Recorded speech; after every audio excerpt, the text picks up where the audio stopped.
Hello and a very warm welcome to Shanghai for finals day at the 2012 Li-Ning China Open, event number 11 on the 12 tournament OSIM BWF World Super Series. Just one more event to come this year, that's the Hong Kong Open, plus of course the Super Series finals. The top 8 players or pairs in each of the 5 disciplines will qualify for those Super Series finals at the end of the year.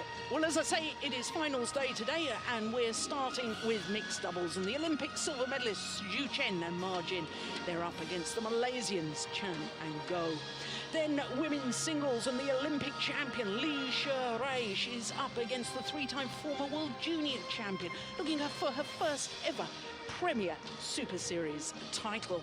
That's Ratchanok, of course, of Thailand. Then women's doubles, and the world champions Wang Xiaoli and Yu Yang, they're up against the Japanese pair of Maeda and Suetsuna. Then men's doubles, and the defending champions from Denmark, Mathias Bo and Carsten Mogensen, they're up against this new Korean pairing of Go Sung-hyun and Lee Yong-dae. Lee Yong-dae, incidentally, looking for his 6th China Open title. Then the last of our 5 finals this afternoon is men's singles, an all-Chinese affair. The number 1 seed, Chen Long, the Olympic bronze medalist, is up against the former world junior champion, Wang Shiming. So it really is a terrific lineup here in Shanghai on finals day, as the players emerge for the first of the finals. And it, of course, features Chinese players. The Olympic silver medalists, there's Zhu Chen and his partner Ma Jin. Current world number 1s, of course, not just Olympic silver medalists. And the announcement for their opponents, the number 5 seeds, Chan Peng Soon and Go Lu Ying from Malaysia. Well, they may be the number 5 seeds, but they've just gone up to their highest ever world ranking of 4, appearing in their first ever final of a Premier Super Series event. Of course, they won their first Super Series title earlier this year in Tokyo at the Japan Open. Well, I'm Jill Clark, and delighted to say that once again I'm joined by the former Danish world number 1 men's doubles player, Jim Laugerson. And looking at the lineup, it really is a terrific match, and I think this mixed doubles could be a very close affair. A very close affair. Two different styles. So the Chinese style is very much in controlling the net, and with his big power smashes from the back, and where I think the Malaysian pair is more of a soft shots and controlling the mats in a different way. But very impressive performance by both pairs in this tournament, so it should be a good match. Yeah, certainly I agree with that. Well, our umpire has already conducted the toss of the coin, Rahana de Silva, and our service judge is Hakan Foster. This is his last ever tournament, the Swede, as a match official. Will be retiring after this event, and I noticed that he will in fact be umpiring the women's doubles final, so we'll make mention of that again a little later on, because he has been a very good and very experienced umpire in world terms. Well, there is the 24-year-old Chan Peng Soon, and as I say, they've gone up to number 4 in the world ranking. Their win-loss record for the year is pretty impressive, and translates into this being their 4th final of the year. They've already won 2 titles, the Malaysian Grand Prix, and as I was saying, that Japan Super Series, their first Super Series title. So his partner, she's a little younger, 23 years of age, from Malacca, a historical city. So you can see their toughest match actually was in the 2nd round against Kim Sa-rang and Choi Tae-in. And if you were with us on Thursday, you would have enjoyed that one. It was a very, very good encounter indeed.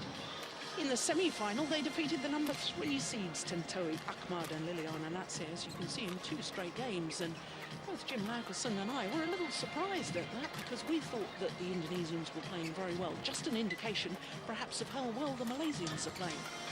So the world number ones are the number one seeds, of course, and this their 8th final of the year, having already won 4 tournaments, including the last 3 that they've played: the China Masters, Denmark Super Series, and French Super Series as well. Now, we were all terribly worried yesterday about Zhu Chen, because we'd heard that he'd been taken to hospital the night before with stomach pains, and we wondered, in fact, whether he was going to play that semi-final against the unseeded Korean pair of Yu Young-sung and Jang Ye-na. But indeed, he did play, and whilst it was quite obvious he wasn't 100%, he was still very impressive. But they haven't played against another seeded pair until today's final. And as you just saw, all of their matches in 2 straight.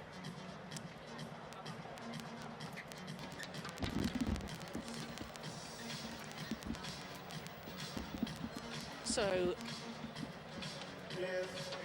this the 5th meeting between these 2 pairs.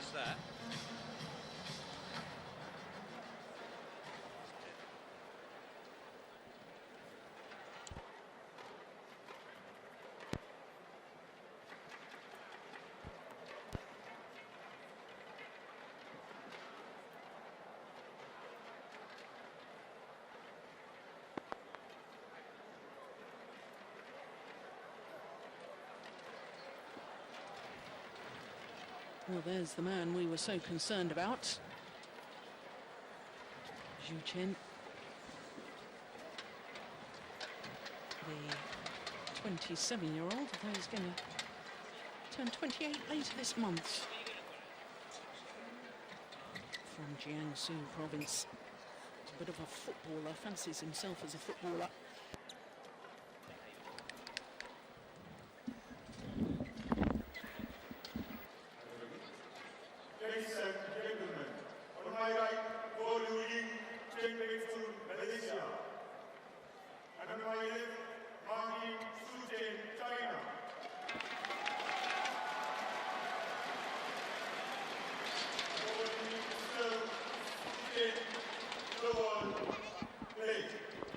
So here we go, the first of our finals at the 2012 Li Ning China Open. Mixed doubles, the Malaysian pair Chang Pen Sun and Go Lian Ying up against the world number ones Zhu Chen and Ma Jin.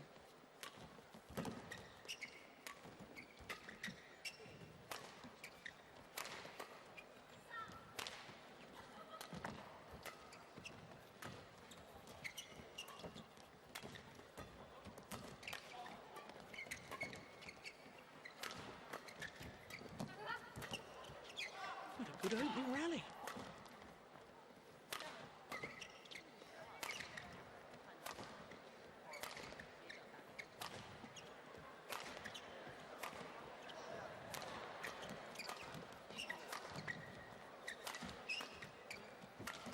It's a very good opening rally. Oh, fantastic. And of course we saw the head-to-head previous encounters between these 2 pairs, and of the previous 4, this Chinese combination have won the last 3. The only occasion that the Malaysians won was the very first meeting, which was in the 2nd round of last year's China Super Series event. 3 tough games it was. I remember watching that. Great entertainment it was too.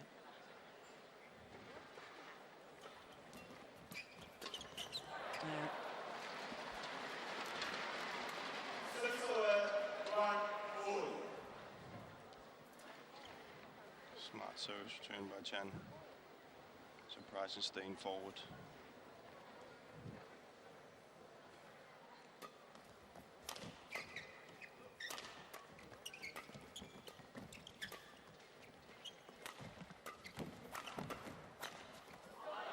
Oh yes. Well, really has started in very good form, has Chang Pen Sun.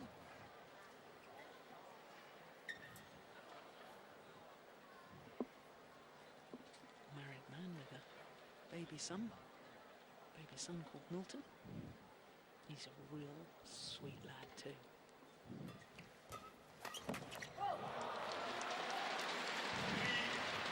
医师们、先生们，请您调整您的照相机设置，关闭闪光灯功能，关闭闪光灯功能，谢谢合作。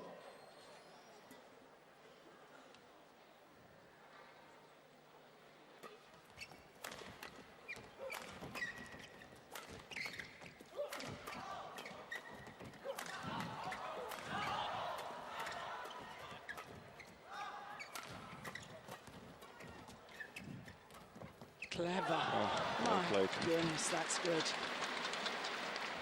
It's important part of the rally here is that the Malaysians get their defense up and running.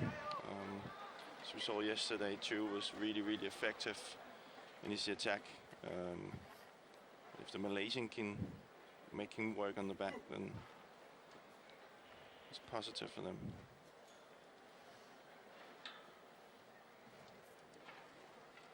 Some flash on the back. Very distracting for the players, isn't it? There's so many television lights here, you would have thought the cameras could perfectly well cope without using a flash to take pictures here. Remember their day.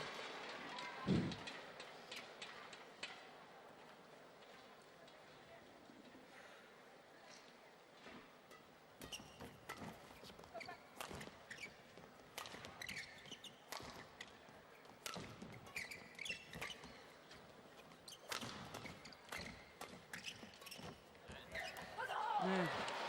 Wow, it's been a wonderful start from both the Malaysian players. Goal challenge at the net, smart. And if you saw the mixed double yesterday between the Chinese and the Koreans, we saw Zhang keeping the attack when she was placed on the back quarter. You see Go today, she's not afraid of just getting into a clear rallying with Majin. And therefore, Majin has to work as well. So, obviously something they've been speaking about before the match, Malaysian.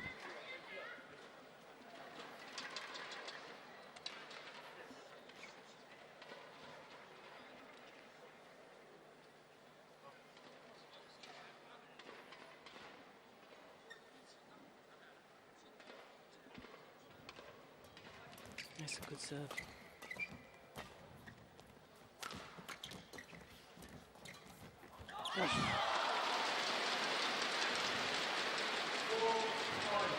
Good cover by Majin. See, doesn't make it more difficult than this. Simple. She knows even that if the Malaysians should get that one, they have to lift it to Chu. It was hard smash from the back. It's always He's hit a good that. weapon. He's hit the fastest one of the week so far at 280. It's 174 miles per hour. Very good weapon, I would say.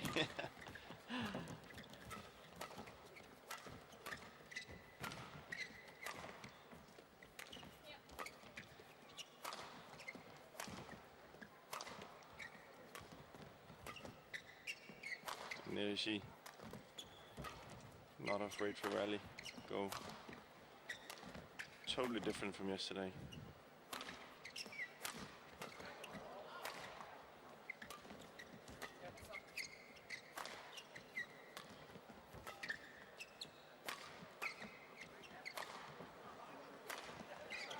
Psychological battle as much as anything, and a marvellous smash to finish it from Go Liu Ying.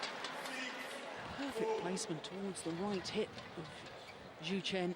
You can see there, by clearing too much in, Chu gets a little bit anxious what's going to happen, and that means her variation then with her smash surprises him. Had she just started with the smash, he would have been ready. So very smart, clever play by Go.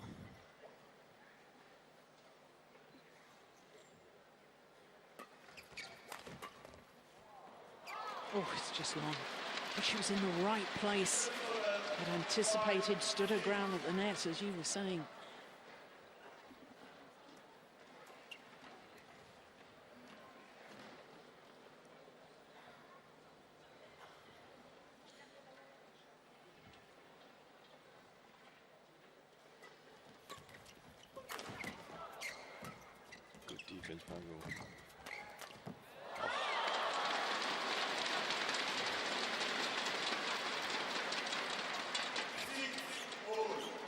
We have two traditionally good net players here in Go and Margin, and that's you see there's going to be a battle on who's going to win that.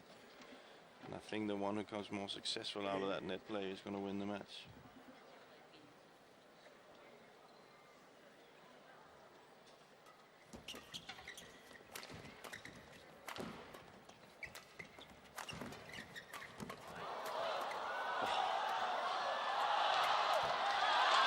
How on earth did Margin get herself out of trouble there? That was phenomenal. But look there, as soon as you see the first one she gets over, she moves forward and is already ready for that drive that comes, and that's something that she's really, really good at. She doesn't stand and watch badminton, she moves all the time. Makes her she has an edge, constantly have an edge on her opponent.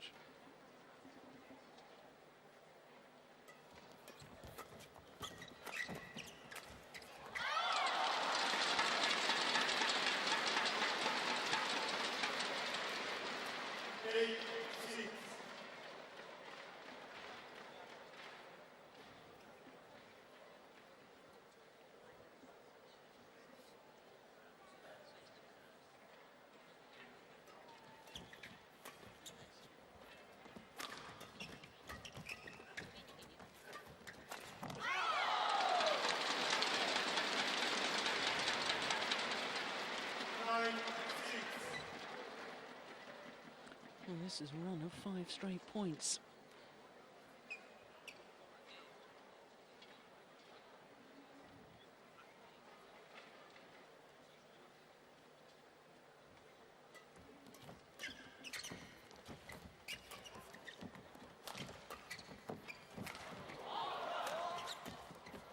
Oh my goodness.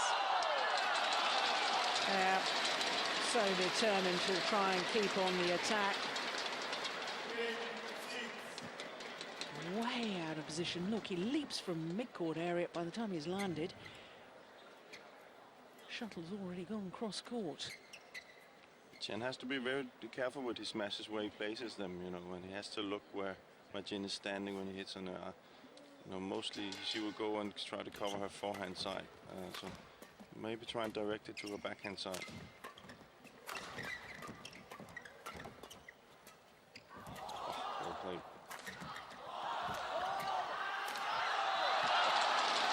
Excellent rally.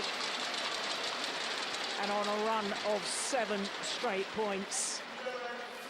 From 4-6 down, suddenly they're 11-6 up and at the mid-game interval.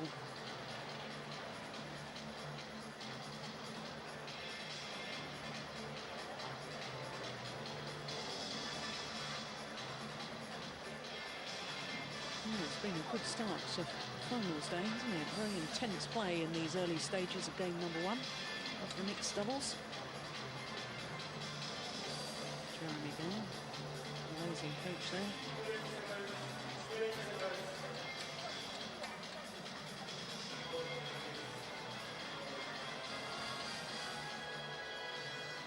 The Malaysian pair needs to see if they can get back control. Right now it's the Chinese that's controlling the match and dictating the pace. So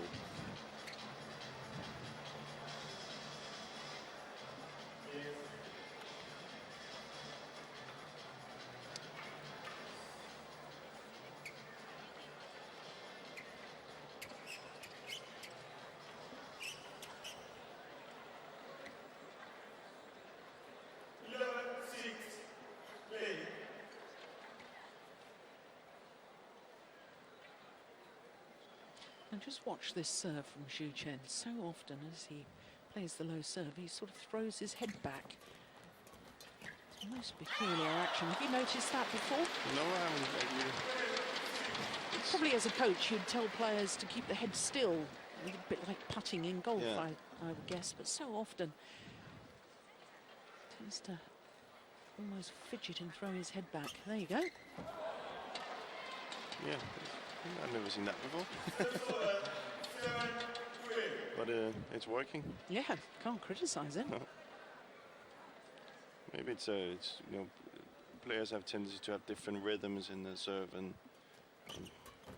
that's one of them.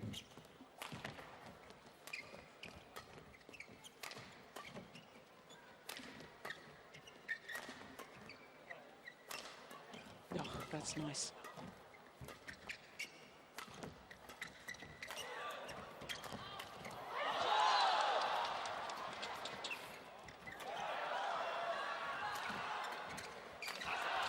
Oh. Brilliant! What a rally! Fantastic badminton play. Really good mixed double. Really good tactical mixed double from those pass. It was the defensive block initially from Go Liu Ying, I think, that turned the momentum around. Yeah. 240 that one. 149 miles an hour. And that was played with angle.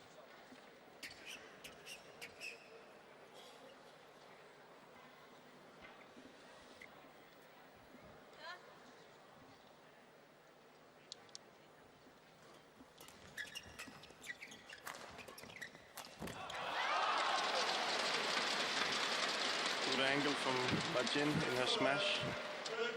And as soon as Su can see that angle on the smash, he moves forward. He knows it's a very difficult shot to get long again, so he can go forward.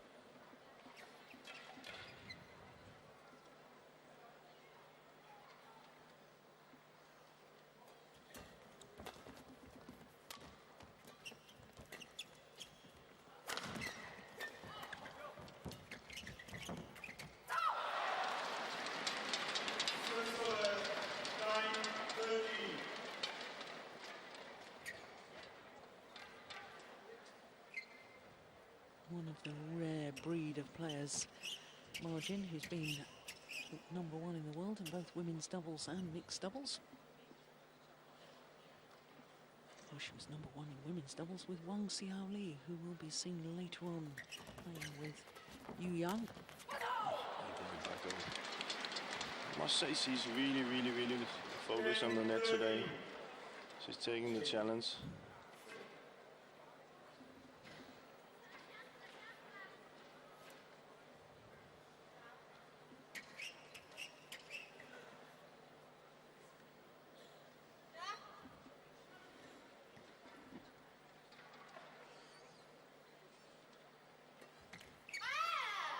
No service short.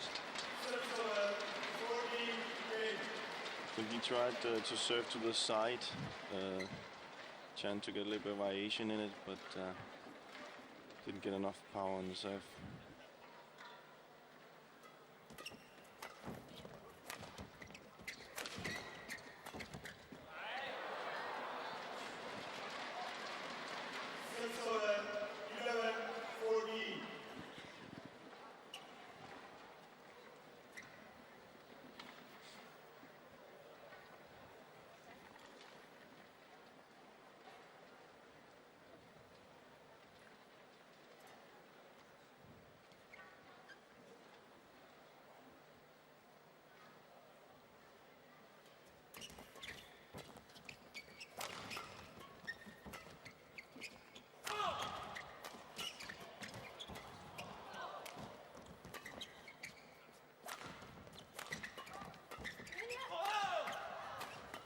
Oh my goodness.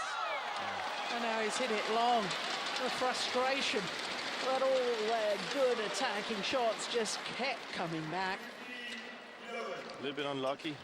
Does all the right things. See, angled the smash. Both Chinese pairs are standing in the forehand, ready in the defense, so a little bit unlucky. But I do think it's the right tactic they're using right now, the Malaysian pair.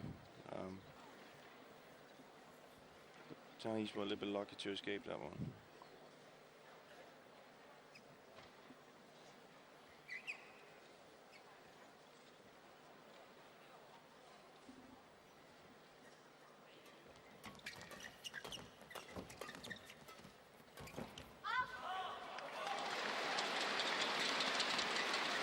Yeah, did you notice the reaction of Zhu Chen after that rally? Turned to his partner and he pointed his finger as if to say, that's it, that's the one I want you to look for. As we saw yesterday also, his backhand drives and his backhand control is fantastic. So if he can control it there, Martin can just come forward and close the net.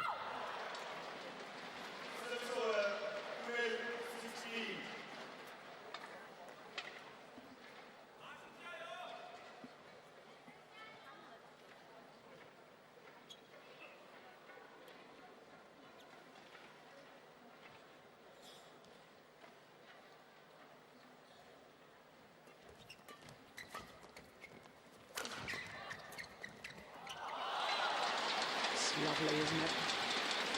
It's not just the fact that she intercepts, she cuts down that little angle towards the centre of the court again, which makes the two Malaysians hesitate. Yeah. And then again, if they should get it over, they have to. They don't have that many angles to play with. So it's very clever.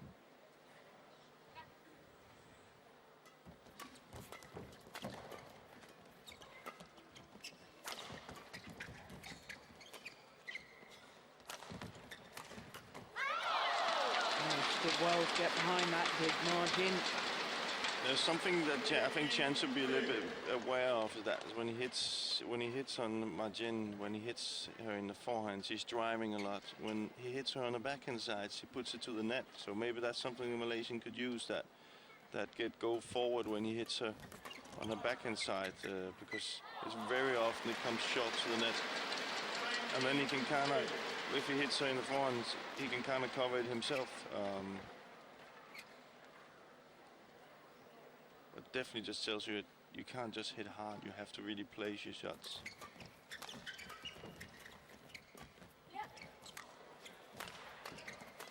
Oh. On the backhand side again. Yeah.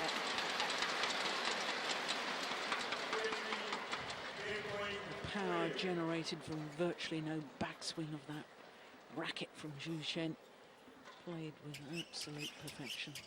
8 game point opportunities now for the world number ones.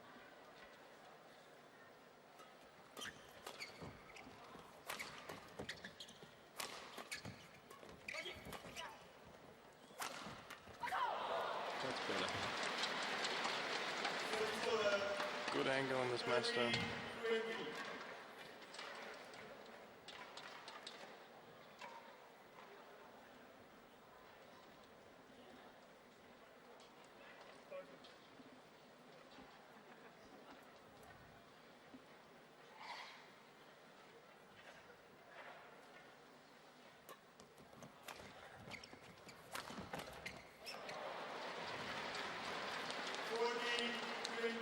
Sacrificing power for steep angle.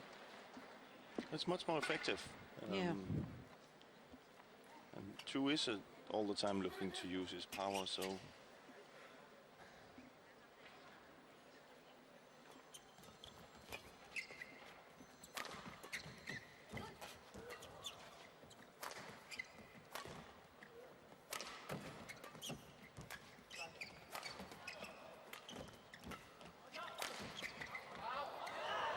Much better.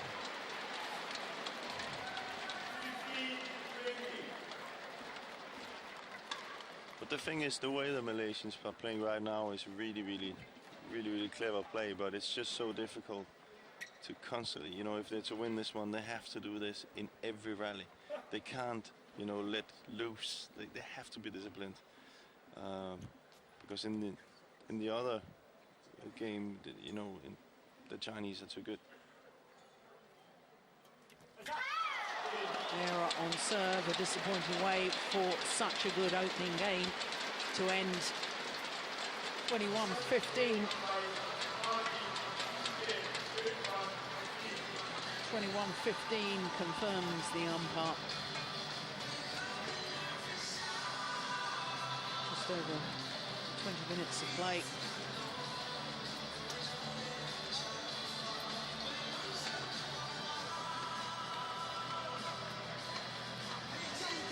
Well, once they got completely warmed up, they were very focused and very aggressive in their style of play. That said, when they were forced to defend, especially Ma Jin, came out with some extraordinary defensive shots.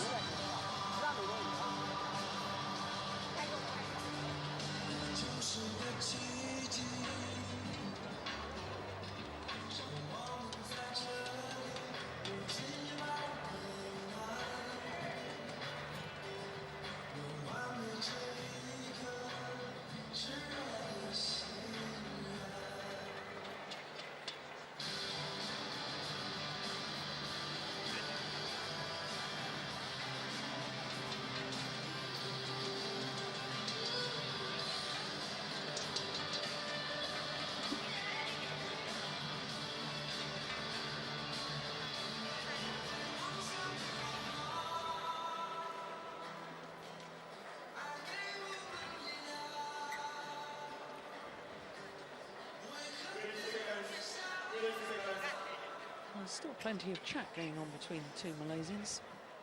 That's good to see, good communication. Still talking tactics.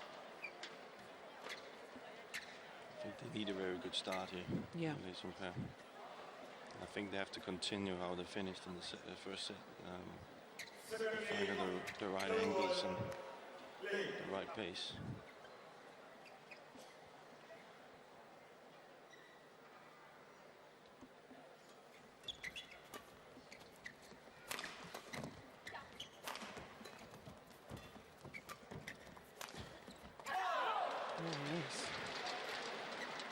A couple of winning smashes she's aimed towards Zhu Chen and found her mark.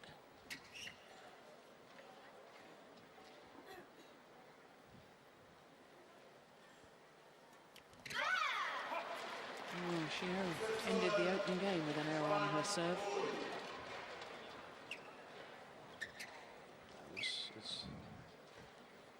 The serve has to be perfect to two, or else he puts it on the floor, so there's a lot of pressure in that serve.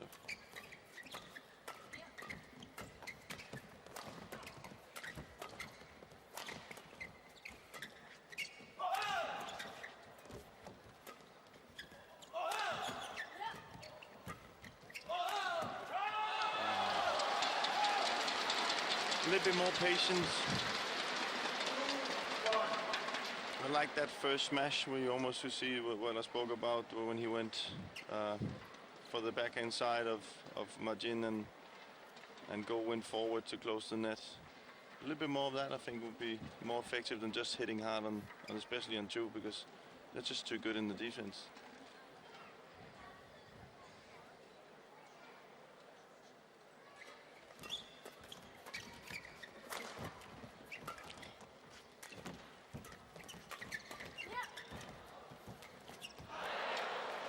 That's the kind of plan that the Malaysian has to stick to. I think use the soft shots, use the variation of power. The Chinese pair is way too good when it comes to power. So try and find the gaps on the net, find the variation in the attack, and open up the game.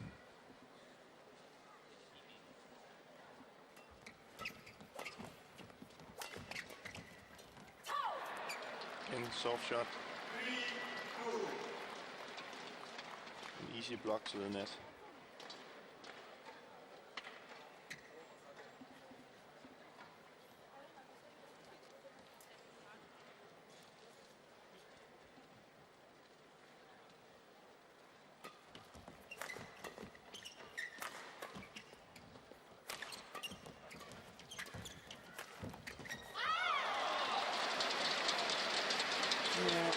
He's got the technique and can generate the power in that backhand to play the unexpected, can't he? I was expecting it to go straight down the line, but somehow he drives it across court. And just to be fair, to go there, that it's a very good shot she's doing, Yeah. and, you know, and it's not that often that you see guys being able to generate that power that Zhu can do. So, and you have to accept that sometimes.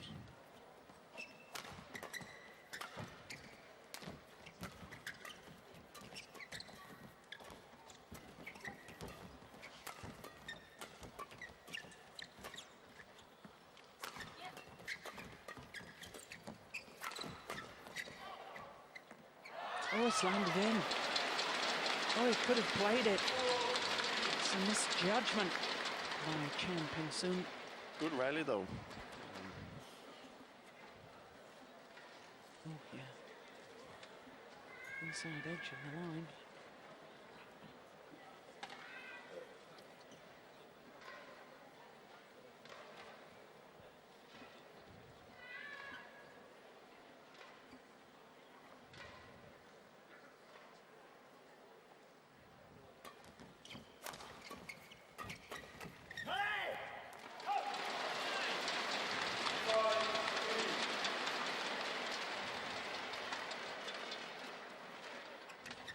Most effective front court player in world badminton at the moment, do you think, Ma Jin? Yeah. More so than Zhao Yunlei? I think so. I think she's proven she's the most effective up there, and especially in this tournament. You can have maybe a Nat Sear in there as well. She's effective, but there's also I think she's very disciplined. She doesn't make it, so you can say, more difficult than it is sometimes, and that's also a talent, I think. To keep it simple. Yeah. I think also what I like about her as a player, we were talking late last night about the women's doubles players, and we were talking about the player at the net being a little bit static. Now you watch Ma Jin and her movements. Yeah, she's still at the front of the court. Oh, off he's gone for a racket. Oh. Almost worked. But if you watch Ma Jin within the rallies, even when she's not hitting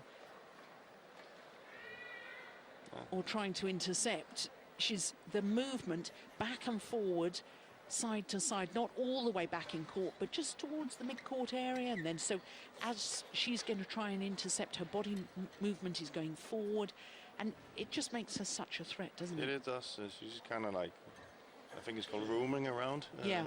And it's so you never really know, is she going to go cover the net short or cover the drive, and she's constantly active, and it's just very effective. It's very seldom she gets surprised by a shot, because she's moving so much, you know. So. 5-6.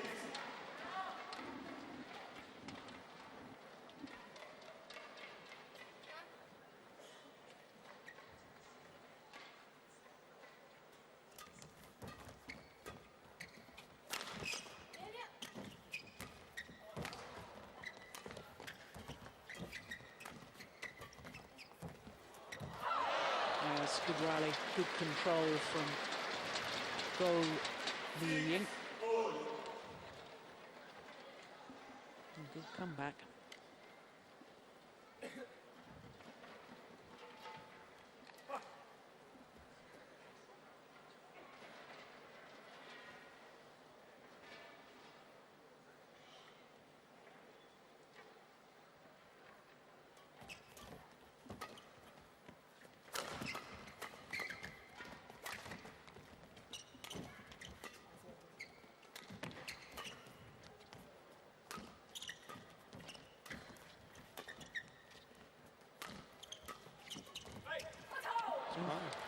This is what we're talking about, Chen, using the variation from the back, not using power.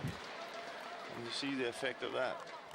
And of course, he's going to have a lot of patience. But I think that's the way forward for the Malaysian pair.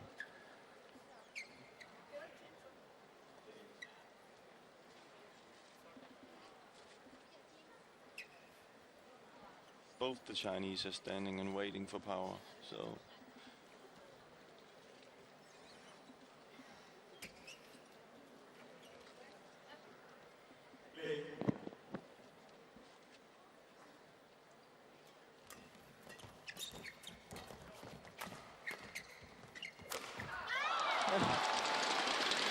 It's incredible.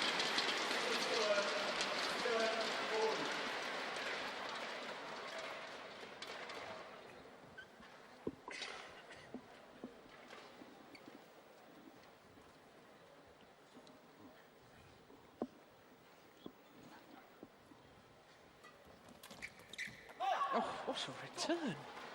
Wow. Oh, you won't see much better than that. It's a very difficult return. There's always a tendency to pull it out wide when you do that.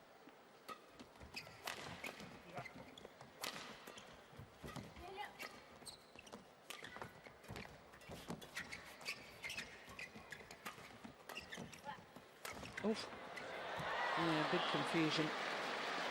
Both going for the same shot at the back of the court and leaving a huge gap at the front. But it's also a credit to the Malaysians right now that they've changed the game. They're not giving the Chinese the kind of pace and power that they gave in the beginning. So.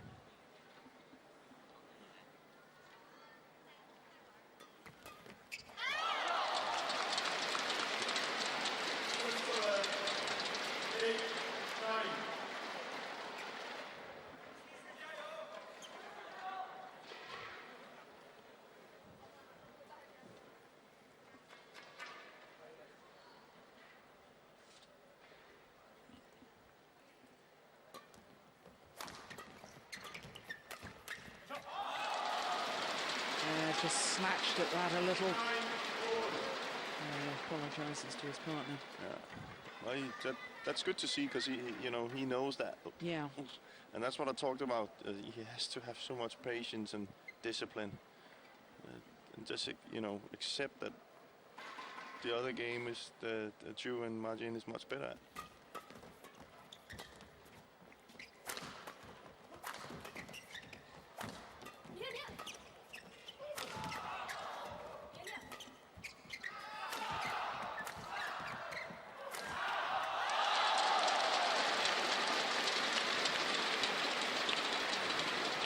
Well played by Zhu, but again, Chan using the hard smash from the back, and that gives the opportunity for the Chinese to counter it, and then the Chinese comes into that favorite position, which is Zhu on the back and Ma Jin on the front. And well, that was the hardest smash of the tournament so far. 283.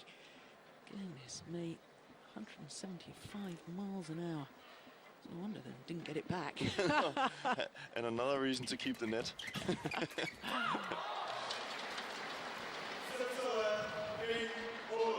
But of course, Zhu knows he hits that hard, and that means if you're playing against him and he's not getting that lift, then he will of course be a little bit frustrated because he likes to get that lift. So.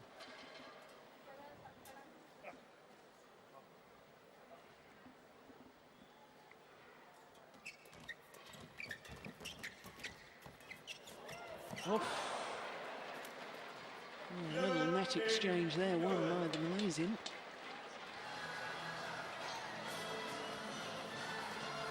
Deflected off the top of the tape. Still managed to almost get it back, but almost isn't good enough. And it means that the Malaysians have the 1 point advantage going into the second game.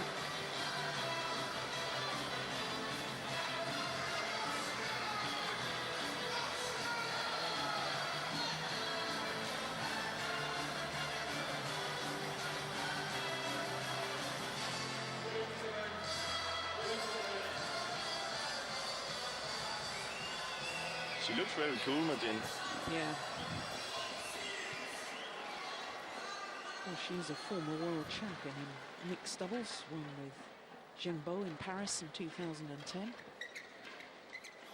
Zheng Bo promptly dismissed from the National Training Centre for bad attitude. And that's when she teamed up with Zhu Chen. And how does he compare in your mind to Zheng Bo? Who do you think? Zhu Chen. Zhu Chen? I think he's improving constantly. I think he's. I'm very surprised of the way he's improved his front court game. Now he's always had the hard smash. I've seen that from the start, but these drives and these blocks that he's coming with now is something that can build up to that. Yeah, but to me, I mean, when Ma Jin obviously finished her partnership with Zheng Bo, with whom she won that gold medal at the World Championships. He was a very, very hard hitter, as Zhu Chen is. But to me, Zhu Chen was a little bit naive as far as mixed doubles tactics was concerned. And to me, he still at times just relies too much on power, which is why he struggles, I think, against the Olympic champions, their teammates, Zhang Nan and But that's Zhao also what I Yunlei. mean. I think that's where Chu is improving at the minute. Yeah. He's, Yeah. I think he has realized that he has to improve his game on the front court, being able to play Majin more into the game, only with the hard smash. And that's the more of success he's going to have with that. He's going to be very, very, very difficult to play against. Because you definitely don't want to give him his favorite weapon.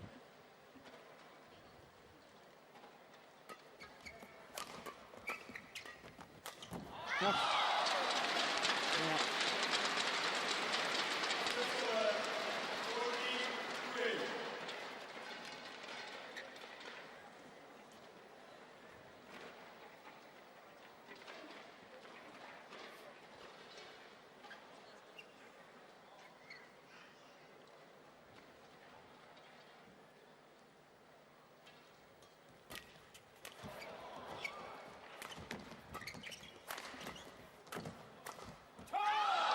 Very good.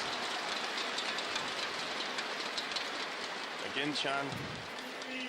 I don't think it's the right tactic he's using right now. You know, they were very much successful with using the soft shots, playing it to the net. Now he's kind of picking a fight that he's not going to win. So.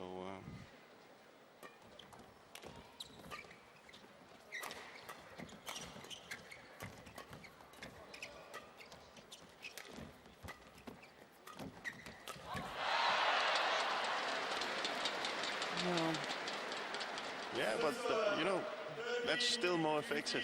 Yeah. It's still more effective, and it's also showing that Su is really like a little bit not frustrated, but he's aware of that he's not getting power, so he's coming forward to try and use his power. So that will open up the court much more. I just think Chan, when he has such a good net player and go, you know, he's playing away from her if he just uses power on all his shots. So.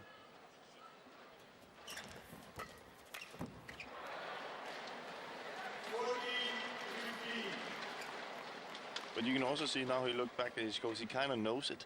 Yeah. So it's just because he can't help it. He can't help to play that game.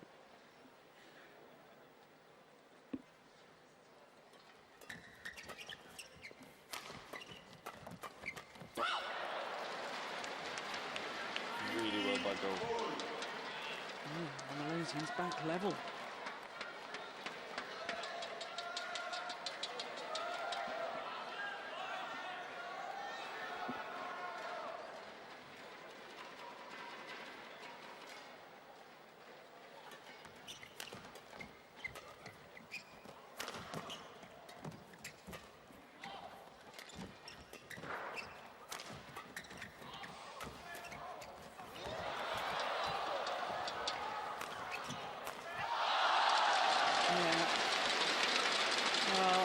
Fans love that.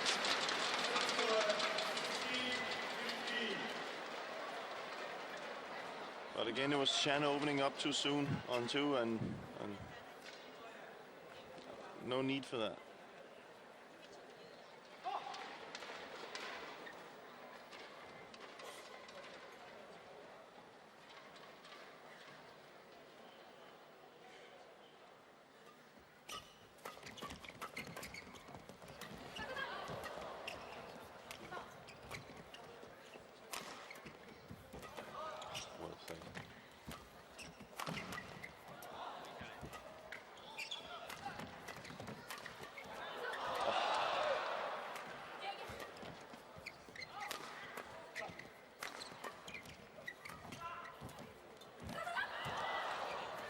Good for Hardy.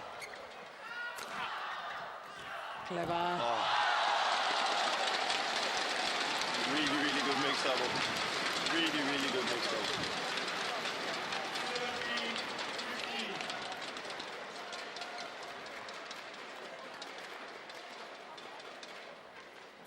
Beautiful. See, that's what I mean. You know, she could have done so many other things, and she just keeps it simple. Now, Tom, When I mean simple, don't get me wrong. yeah. It's still a tough, but she just, you know, when you're such a good player as Majin, you can have a variation of a lot of shots up there, but she chooses the shot block, which is more effective, where a lot of other players would use the push.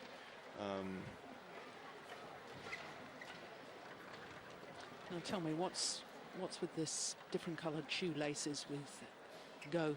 Blue shoelaces in the right shoe and red in the left? Maybe lucky superstition or something? Could be.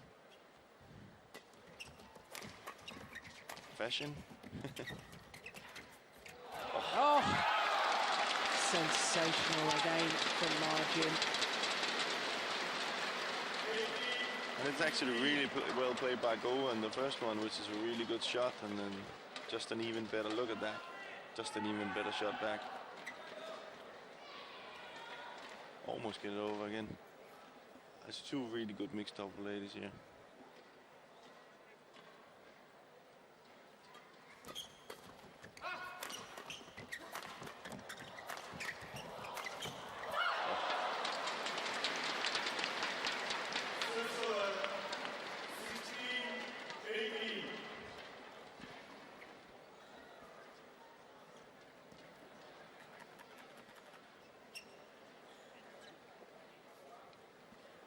Now or never, as far as the Malaysians are concerned.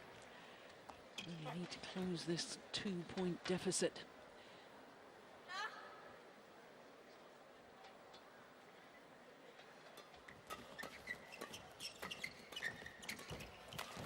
Oh, there's that backhand again. Oh. It's fantastic. Oh, what do you do to counteract that?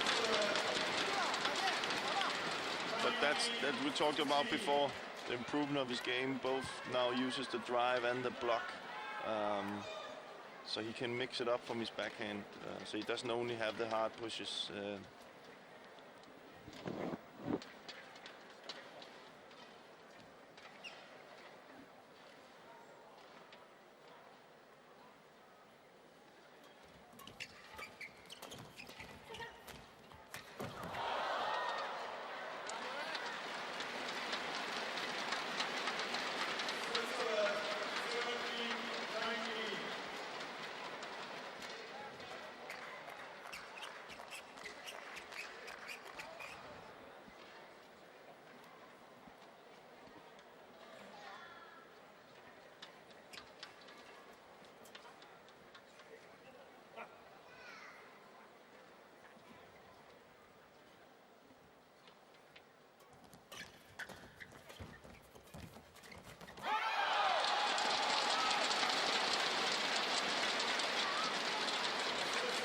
Fantastic.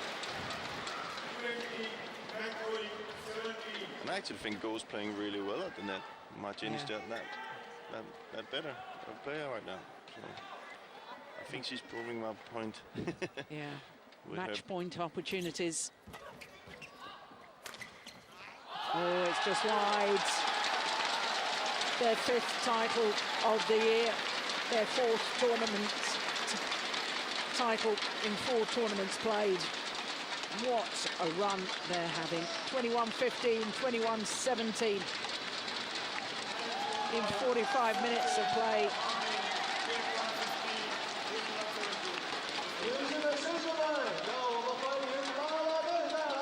Well, they may have lost the Olympic final, but they've been the most consistent pair without any question throughout 2012.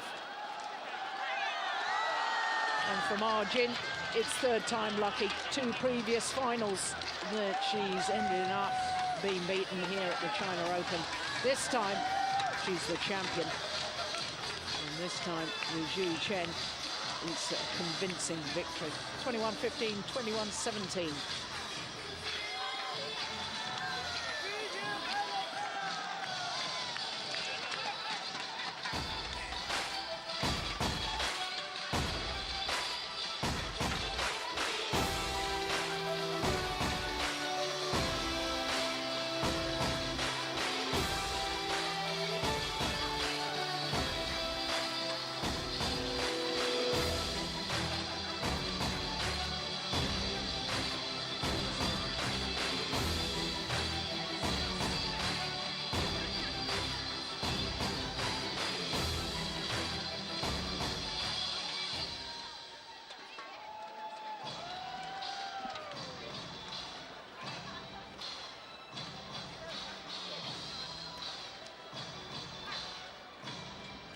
prize presentation for the mixed doubles about to commence.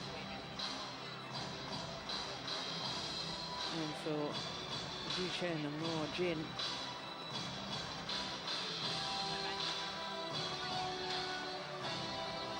their confirmation of their victory over the Malaysians Chan Peng-soon and Goh Lin Ying. And of course, 4 more finals to come after the prize presentation for the mixed doubles. We're going to have women's singles next, featuring the Olympic champion Li Sherui. And then we'll have women's doubles. And the world champions Wang Xiaoli and Yu Yang up against the Japanese pair that didn't finish their semi-final till gone midnight last night. Then the defending champions in the men's doubles, Matthias Boe and Carsten Mogensen, up against this exciting new pairing of Go Sung-hyun and Lee Yong-dae from Korea. And then the last of our 5 finals this afternoon, men's singles, the former champion Chen Long appearing in his 3rd consecutive China Open final up against Wang Jianming.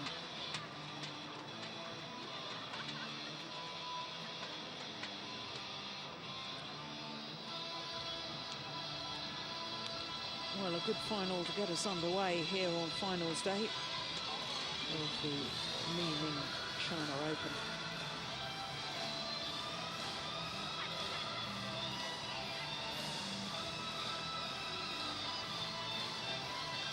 And for Zhu Chen and Ma Jin, well, I don't know whether it is consolation for silver medal in the Olympics, and last year, of course, they were bronze medalists in the World Championships. But this year, they have been totally dominant. 8 finals, 5 titles, and all 5 titles, Super Series events. 3 of them now premiers in 2012. That's impressive. Started with the Korean, they won that. Then they won the Denmark Open. And of course, now the China Open, 3 of the 5 premier events in the mixed doubles won by Zhu Chen and Ma Jin. Of course, they won 2 Super Series titles last year. 4 this year prior to this. So this is their 7th Super Series title. In 2 years playing together. It's not a bad record, is it? Impressive.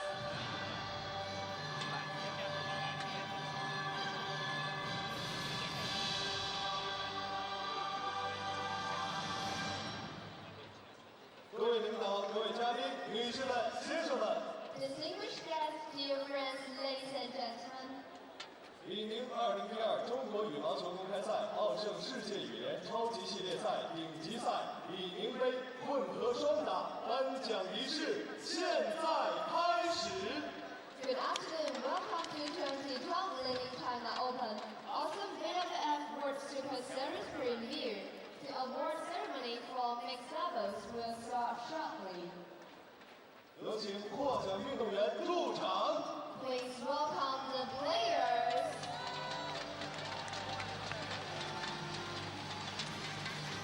So both pairs step forwards for the prize presentation.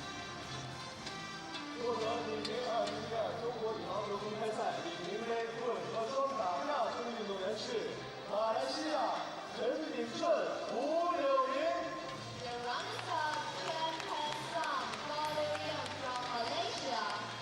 Well, it was their first appearance in a Premier Super Series tournament final. They've had a great year and they must be proud of themselves, the Malaysians. Zhu Chen and Ma Jin.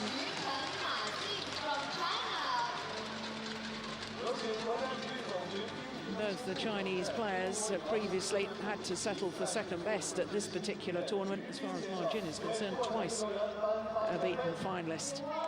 But this year, they are the champions. Director General of Table Tennis and Badminton Administration Center, Vice President of Chinese Badminton Association, and Executive Director of 2012 Li-Ning China Open.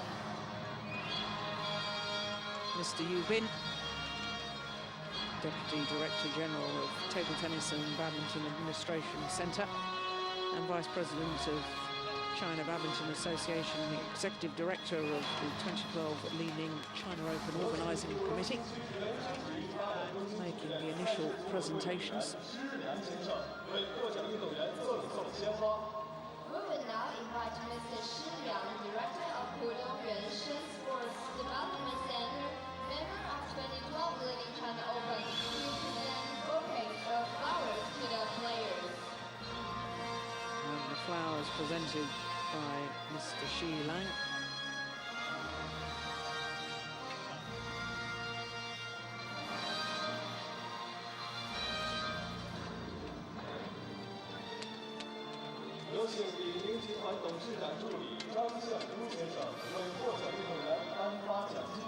The check money will be awarded by Mr. Zhang Xiangdu, Li Ning Group Chairman Secretary.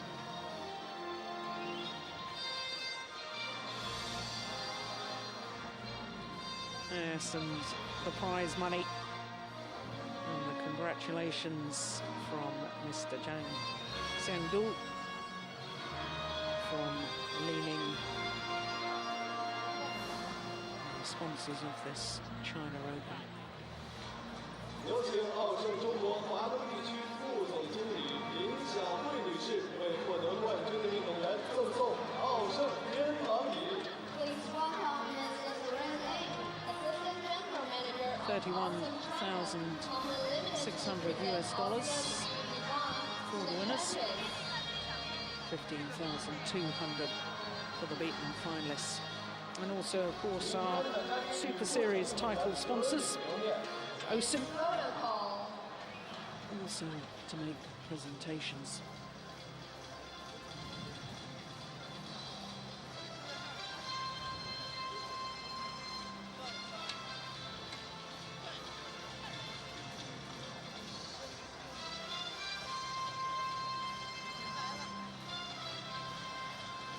混合双打颁奖仪式到此结束，请颁奖嘉宾和获奖运动员退场。 Ladies and gentlemen, this concludes the award ceremony for mixed levels. 女士们、先生们，请大家继续观看比赛。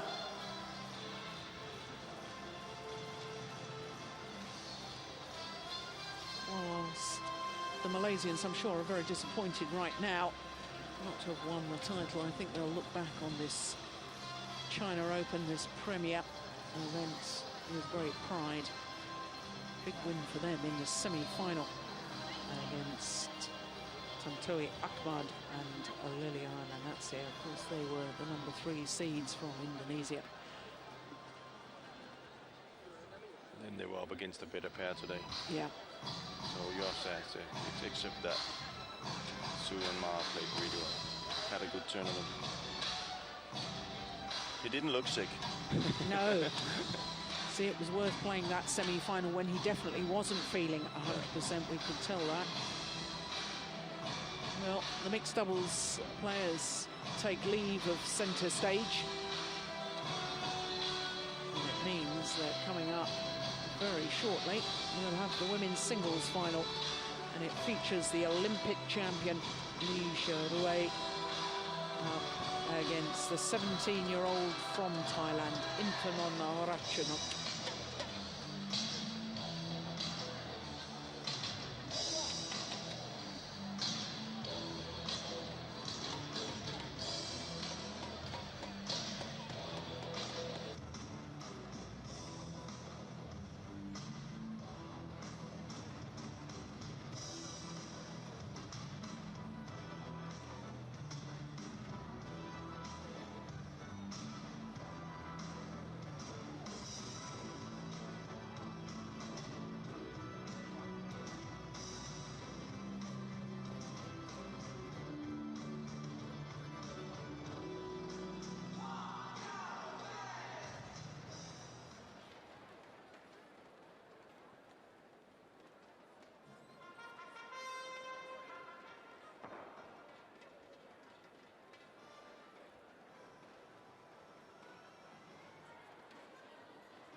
女士们、先生们，2012李宁中国羽毛球公开赛世界羽联超级系列赛女子单打决赛即将开始。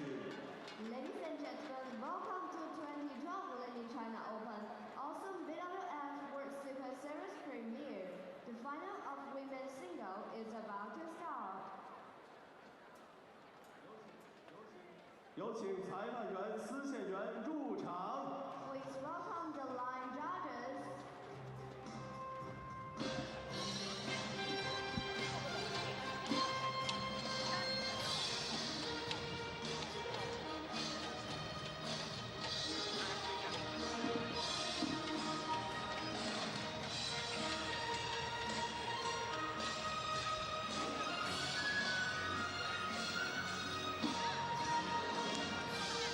So here come the line judges for the second of our finals here this afternoon from the Li Ning China Open event number 11, of course, on the 12 tournament OSIM BWF World Super Series. The tour moves on next week to Hong Kong, but this event is not only the China Open, it's also the last of the premier events. 5 premier events throughout the year, and this is the biggest stage that this young lady has ever competed. Her first ever Super Series tournament final, and it's one of the biggest of them all, the China Open.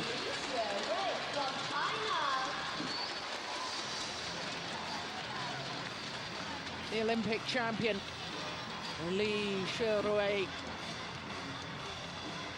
gold medalist, of course, in London in 2012. What an extraordinary story that was, because as of right, she didn't qualify for the Olympics because she was the 4th ranked Chinese player, ranked at number 4 in the world. And each country is only allowed to send 3 players per discipline, providing all 3 are ranked in the top 4. But China decided to select this lady rather than Wang Shouxian, who promptly won the gold medal. Clever choice. Yeah, fantastic. So to Intanon Ratchanok. Well, 3-time former World Junior Champion. Didn't compete at the World Junior Championships 2 weeks ago in Chiba in Japan, because she'd been busy at the Super Series events in Europe, the Denmark Open and the French Super Series event as well.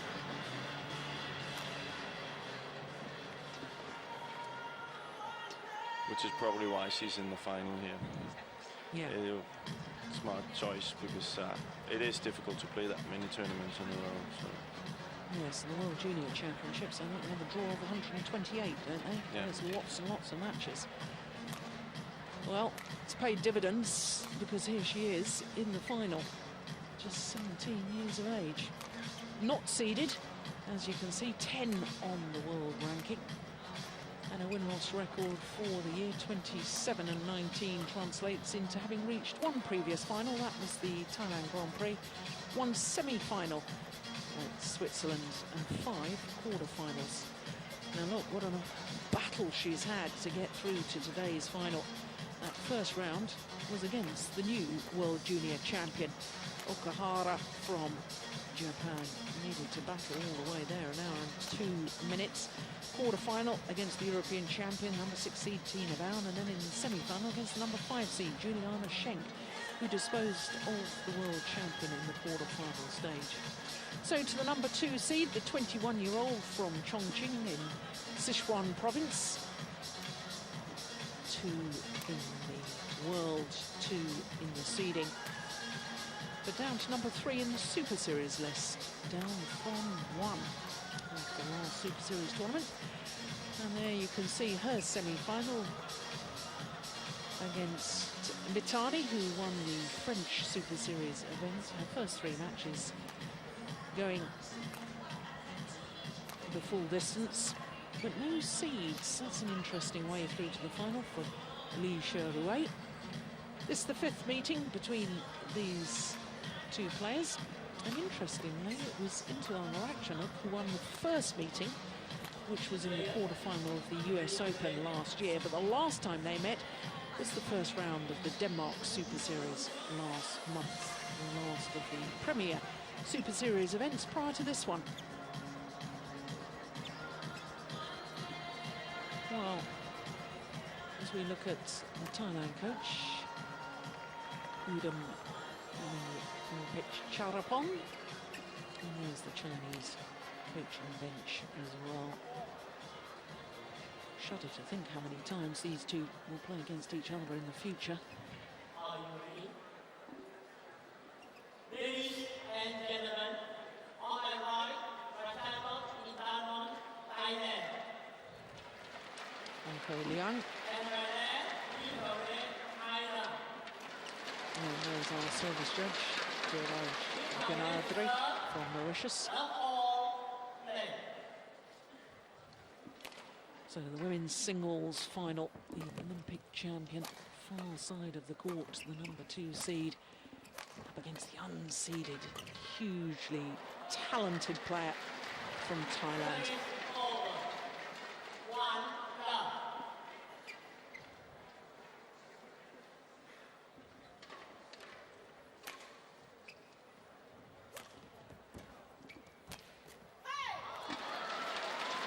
Going back to the World Junior, it's also something that maybe they need to look at, because you can see Ratchanok coming here, and we have the other Thailand players who are so good already, and already competing on the senior level. You can say, you know, there's a draw of 128, and they actually play the quarter and the semi-final the same day.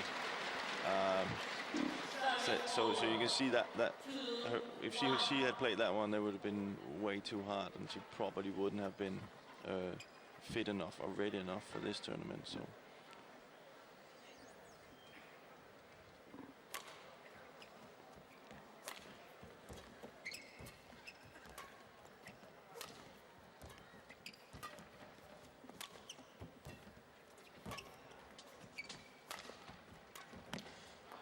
It's amazing to think what's happened to Lee Xiaorui in this last 12 months. You look back at the China Open last year, wasn't even seeded.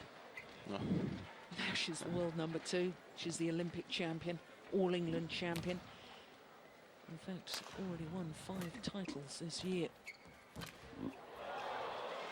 But they must have seen something in training in China, since, you know, picking her for the Olympics. So she's been constantly improving.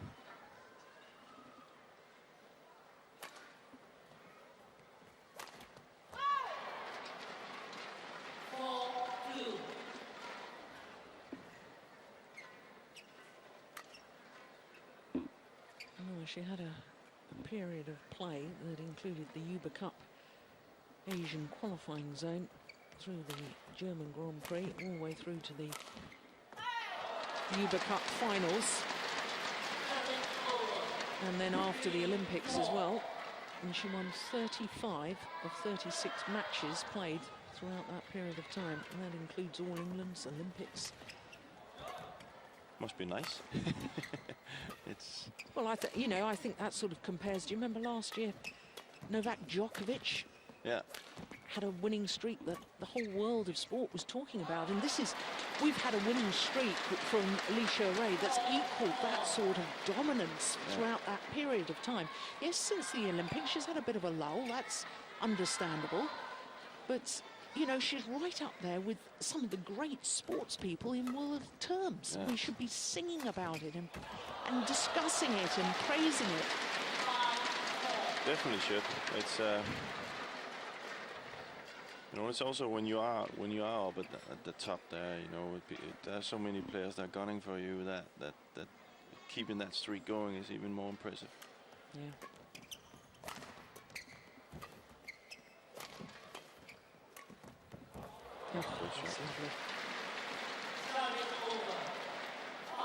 And just compare these two players for us, Jim. You know, there's we talked at length, didn't we, yesterday about the skills of Ratchanok and her quality of, you know, but you thought she needed to improve a little more on her deception maybe, and she got the ability to make more deception shots. And tried one there. Yeah, tried one there with her skills, which is something that was also I like to see getting more into ladies badminton. They use it more, and she has the ability to it. I think that's something she definitely should work on to gain an advantage. Something that most other ladies players doesn't use so much. With Lee, she's just very, very solid and plays in a fast pace, and there's not, you know, there's not that much she can't do. Yeah. Probably sums it up.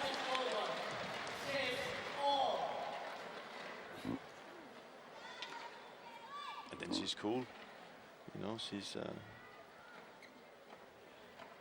doesn't really show any panic at all.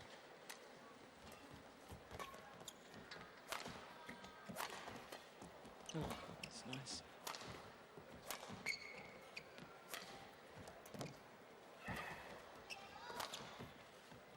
It's gone wide. It's interesting you should say that, though, but I think it's going to be fascinating to see now how she deals with this status of Olympic champion, because she's going to be Olympic champion, come what may, for the rest of this 4-year period until the next Olympic Games. And, you know, I'm thinking of the number of Chinese women's singles players who become world number one. You know, Wang Yihan, when she first became world number one, struggled. Then Wang Xin did the same thing. Wang Lin, she then got injured and has struggled ever since. You know, Wang Shexian won the Asian Games gold medal. She became world number one. She's really struggling now. And it's how you deal with it is relatively easy when you're an up-and-coming player. And the pressure isn't on you. You're not expected to win. No, but it's. I think she will do better. I think she's more solid. She's without knowing her personally, she looks like she have a mentality that is stronger than the other ones. After, as you say, after the Olympics, we saw kind of like most of the players had a little bit of a break. But I think she will be able to keep that status. And deal with the pressure. Of course, there's also another thing when you do win the gold medal and you do become the best player in the world. That, well, everybody else studies you. You know, there's not a video camera that's not on you, and there's not that video that footage that's not been watched. And how do we play against her? And you know, what's issues and what can we learn from it? So every can you say, all the concentration goes into you. But I just think she has that game where she can deal with it. Well, it's going to be interesting. It's, in case anybody was thinking I was being a little unkind, mentioning only Chinese players who had been world number one in badminton, you can also look at tennis and see the like of Jankovic, Wozniacki, Ivanovic, Safina. So many women's singles players who became world number one, still didn't win a Grand Slam title. And it'd be unfair to say disappeared without trace, but then struggled to deal with the pressure. Yeah, but there's pressure from everywhere, you know, coming to, for example, Wozniacki. You know, there's pressure, you know, everything is fine when she comes up, you know, wins tournaments and becomes number one in the world, and then all the focus goes into, well, when are you going to win a Grand Slam? And all the positive things are taken away, which I think is wrong, you know. But that's just how it is, and you have to deal with it. Yeah, well, it's us in the media that are to blame for that, isn't it? Because, you know, we know that these players have achieved great things in becoming world number one, winning the Olympic gold medals, and then all of a sudden we want to find something else to sort of say, well, you haven't done this or you haven't done that. And I think it's grossly unfair.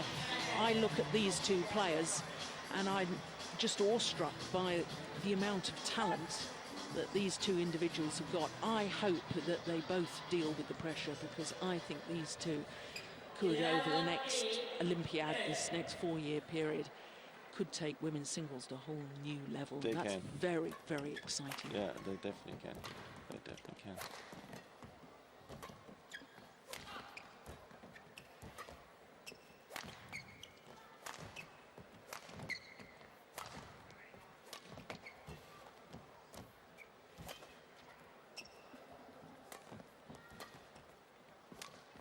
Oh, clever.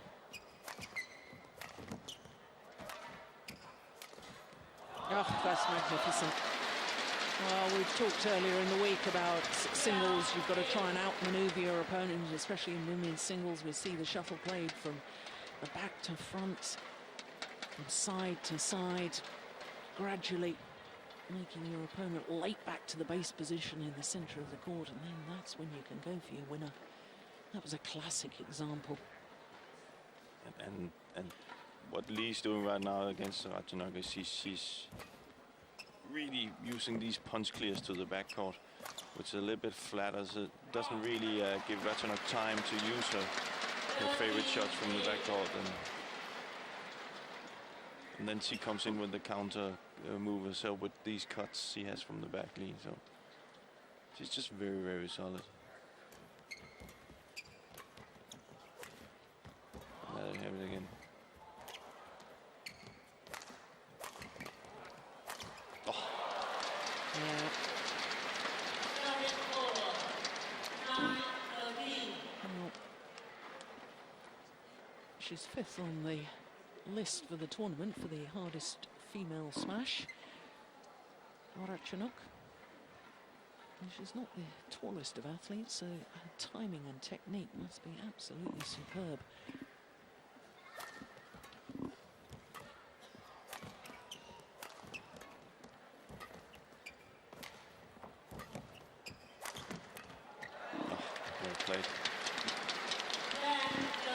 See, it's up to Ratchanok to try and gain control of the match and being able to set the pace and not let Lee force her around. Seen a good example of that last two rallies here.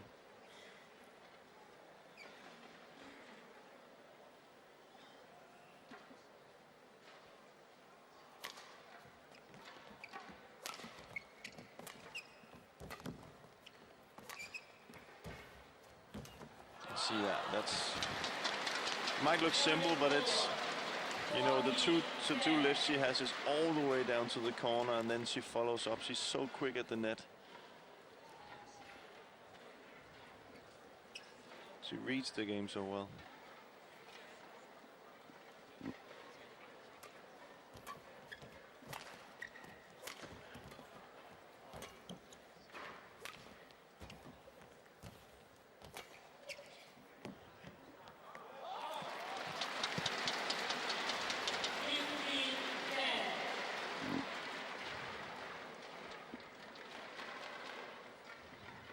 One thing with Lee that's also helping her, without knowing again, it looks like she is extremely fit. I'm not saying that the other players are not fit. She just seems like she has that extra when she plays. She doesn't show that. She's a fine natural athlete, Yeah. isn't she? She probably could have played or competed in any sport and excelled. Absolutely, no doubt about it. She has that presence on court that, Yeah. you know, where the opponents they don't see any weaknesses. Just look at Ratchanok, she's like, ooh, you know. And she just keeps going.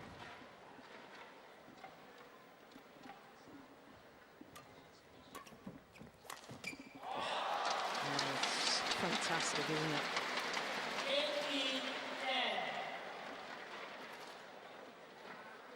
5 straight points, and it's a very, very different looking opening game now, isn't it?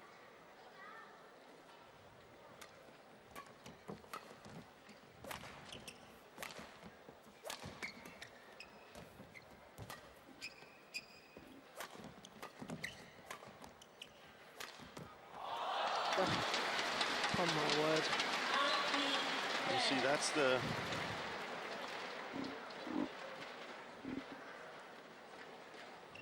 can you do against that?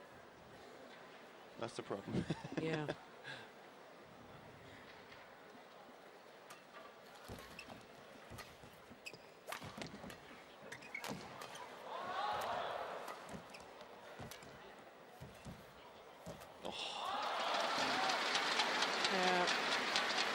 Perfect tactics, perfect tight spinning net shot.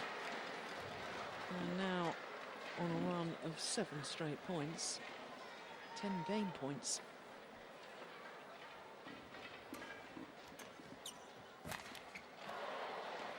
Service over.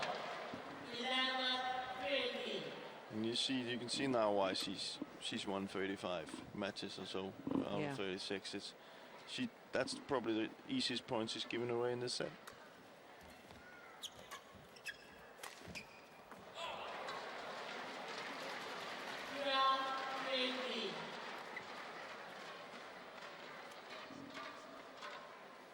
Decides she doesn't like that shuttle.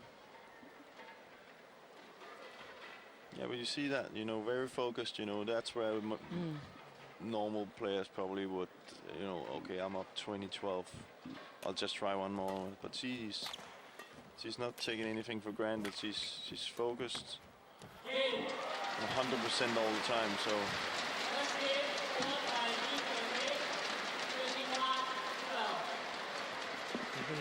Short away, the Olympic champion in full flow.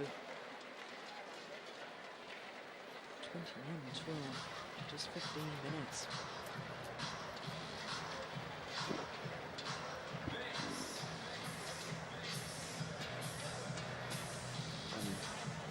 Well, they must be pretty happy with her, but She must be a pleasure to coach. I don't think there's that many negative words coming out of her.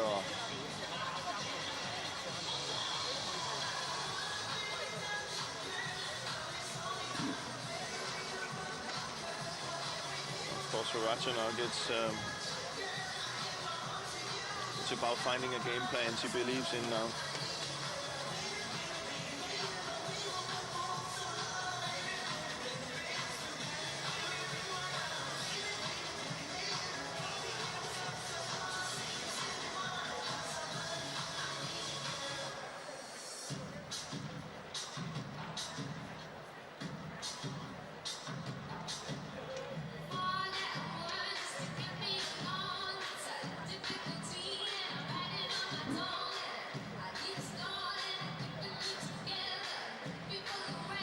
He's using all of his allotted time, isn't he?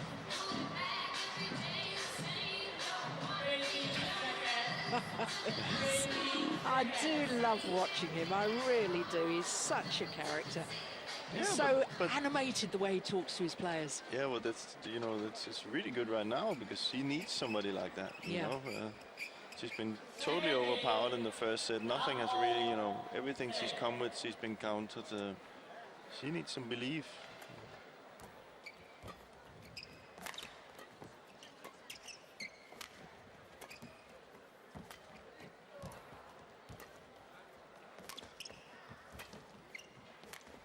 Oh, good shot. But then again, yeah. Well, of course, when we watched Ratchanok's semi-final yesterday evening against Juliana Schenk, Ratchanok did a lot better from that far side of the court, didn't she? But I think it's... She's not giving her the time, you know.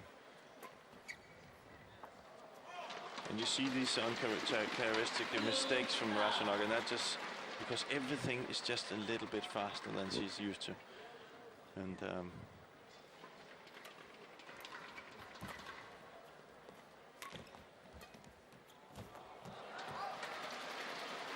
Service over. 1-2.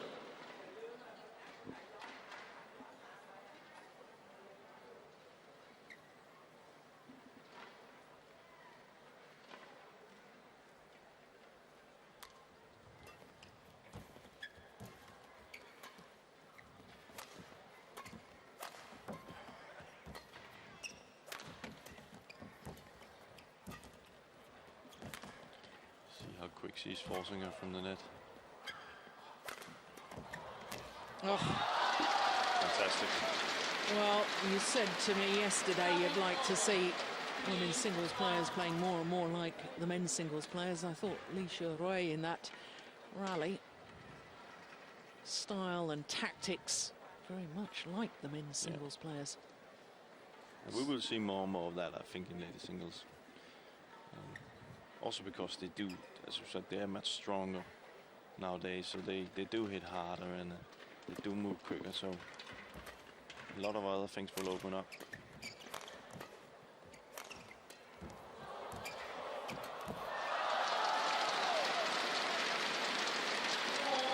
To be fair to Ratchanok right now, it's not. She's really playing well, but you know, the shots are just coming back. Look how quick she is.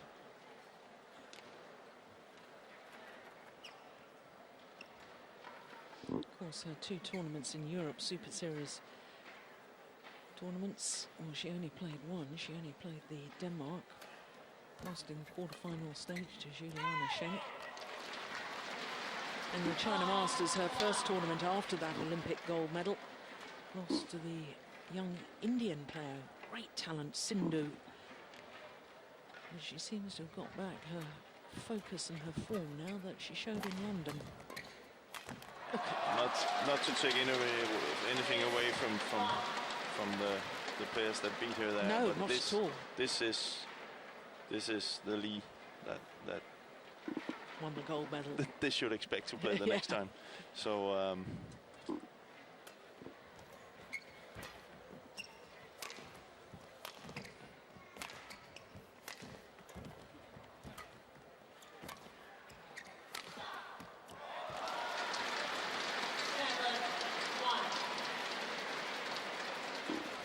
Even the coach is very, Thailand coach is very quiet right now. That's, you know, it's hard time for Ratchanok. She tries. She has tried everything. She's just up against a better player today.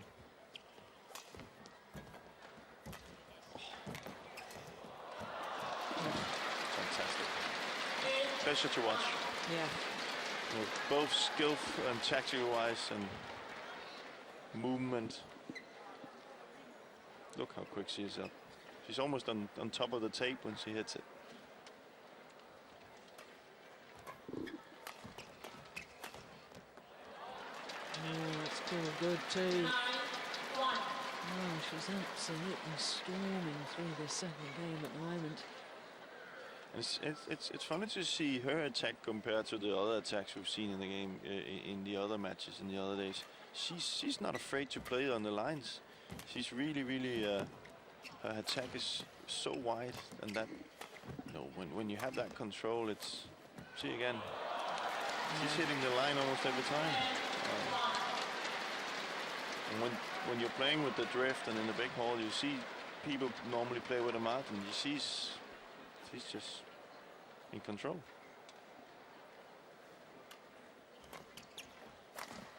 Yeah.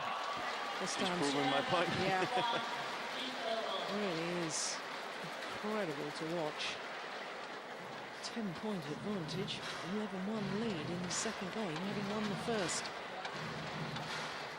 Just showing us today, so far, why she is the Olympic champion.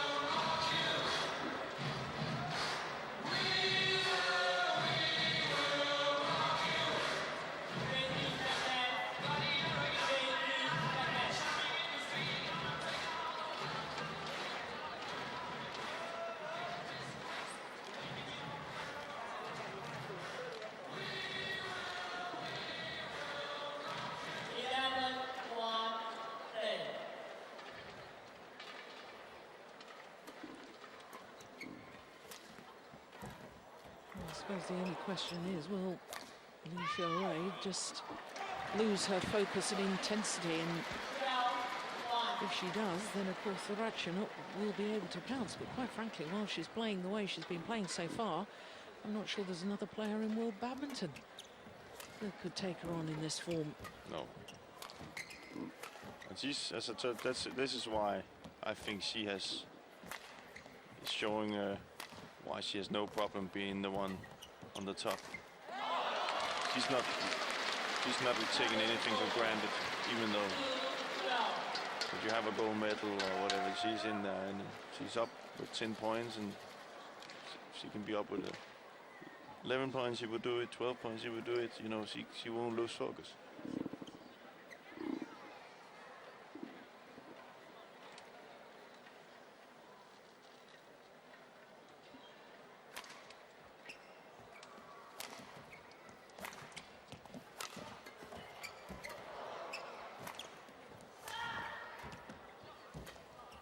Defense by Ratchanot.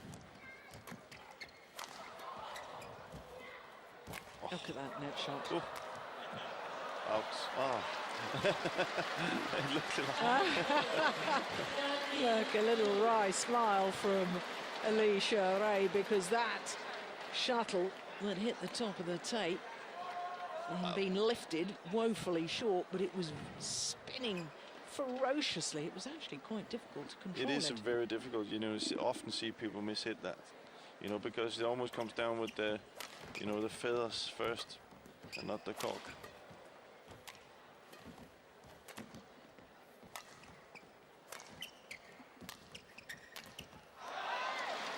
Well, she was forced to turn and play the high backhand from the back of the court. Alicia Ray, but still managed to play an excellent shot.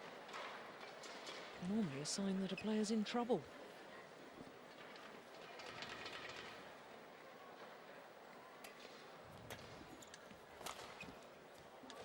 And it's gone wide.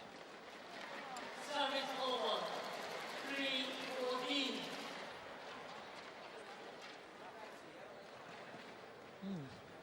Still don't look particularly happy, do they, the coaches? Oh. Do you look stern like that with your players, even when they're winning?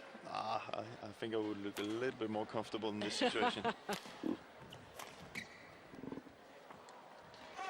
Well, he keeps us sharp. Service over. 15-3.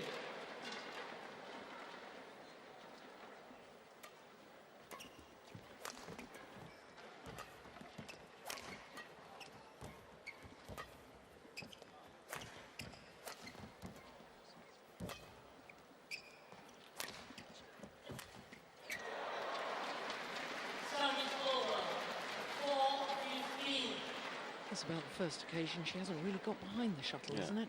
Yeah.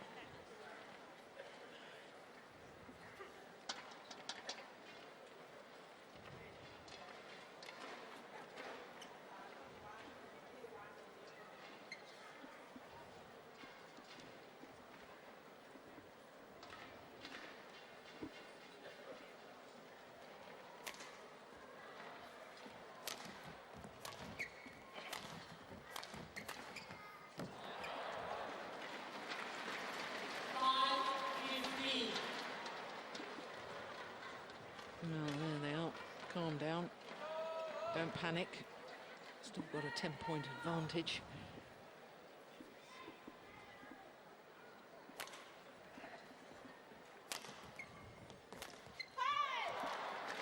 Service over. 16-5.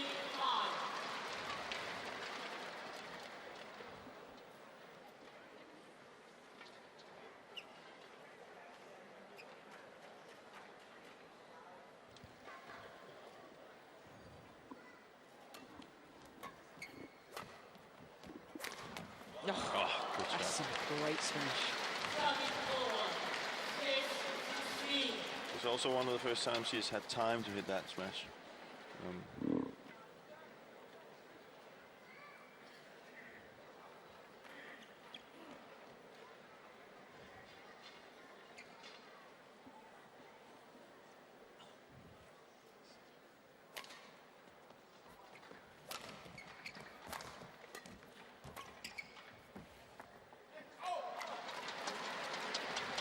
Service over.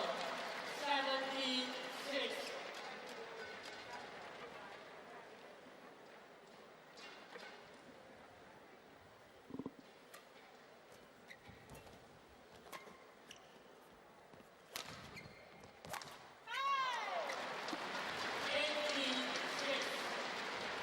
Oh, she's just got better and better as the tournament has progressed, hasn't she, Li Sherui? We watched her on Thursday, didn't we? She'd been playing against another Thailand youngster, Busanan.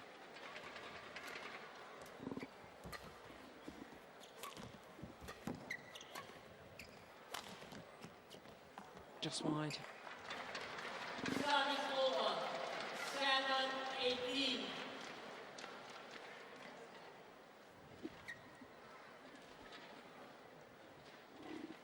Seems she's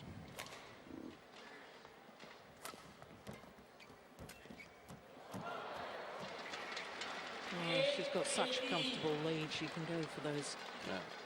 It's the first time I really see her, you know, relax and Yeah. maybe not so focused. But it's I think the chances of catching up from a 10-point deficit against our Olympic champion. It's not surprising that Li Sherui feels that the match is already won. She now only needs another 2 points. but you can see she feels comfortable, Yeah. and she knows she can turn it up anytime. So Service over. 9-19.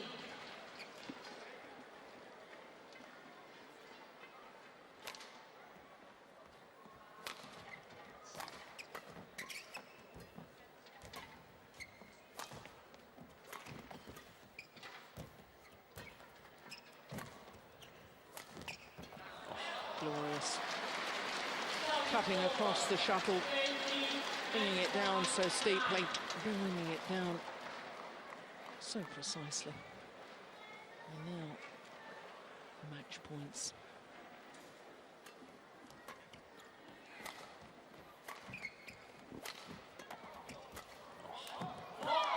First time of asking, and the Olympic champion has given a masterclass today. 21-12, 21-9. And the fans in front of our commentary position are on their feet, giving her a standing ovation. And she thoroughly deserves it. But let's spare a thought for this lady, the 17-year-old Intanon Orachanok. But what a performance by Li Sherui. Her 6th title of the year from 7 finals. And their confirmation of the scoreline, 21-12, 21-9.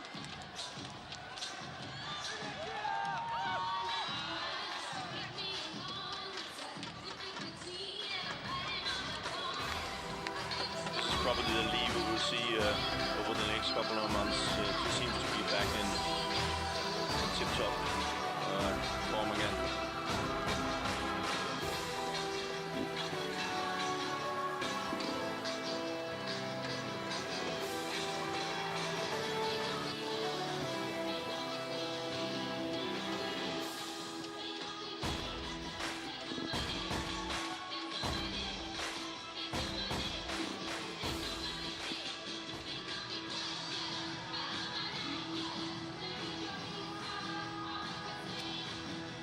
So there you can see our first 2 finals, won and lost in 2 straight games.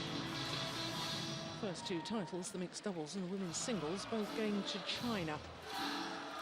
China represented in the next of our finals, the women's doubles, in the form of the world champions Wang Xiaoli and Yu Yang.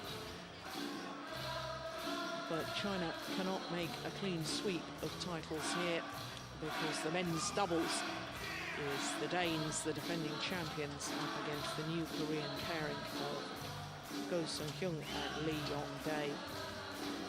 But of course China are guaranteed a 3rd title here because the men's singles is an all-Chinese affair.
各位嘉宾、女士们、先生们。 Distinguished guests, dear friends, ladies and gentlemen. 李宁2012中国羽毛球公开赛奥盛世界羽联超级系列赛顶级赛红双喜杯女子单打颁奖仪式现在开始。 Good afternoon. Welcome to 2012 Leading China Open. Awesome WWF World Super Series premiere. The award ceremony for women's singles will start shortly. 有请获奖运动员入场。 Please welcome the players.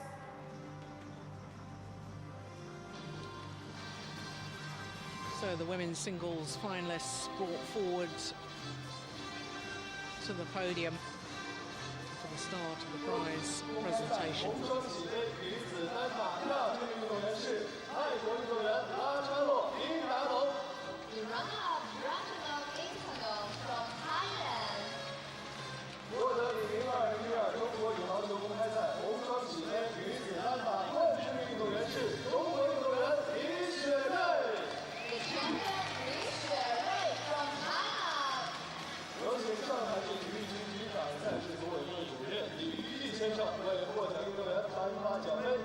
The award will be presented by Mr. Li Yuyi, Director General of Shanghai Administration of Sports, Director of 2012 Leading China Open.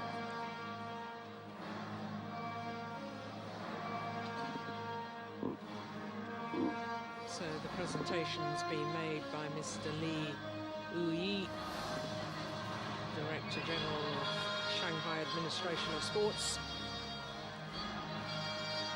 有请副局长、赛事组委会执行主任谢玉林女士为获奖运动员赠送鲜花。 We will now invite Ms. Xie Yuming, Deputy Administrative Chief of Rural Area Executive Director of 2012 Leading China Open to present bouquets of flowers to the players.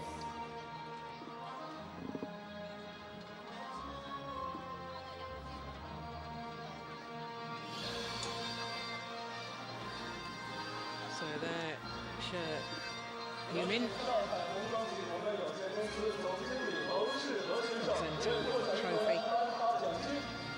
the flowers for the players. By Mr. Lou Shihe, General Manager of Shanghai Double Happiness Company Limited.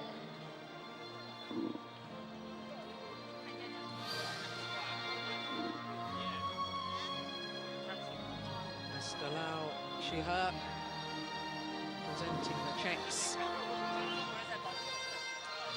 有请奥盛中国华东区副总经理林小慧女士为获得冠军运动员赠送奥盛敦煌礼。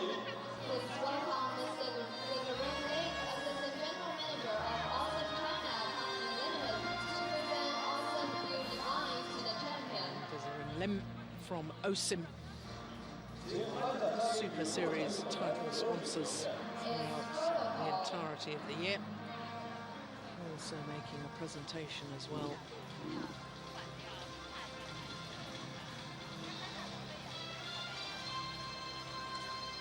女士们、先生们，女子单打颁奖仪式到此结束，请颁奖嘉宾和获奖运动员退场。 Ladies and gentlemen, this concludes the award ceremony for women's singles. 女士们、先生们，请大家继续观看比赛。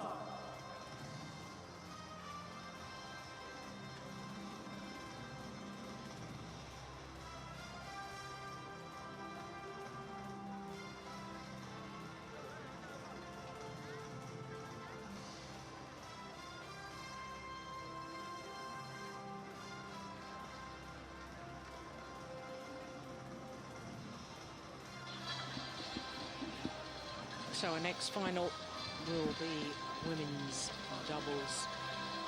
The current world champions, the number 2 seeds, Wang Xiaoli and Yu Yang, up against the Japanese pair that were kept on court well gone midnight last night in winning their semi-final. Miyuki Maeda and Satoko Suetsuna overcoming the number 8 seeds yesterday in 3 tough games. An hour and 27 minutes it was. 女士们、先生们，李宁2012中国羽毛球公开赛女子双打决赛即将 14 and a 开 half 始。 hours ago, I think they finished that, wasn't it? Yeah. Also, WWF World Super Series premiere. The final of women's doubles is about to start. 让我们用掌声欢迎裁判员、司线员入场。 Please welcome the line judges.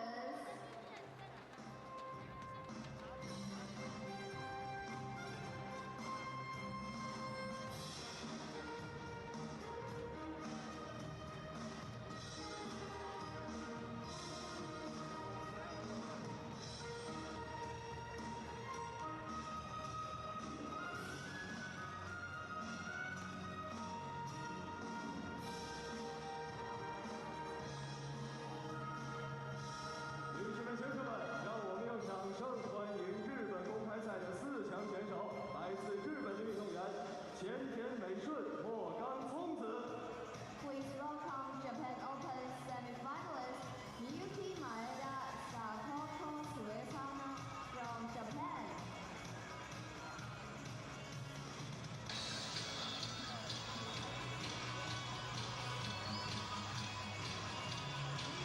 女士们、先生们，让我们用掌声欢迎印度尼西亚公开赛的冠军，来自中国的运动员王小李、于洋。 Indonesia Open champion Wang Xiaoli Yu Yang from China.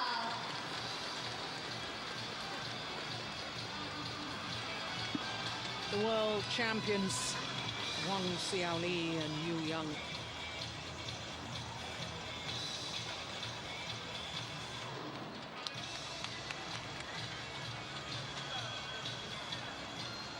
Of course, the Chinese pair, former world number ones. And this Japanese pair, former world number twos. 来自瑞典，花球裁判罗康纳德·席尔瓦来自斯里兰卡。 Well, the umpire for this match, Ken Fosto from Sweden. This his last ever tournament as a match official at the elite level. Will retire after this women's doubles final. He's had a fine career as an umpire, highly respected all over the world. So the women's doubles final. Wang Xiaoli and Yu Yang against Maeda and Suetsuna from Japan. There is Yu Yang, the 26-year-old from Liaoning province. Was the Olympic champion in 2008 in Beijing with Du Jing. Got a bronze medal as well in the mixed doubles with her Hanbin. Her partner, Wang Xiaoli, 23 years of age from Hubei province, who's been world number one in the women's doubles with two different partners. Of course, she was world number one with Ma Jin 3 years ago. And she beat her former partner, as you can see, in their first match, because of course they had a bye in the first round. Not a full draw in the women's doubles, which we talked about at length yesterday. A very disappointing statistic, that. Very comfortable semi-final, as you saw, against the Thailand pair. 9 and 4 in 26 minutes. What a difference that this Japanese combination had, who played the evening session. They were last match on. As I say, it was well gone midnight that they finished their semi-final against number 8 seeds Hai-Wan and Zhang Ye-Na. So there is Suetsuna, oldest player on court at the age of 31. And there you can see that their first match, which was the second round, against the pair from Singapore, that was an hour and 12 minutes. And their semi-final, 27 minutes. What a battle it was. So as far as the Japanese pair is concerned, this is their first final of 2012. But that statistic won't help their supporters feel at all easy about today's final. because they've played 3 times previously, and Wang Xiaoli and Yu Yang have won on every occasion. In fact, the Japanese pair have never even taken a game off this particular Chinese combination. In fact, the most number of points they've scored in a game, I think, was 16. So, as yet, made no real inroads into the dominance of the current world champions.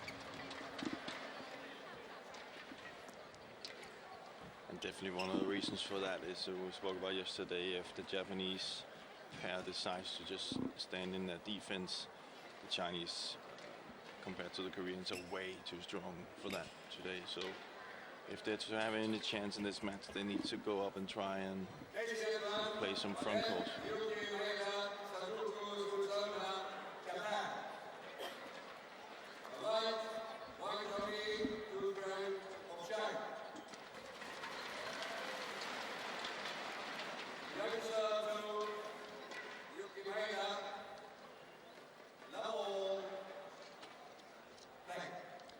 So the number 2 seeds, the current world champions Wang Xiaoli and Yu Yang, nearest to us, up against the number 6 seeds, Yuki Maeda and Satoko Tsutsuna of Japan.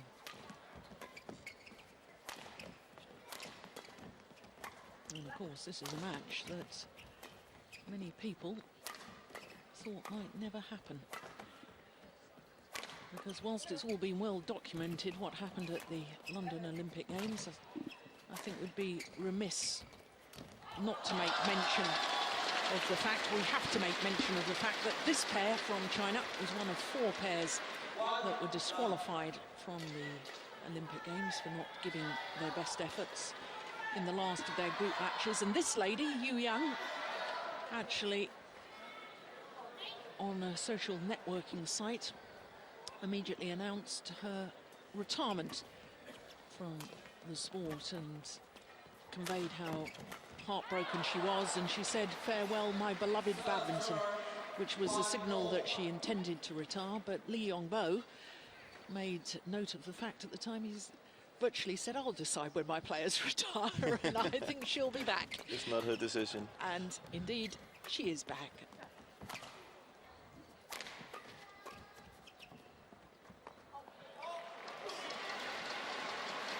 No doubting her talents. Of course, they were overwhelming favourites for the gold medal in London.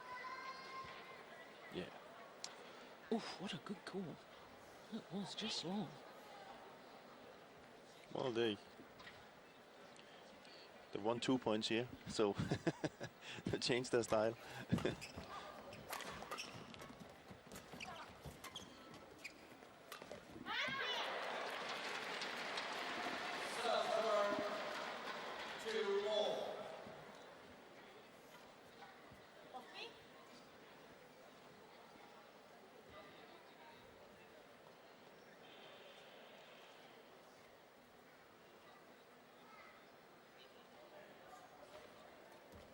Good serve. Oh, even better return from Wang Xiaoli. That is magnificent. 3-2.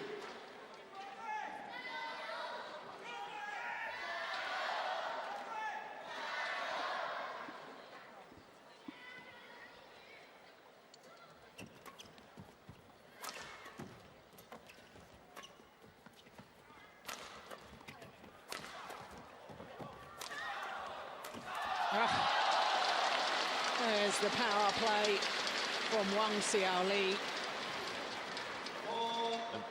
The Japanese pair has to, has to come up with a better game plan than that. Starting with a service return, lifting it is not the way forward here.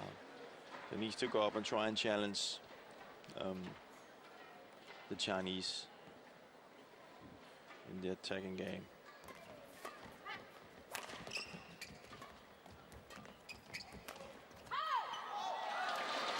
Well, in my humble opinion, I think Wang Xiaoli is the best women's doubles player in world badminton. Well, I'm not going to disagree with you.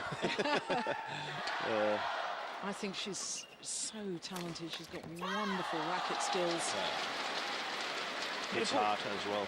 Hits very hard. I wouldn't be at all surprised if she hits a harder smash today than the hardest so far, which is 229 from Camilla Ruta-Yul. Yeah, she should be up there as well. And which is one of the reasons why we saw the statistic here with the Japanese pair against the Chinese. That's one of the reasons why this defensive game that they're using the Japanese pair is not working here, because she'll just hit through them. So.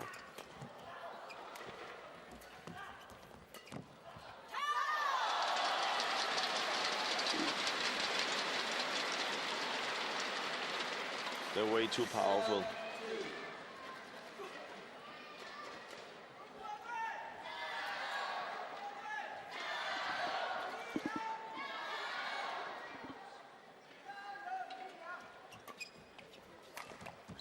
Oh, good shot. And the jump smash from Yu Yang. But you can already see in the Japanese pair compared to yesterday that they're not in so much control here, and already communicating what to do, and their heads are a little bit low. Maybe they're still a bit tired from yesterday. Yeah, wouldn't be at all surprised. Yeah, that's just long of the back line.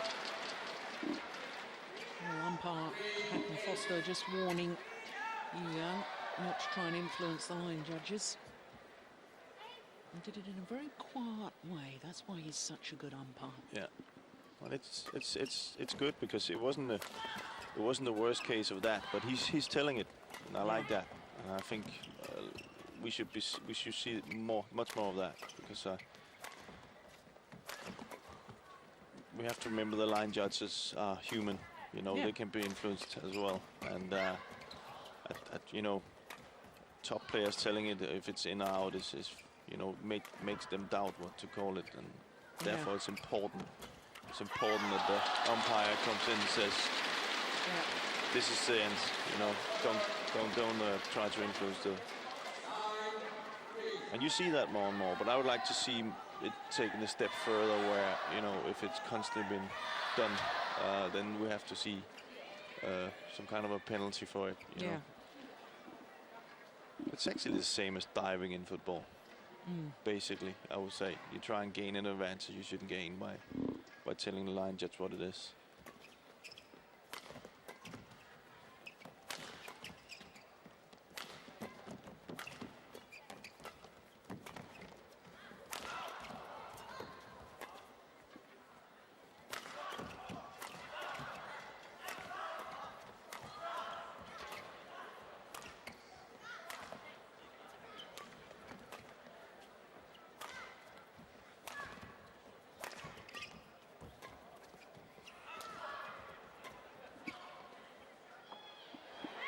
It's landed in. Well, it's called in.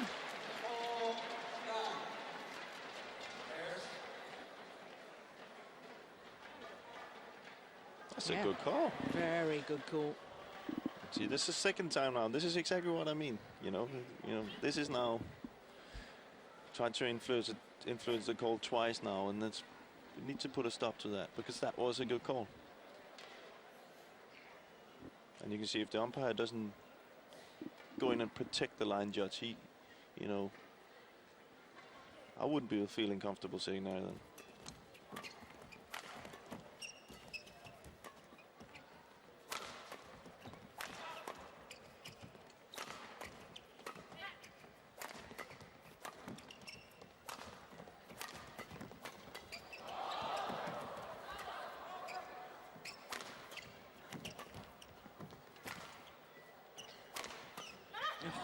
Good defense.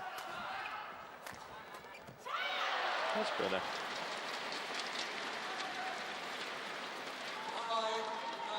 "26 minutes there.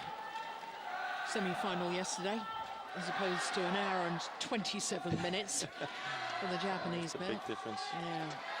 And so late. You were talking yesterday about how players will need to warm down, physically stretch down, and then they need to have something to eat, maybe need to get a massage and so on. I think on top of that, if I'm to understand correctly, one of the Japanese players got called in for a giving a sample for a random drug test. Wow.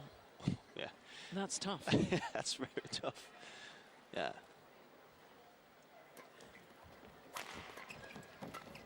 It's not the best of odds. No. And then I must say, all those things you're talking about is the well played. They can play that. Yeah. Those are all professional things you're talking about. And the worst thing with this is that we probably both felt by sitting here and watching badminton is the adrenaline. Yes. When the adrenaline is running in your body, you can't just go to sleep, you know, and then that's the biggest problem. You know, the whole system is up and running, and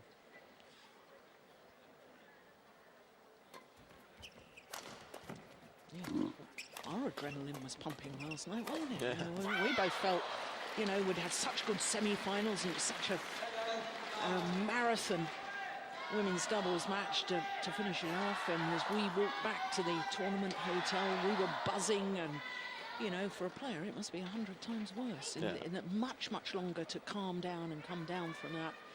much longer. You can see I was up in Carsten Mogensen's room just saying, well done for yesterday, and what was the time, around almost 1 o'clock there? Yeah. And his adrenaline wasn't down yet.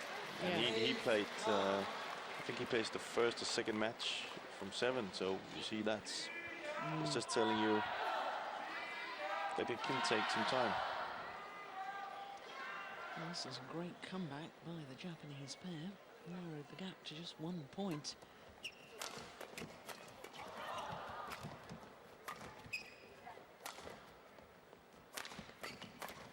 Oh, that's okay.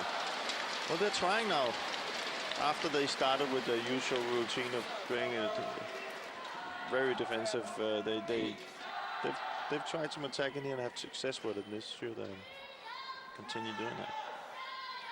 I just want to go back to the line judges actually, because we've been watching a lot of calls during these last couple of days, and I must say, to their credit, I haven't seen one wrong call yet. That's very, very impressive, I think. All the close shots we've had, it's been right. So they've done a good job.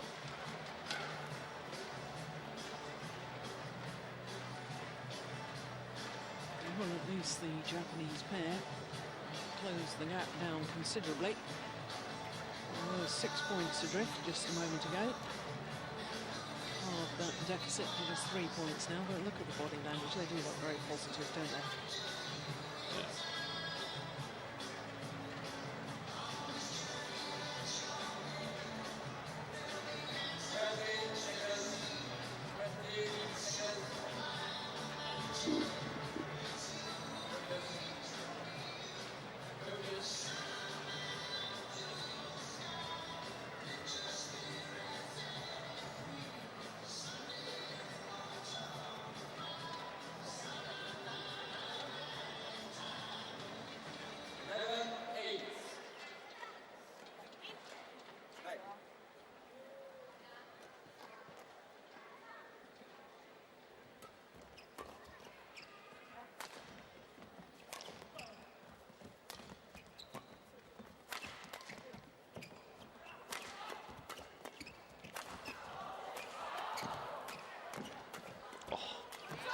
Brilliant.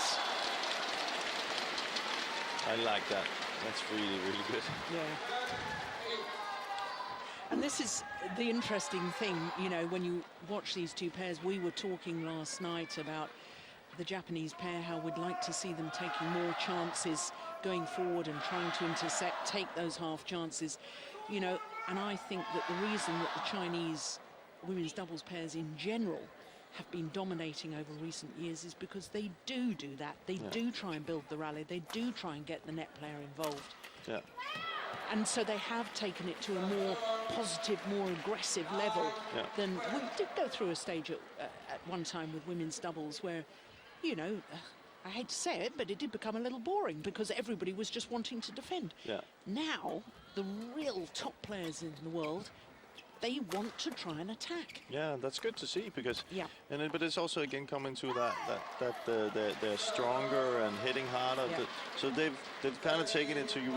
We see some of the ladies do jump smashes now, and they've taken it to the next level, and that means that opens up a possibility of other tactics, you know, and you know, the rest. Oh, that's good. The rest needs to, you know, you can learn from that, and then, you know, follow up on it, because that is the way forward now. You've also seen, you know, if you take, for example, the Danish pair, Camilla and Christina, also very, Ruder Juhl, very aggressive in their approach to the game, and they've had success with it. So, yeah, she thumped down a smash earlier in the week of 229.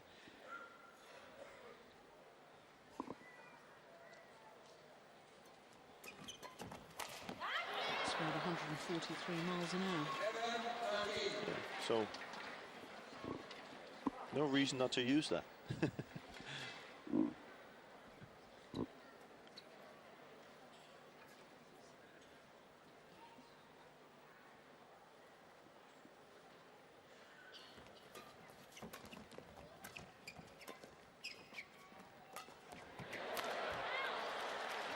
Indecision at the back of the court.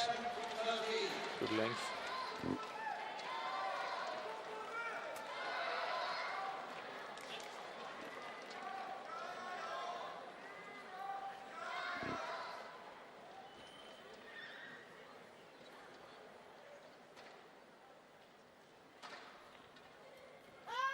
Oh, such a pity.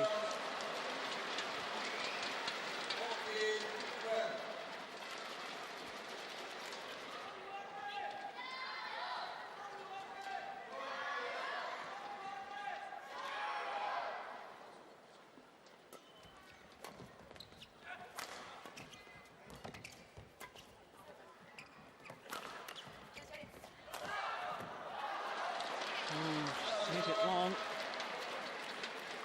I have to say, they do look a little bit rusty, don't they? There's moments of brilliance, and then there's moments where you sort of think, cracky, they, you know, when they were at the top of their form and playing regularly, they would never have made mistakes like that.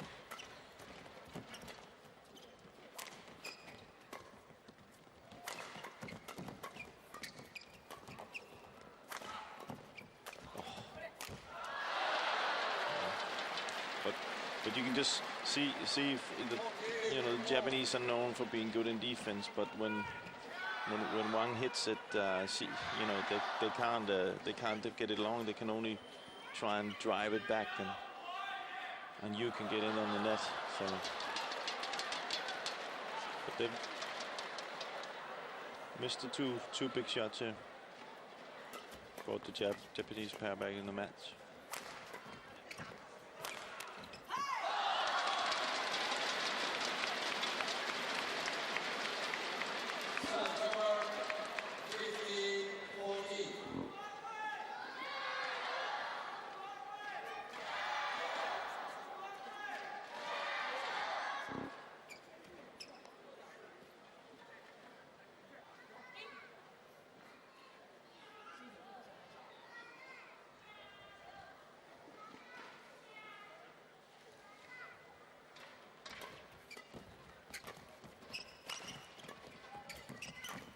That's good. Been looking for the net, more for the net here, the Japanese pair, than I've seen them. So.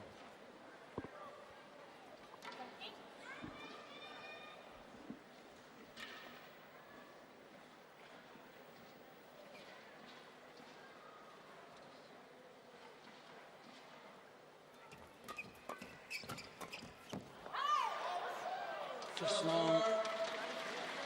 Yeah, but right to go for it, right to try and intercept.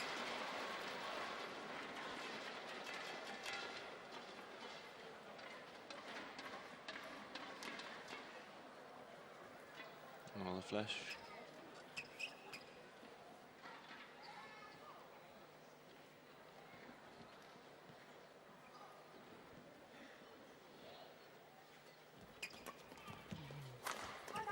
Just lifts that low serve, no attempt to put pressure on. get away with it. 离线的先生们，请您关闭照相机的闪光灯功能，请您关闭照相机的闪光灯功能，谢谢合作。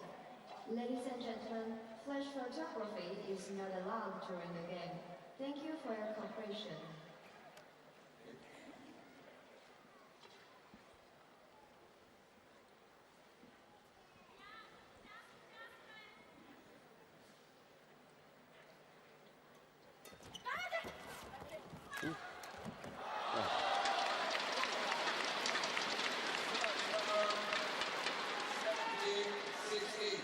You see you communicating to Wang to come forward. When they attack, they want to kind of like both get forward to the net because they hit so hard that it's difficult to defend them. That's a good serve from Wang Xiaoli. 18-16.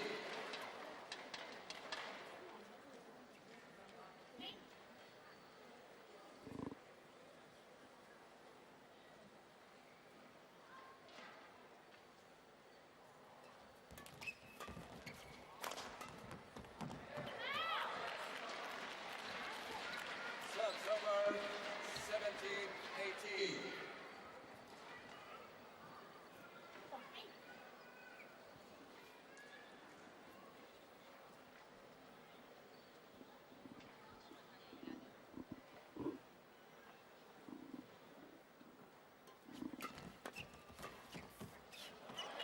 Pushed it long. Back level once again.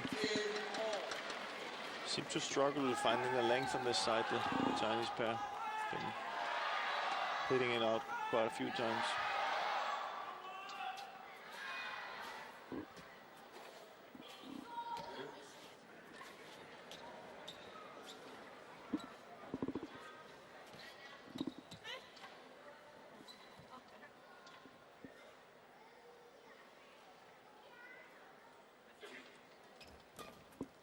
What a good return.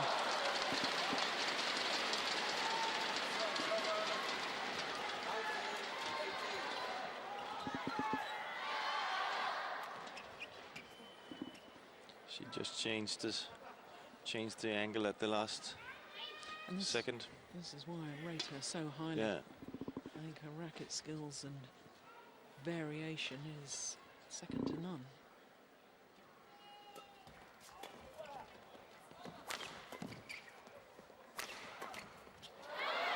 And it's one of these deception shots we spoke about, you know. So you can get a lot out of that.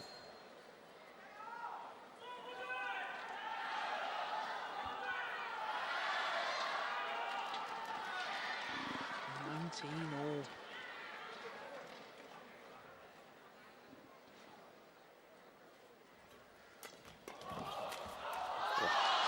So good from the return of serve. Yu Yang absolutely pouncing on it. And Wang Xiaoli close up behind her so that she could pounce on the next one too. And it's again point out for the number 2 seeds.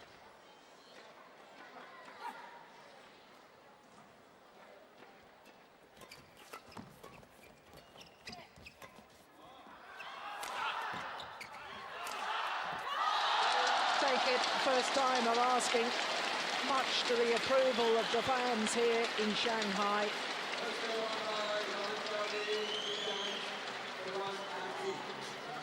(21-19) in 22 minutes.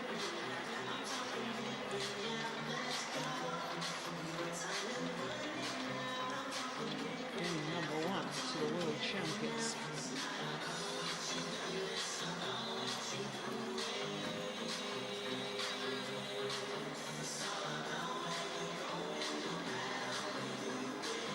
Some smiles there from the Japanese pair. Certainly got more points in that game than they've ever managed before against this particular Chinese combination. Not only that, they did it in a much better way. I think they were aggressive on the serve. They didn't You know, as we saw in the beginning and yesterday, they didn't just lift on that third shot. They tried some attacking game and it was quite successful. So hopefully they'll continue that here in the second set.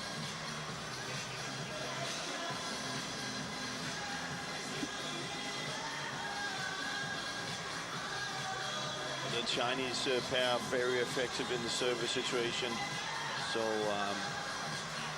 if I was the Japanese, I would maybe try and flick serve them a few times to try and get them out of balance. Because the last part of the first set, their returns were really, really good from the short return. So that could be a way to get the Chinese out of balance in the service situation.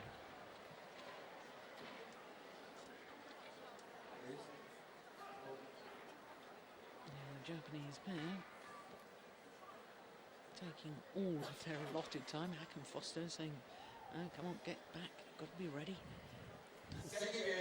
They were in there for 100, how many minutes yesterday? Yes. They've had enough of that. So here we go, second game of the women's doubles final.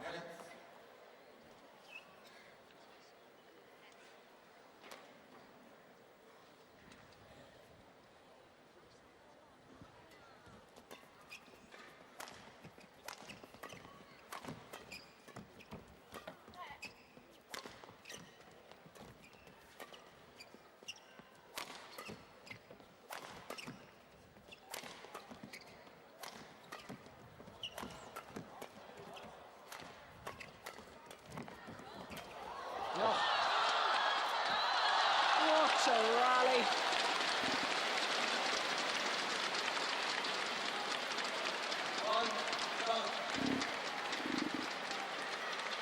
I hope she's all right. Yeah, I hope she's all right. She's awfully slow to get up. Oh, dear me. I'm not convinced. Or maybe just the... Oh. Remember, of course, she had a knee operation a couple of years ago.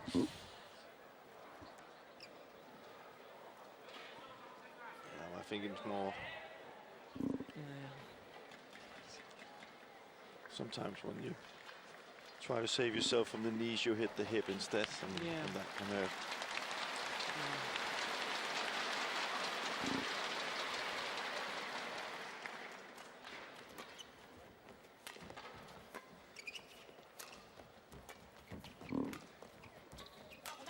That's well played. Well, we've talked at length, certainly when we were working together in Denmark, about Lee Chong-wei's support of Super Series events and the fact that he's won 27 Super Series titles. As far as women are concerned, do you know who's won the most?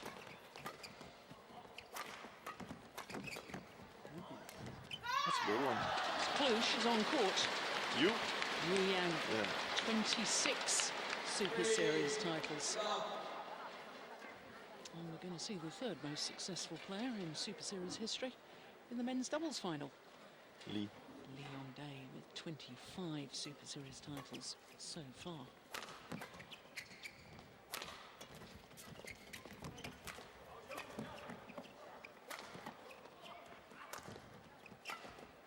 And the thing is with these players, they don't look like they're going to stop winning these Super Series anytime soon. No.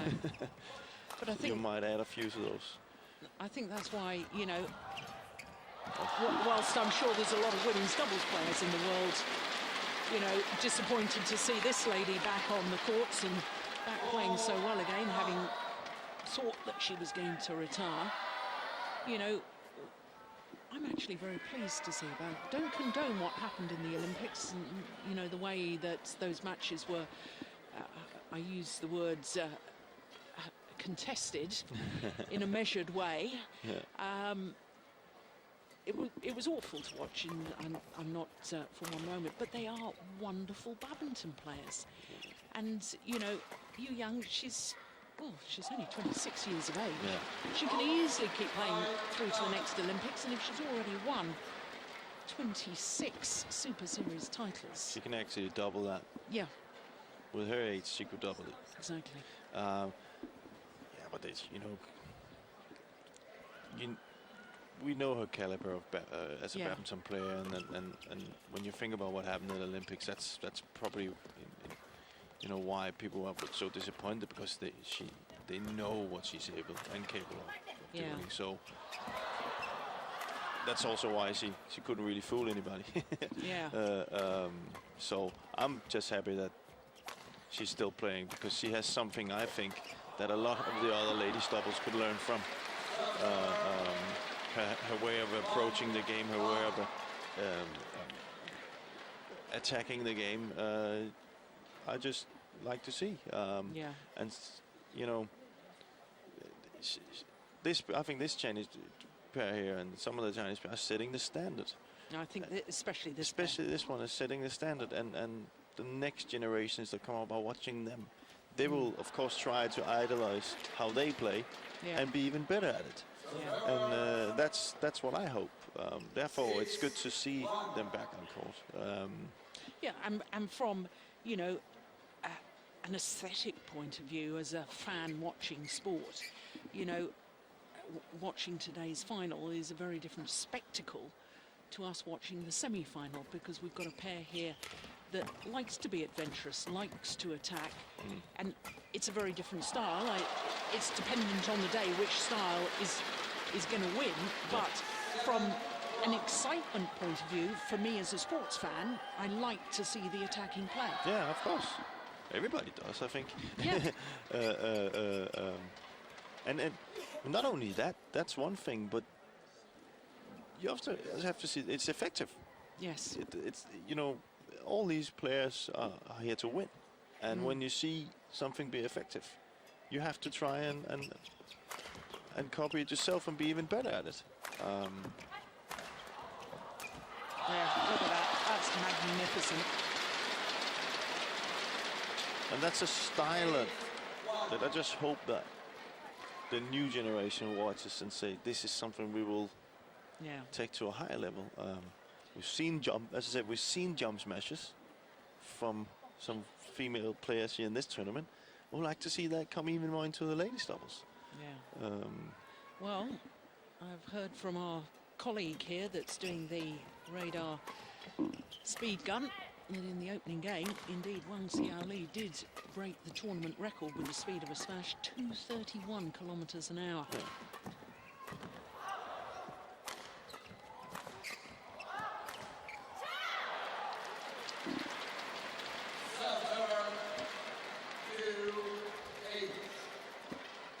And make no mistake with that, she's worked hard to gain a match like that, and that's what I'm saying. The rest has to follow up on that. So we need to get our smashes up to 231. Oh, I tell you what, next time we'll bring our kit down a little early before the finals start, and we'll get our colleague to time our smashes, and then we'll just see how brilliant these players are today in comparison to us old fogies. Yeah. Oh, good try. Yeah, I know she made the error, but it's exciting what she's trying to do there. It is exciting, and it gets, you know, the rallies gets more exciting. But I also do think you can see today on the Japanese, they have accepted that they're not gonna win by just playing the game they played yesterday, and are trying to change that style a little bit.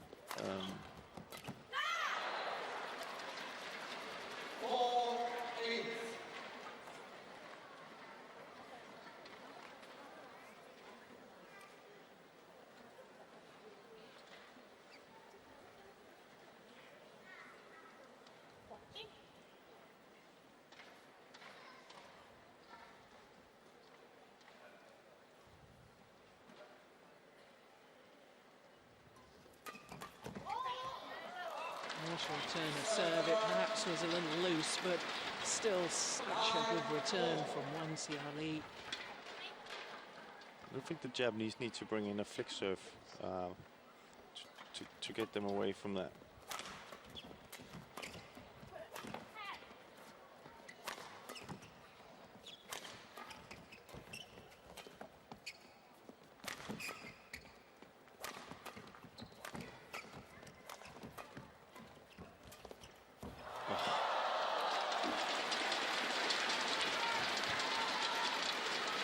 can tell you that Jim Laugerson was applauding that.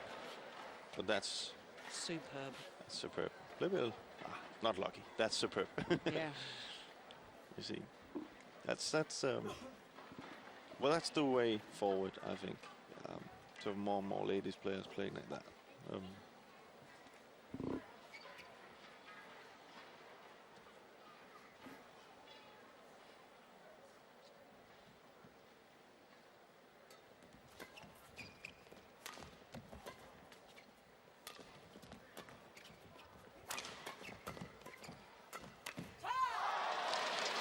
To the mid-game interval with a 7-point advantage.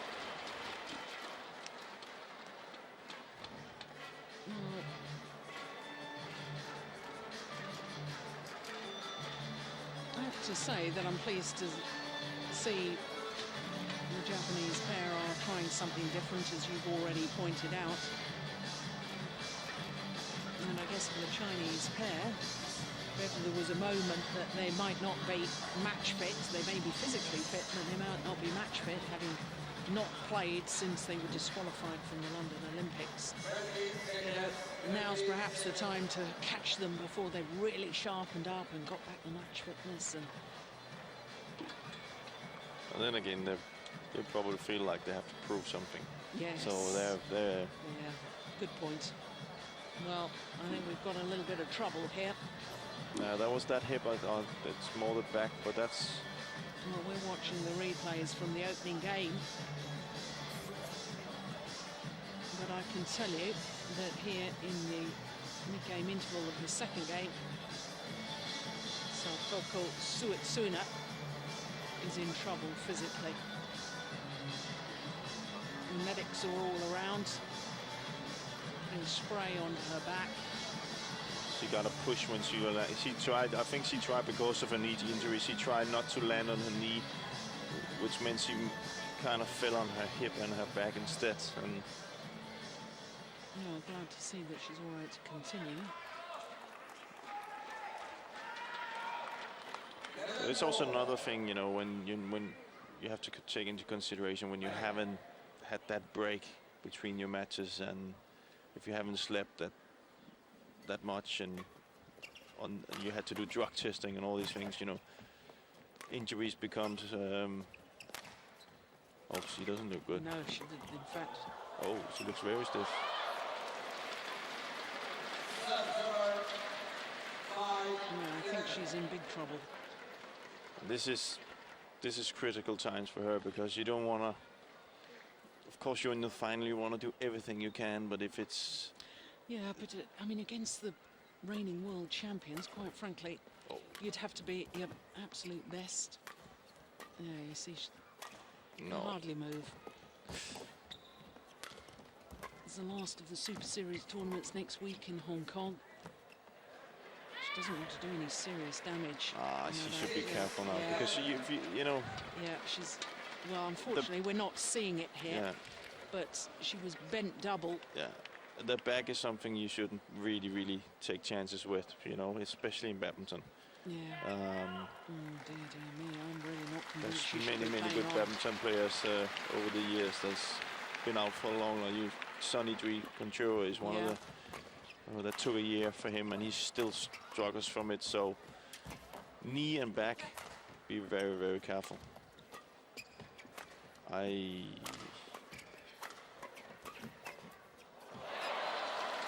Well, they keep playing on the other Maeda, so.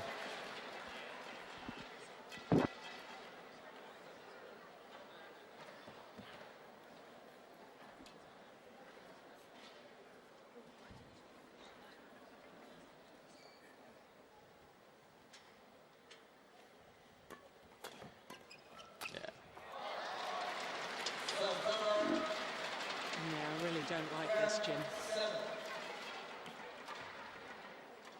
She tried the flat flick serve, and just to stay forward. Now we see her stand up close to the net now. Yeah. I wouldn't be surprised if she just moved up to the net. Yeah. Yeah, there you go.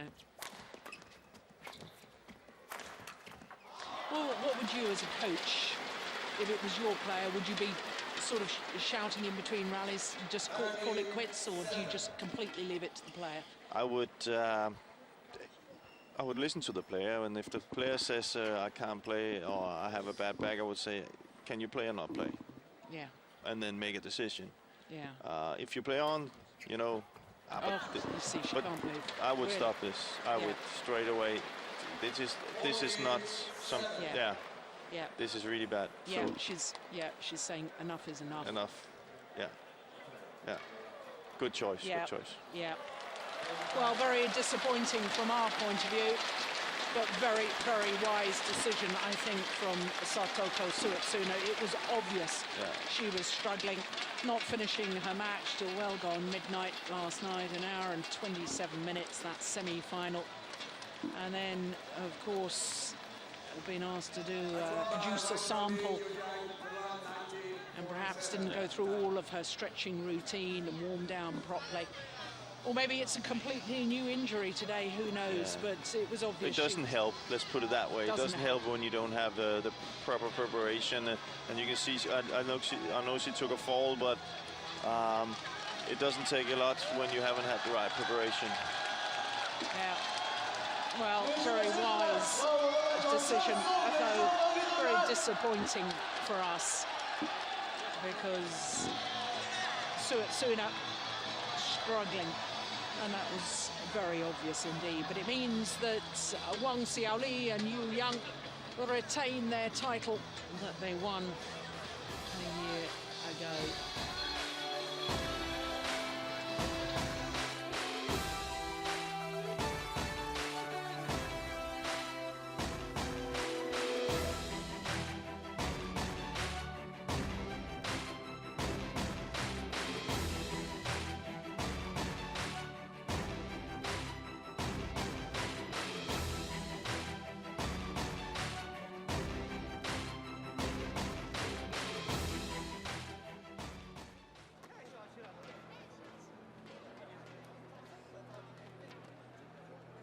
So there you can see confirmation that 3 of our 5 finals have been concluded, albeit that the women's doubles sadly had to finish with the retirement of Satoko Suetsuna with that back injury.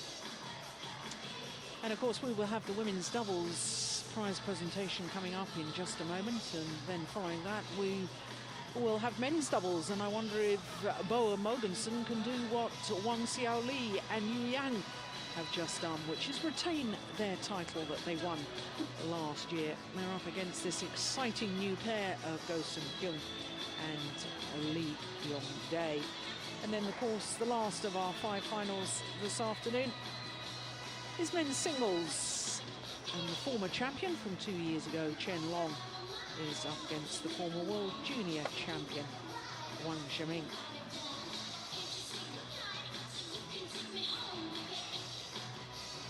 So the women's doubles, well, disappointment from the start, I suppose, with only 8 matches played in the very first round. There was only 25 pairs in the main draw. And then we had a number of pairs that withdrew ill or injured.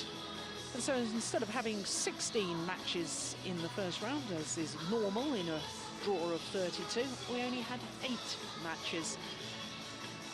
And today we've ended with disappointment again, with one of the players quite obviously injured, and very wise to stop, but disappointing that women's doubles final ended in such a manner. But I have to say, I am delighted to see the return of the current world champions, Wang Xiaoli and Yu Yang. I think they're good for the sport. What they did at the Olympic Games when they played was not good, but I think their style of play, when they give 100%, is very good for the game, the discipline of women's doubles within the game of badminton. It's a very important thing, I think. It's very important that you have those doubles players like these two who can take ladies doubles to the next level. So exactly.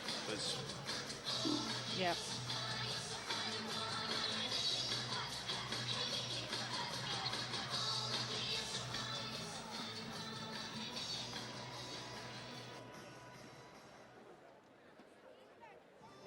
Yongbo.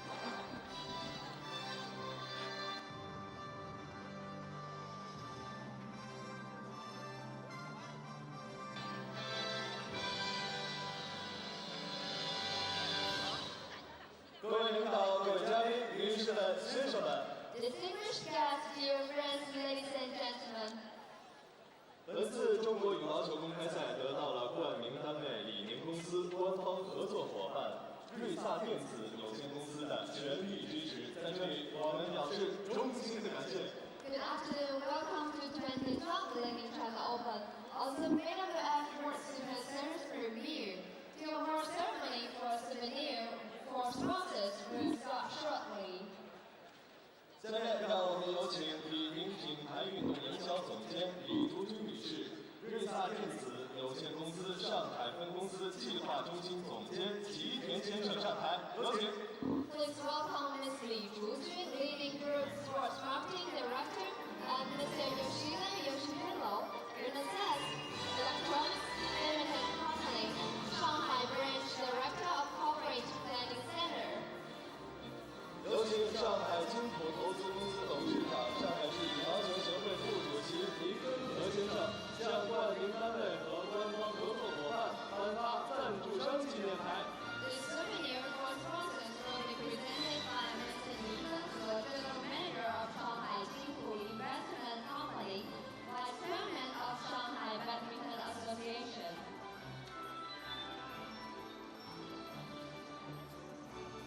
So the presentations for our sponsors were presented by Mr. Ni Jinhe, General Manager of Shanghai Jinpu Investment Company. Ladies and gentlemen, this concludes the souvenir presentation for sponsors.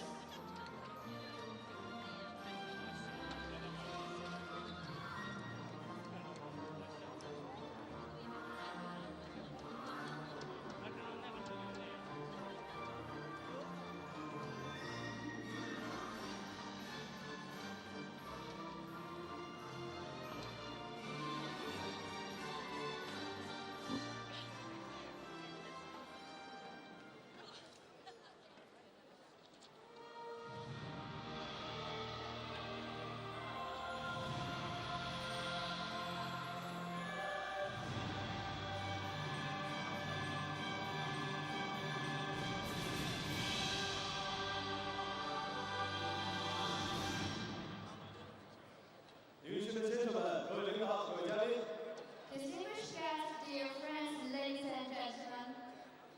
李宁2012中国羽毛球公开赛奥盛世界羽联超级系列赛顶级赛瑞萨杯女子双打颁奖仪式现在开始。 Good afternoon, welcome to 2012 Leading China Open. Also, BWF World Super Series premiere.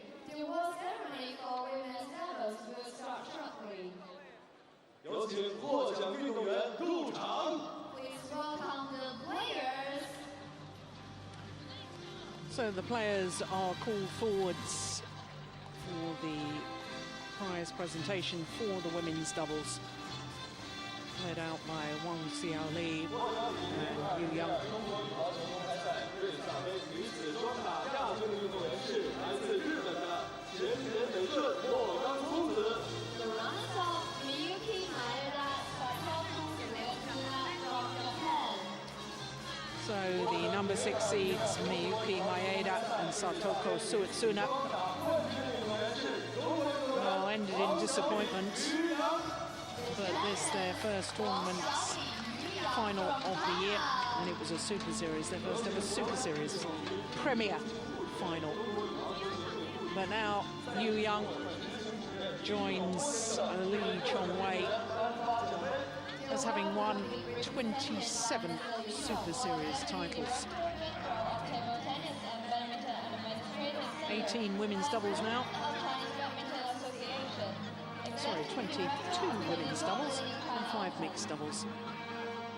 Head coach Li Yongbo, head coach of the Chinese team, making the presentation.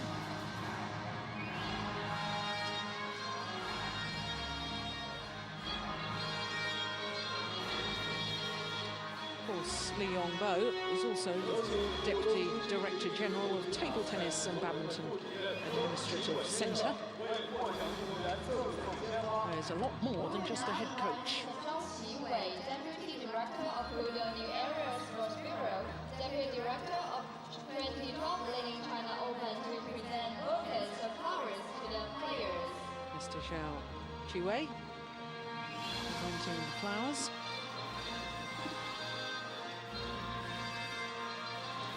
The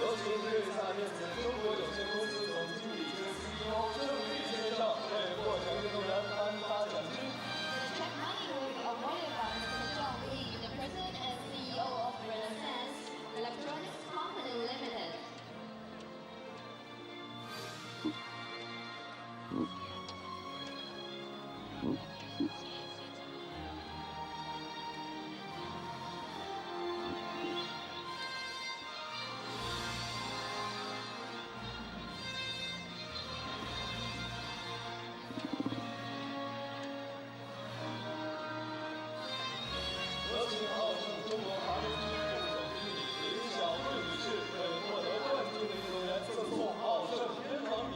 Please welcome Mr. Ren Lin, Assistant General Manager of Awesome China Company Limited, to present Awesome You Divine to the champions.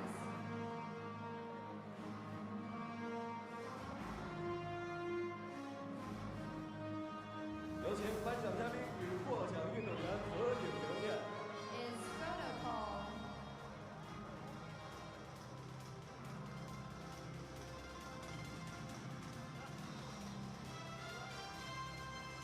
女士们、先生们，女子双打颁奖仪式到此结束，请颁奖嘉宾和获奖运动员退场。 Ladies and gentlemen, this concludes the award ceremony for women's doubles. 女士们、先生们，请大家继续观看比赛。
女士们、先生们，李宁2012中国羽毛球公开赛男子双打决赛即将开始。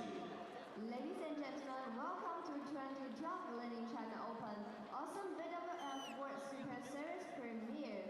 The final of men's doubles is about to start.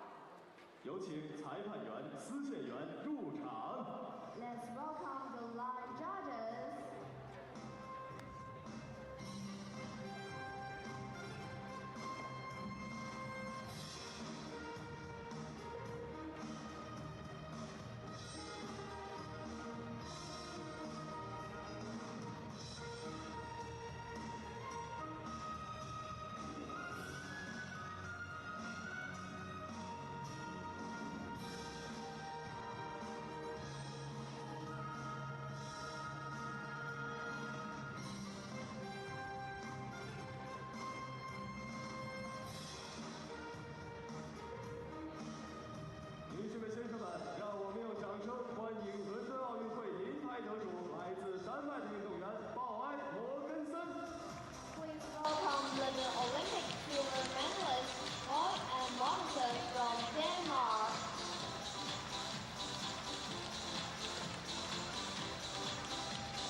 The defending champions the world number ones, the European champions and the Olympic silver medalists. That is Matthias Boe and Carsten Mogensen.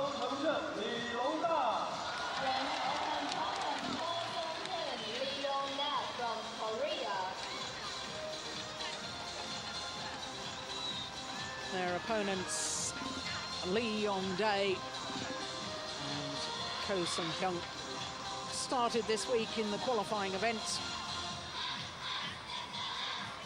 Didn't actually have to play any matches in the qualifying because their opponents got promoted to the main draw, so they got a walkover into their qualifying position. And here they are in the final.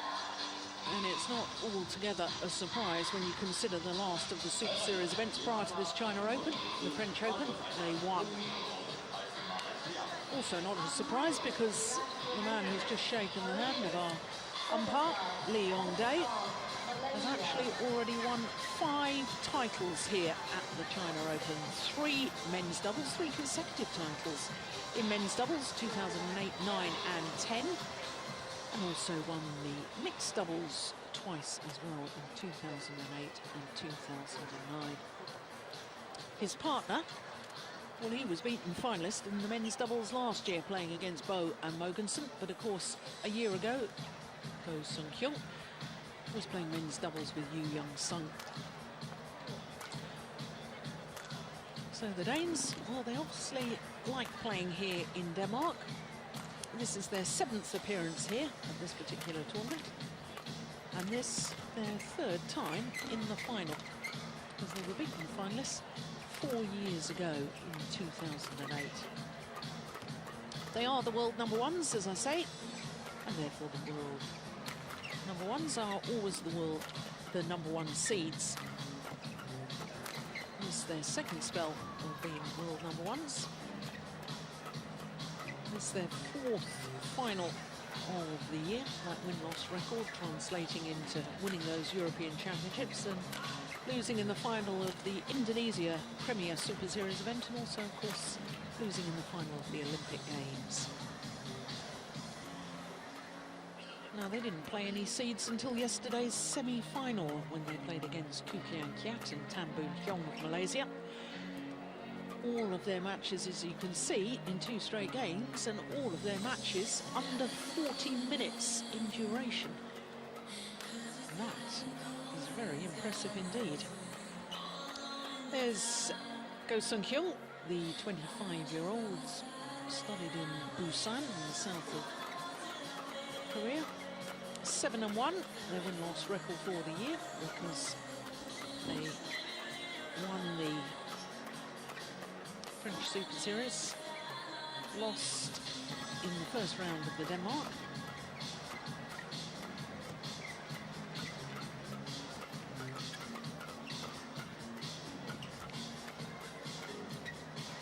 Well, they too, like their opponents, have won all their matches in 2 straight games, including a 2nd round encounter against their teammates and Asian champions Kim Ki-young and Kim Sa-rang. Quarter-final against the number 2 seeds. That was impressive, wasn't it? You were with us earlier in the week. You will have enjoyed watching them play against the Olympic champions Kai Yun and Fu Haifeng. They won in 2 straight games, and yesterday's semi-final against Endo and Hawakawa from Japan.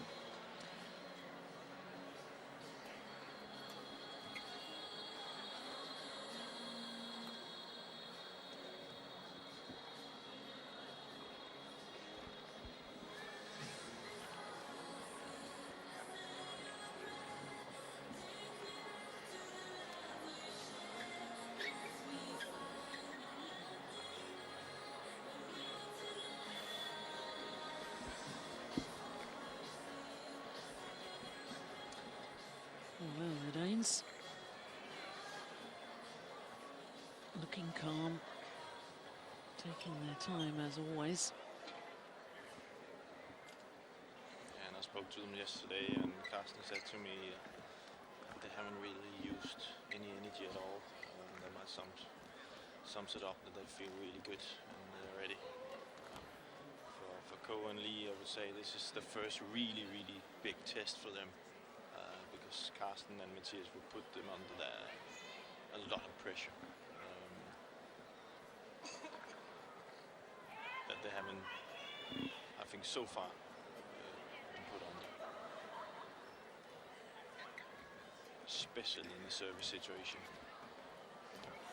where the Danish system is very, very effective. So not only haven't they played for 40 minutes, they haven't really played that many long rallies.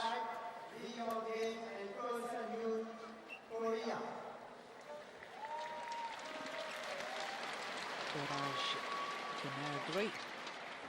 Lampard.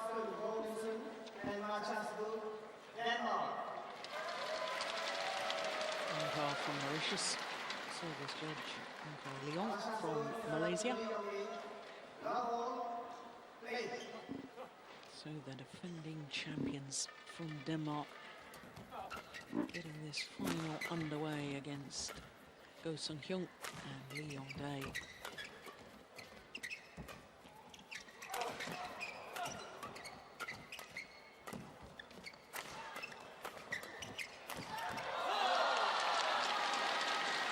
We were lucky enough to watch the Koreans play their quarterfinal against the Olympic champions Taeyun and Fu Haifeng, and I thought they were very, very impressive. Yeah, but there's no. Let's not hide that these two pairs here has been absolutely the best in this tournament. So in that perspective, it's the right final, and we should be in for a treat, as you say. They play really, really well. Kang Hyun-jin, Korean coach.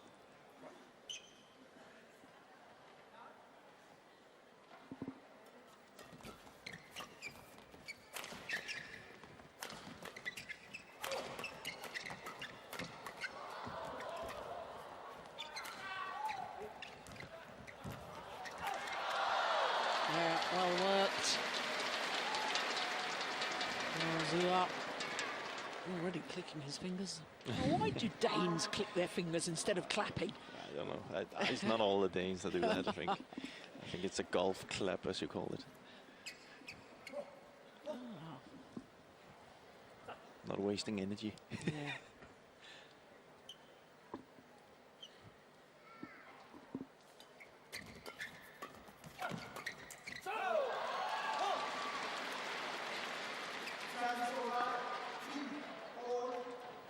Good start from both pairs.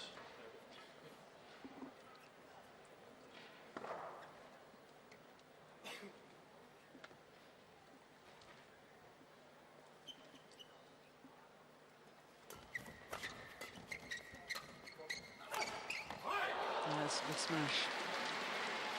Well, we were posing the question yesterday about what that tattoo on the left arm of Matthias Bo meant, and some of our colleagues came dashing up to tell us. I received emails from my friend in Korea as to what it was all meaning. It means forever. Forever what? Now, you're supposed to be our spy in the Danish camp, finding out these little details.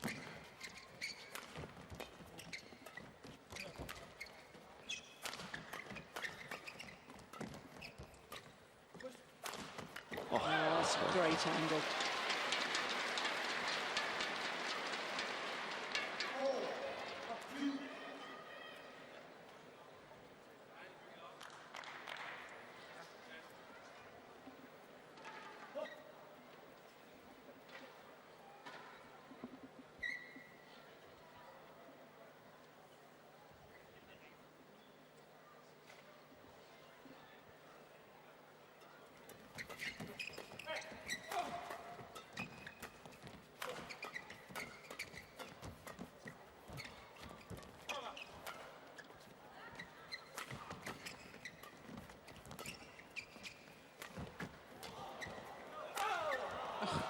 Goodness. What a rally. It's really, really good badminton. Very good men's doubles right now.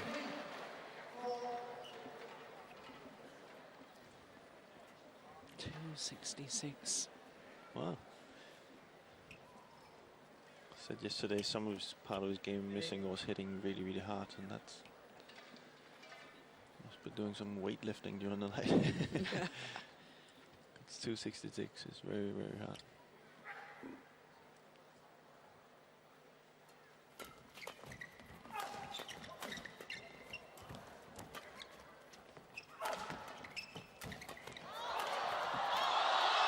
Would you believe it? Fantastic. Having a little lie down and still got it back. Yeah. Yeah.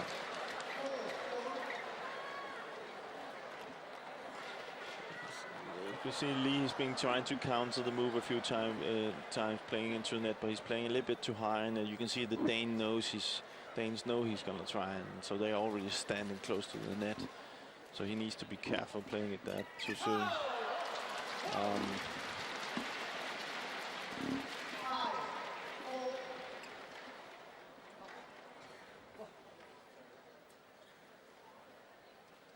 I noticed that Lee Yongdei has got some strapping on his right knee. He's played a lot of badminton recently too, hasn't he? Both the Super Series events in Europe and then the World University Championships last week in Korea, where he won a gold medal with Kim Ki-jung. I think that strap there, you see that a lot of players have that strap right under the knee. I think it's just more of a support for the knee than it is an actually injury. So A little bit of patella tendonitis. Yeah, when you say it don't properly. ask me. Yeah, good attacking play. And that's what you were talking about earlier in the week, isn't it? This way they work the left-right combination so well. Yeah, and it's for the Koreans, it's important that they just don't stand in that defense, lifting from side to side, because Carsten and Matthias is just going to rotate and it's into their game. So they need to be a little bit more constructive in their defense.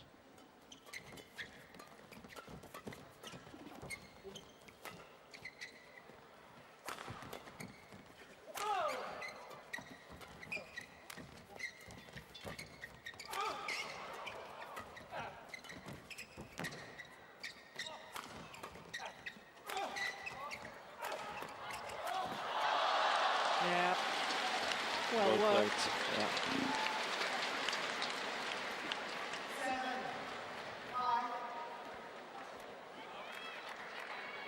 Very effective in the attacking game right now, Matthias and Carsten. Getting the right angles. Very steep smashes, which are difficult to defend.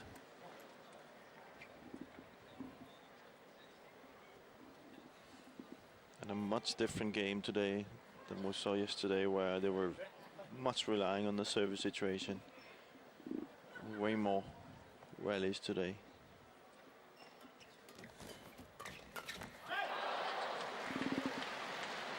Incredibly quick.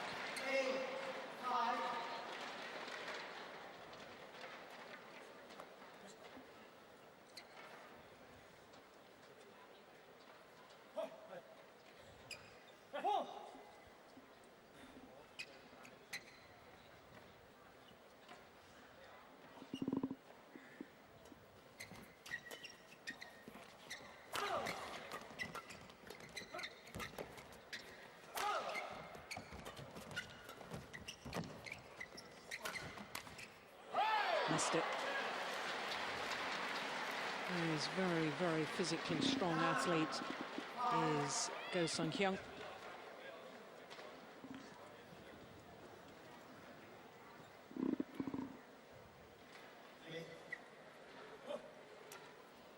Yeah, I've just received a note from my colleague to say that Go-Sung-hyun has just hit a smash at 273. Just proving my point. He's give it a fair whack, can't he? Yeah.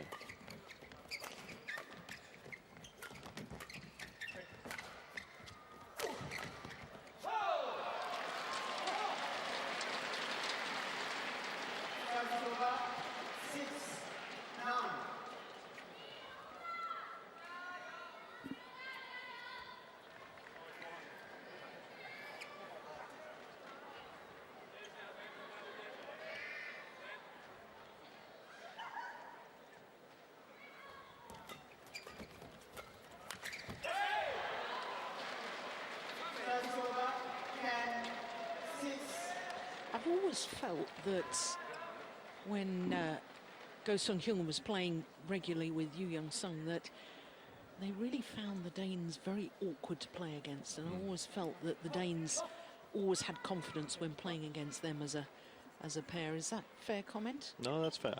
It's a fair comment. You can see it's a little bit the same here in the start. They do have a little bit of difficulty finding out that system, especially in the service situation that Carsten Matthias had, and they're just not used to that.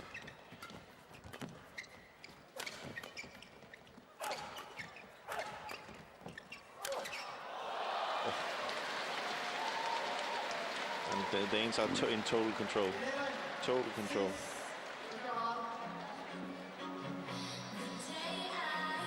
Yeah, we talked about his smash yesterday, didn't we, Carsten Mogensen?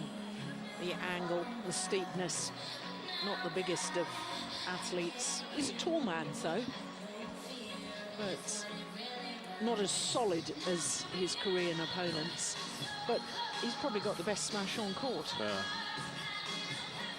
Probably not the hardest, but he probably gets more winners from it because of his placement and his angles. He still hits pretty hard. Yeah. But it's actually it works in his favor to have the hard smash, but he's using a lot of these smashes that are steep instead, and that's because then Matthias can get into the rallies at the net. So there's no point for him to hit hard, because then the opponents will be able to counter it quicker. So he's more of a solid player from the back that keeps it down with drop shot, and then when the chance is here, he will hit hard, and he can hit very hard. But it's more or less he's relying a lot on his really good technique, but he has also worked a lot with his strength, so he is stronger than he was 5 years ago.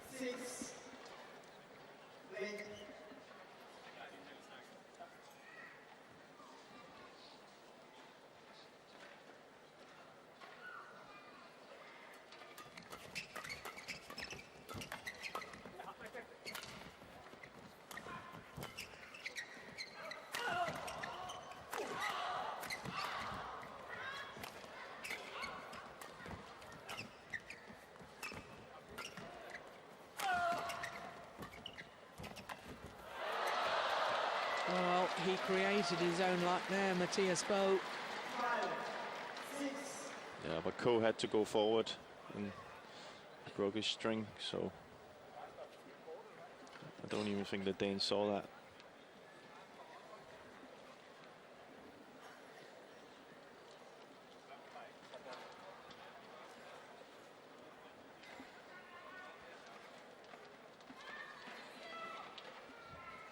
World Championship silver medalist, of course, Go Sung-hyun last year, his former partner.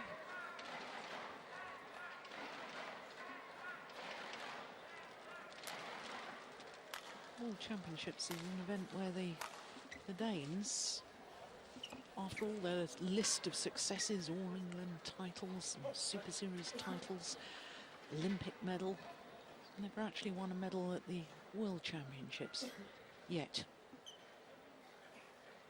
Yeah, but I saw that match at Wembley for the World Championship, and they were not playing to the same standard as we've seen them here and at the Olympics. So was there a logical reason for that? well, of course, there's ill or injured or anything like that? No, there was no real that. It was just you know, I think there was a lot of pressure on it. People were expecting just to take a medal, and that sometimes gives a little bit of a, you know, not that free a feeling when you play. What a great flick serve. And of course they were expected to medal because they were the #2 seeds at the World Championships in Wembley in 2011.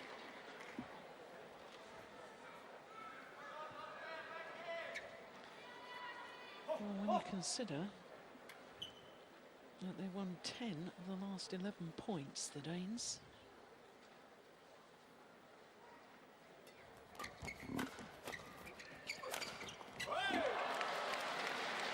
That is incredible, isn't it? Yeah. I'm very surprised by the Koreans' tactic here. It's not, I don't think it's in their favor. I know Lee with his former partner was playing a lot of defense, but they were also better at it. I don't think it's really it's Co's style. I think he needs to, or Lee needs to take a little bit more action here and try and come forward and take the net.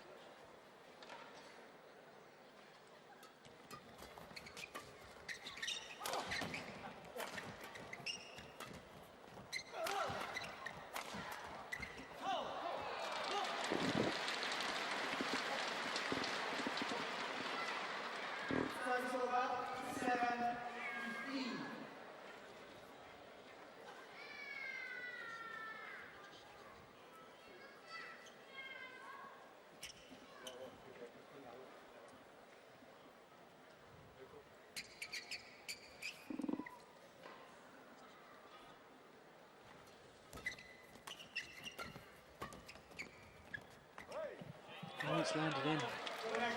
Oh, well, no, it's overruled by the umpire.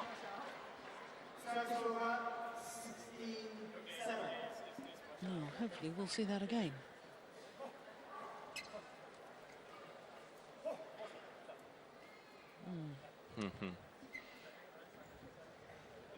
Yeah.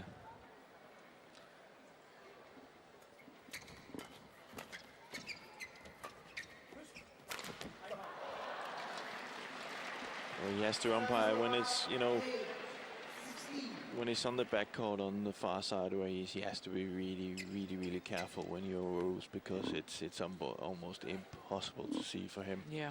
So he has to be really safe before he challenges that call.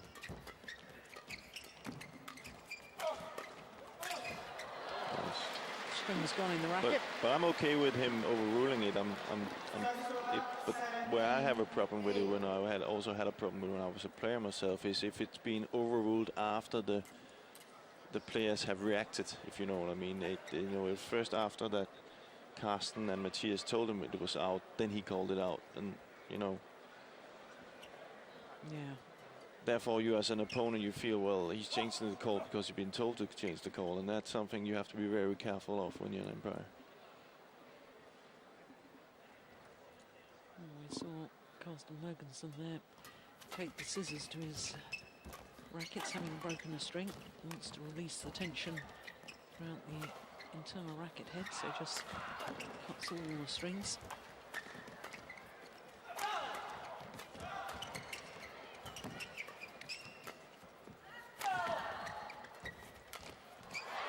Too long.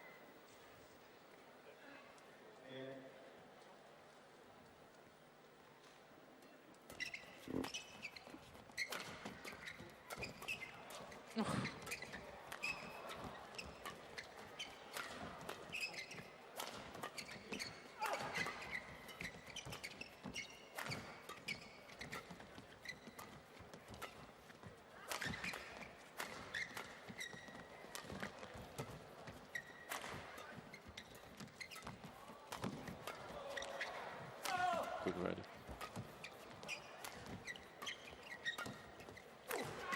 Oh, another string. Here you see the change. Oh. Yeah.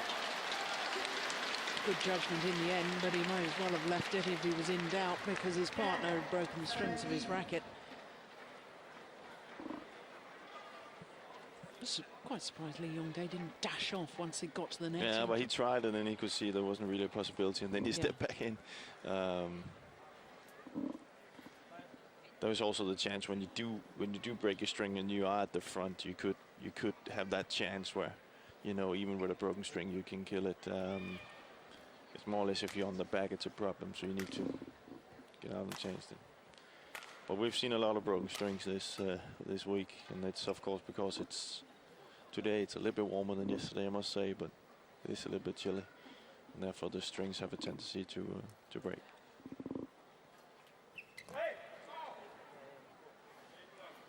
The serve is short.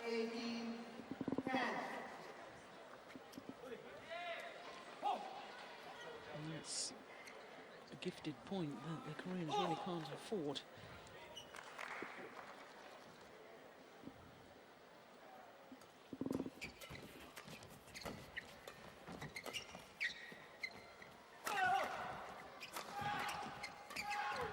Oh, clever. It's nicely done.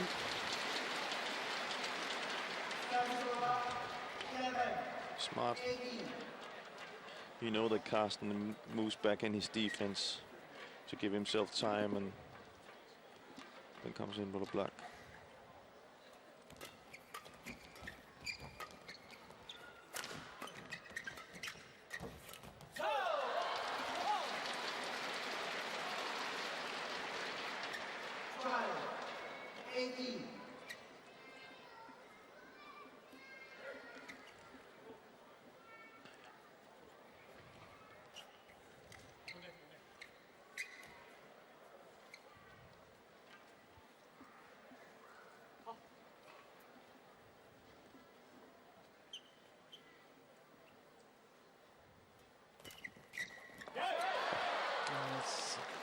Good return. May have been deflected by the net cord, but it's a lovely pace, just enough pace to get it past the net player.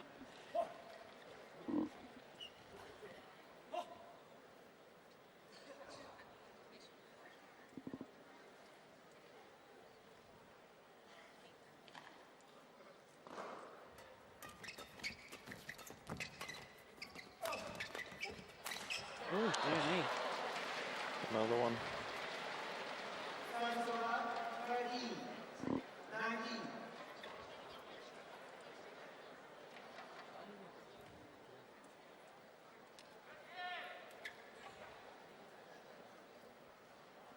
That string didn't last forever.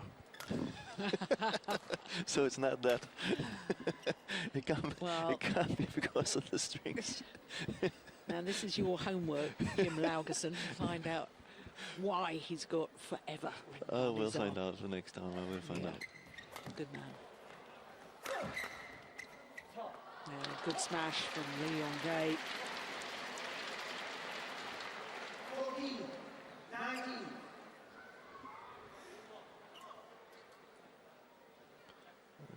Good spell for the Koreans here. Changed their games a little bit and played to the net and building it up better. Keeping the Danes in defense. Comes much better out of the service return, as you can see, the service situation.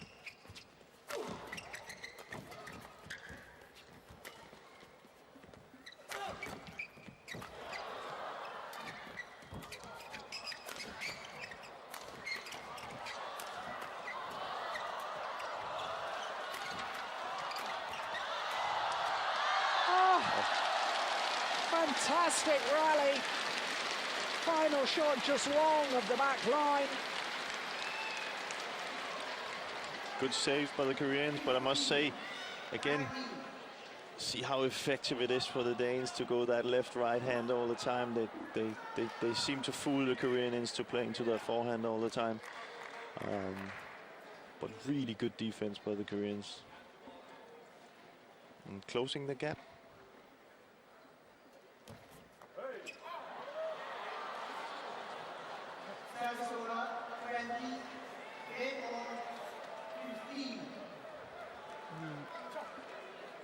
On serve once again.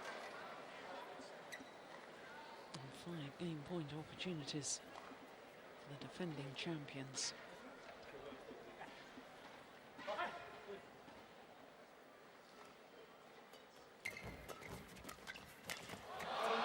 Yeah, first opportunity taken well. And that's really very convincing opening game. 21-15 confirms the umpire. 23 minutes needed.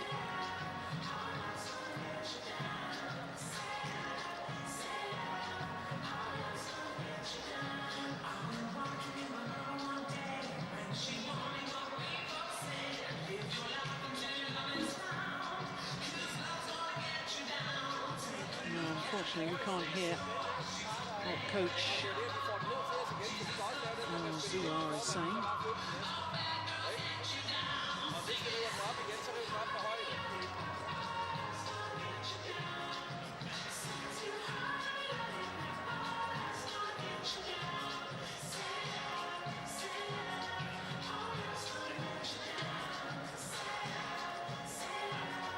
No, he can't speak Korean, but it looked like that he told Lee Young-dae to try to come forward now and take charge of the net and, you know, turn the game around so the Koreans are in the attack.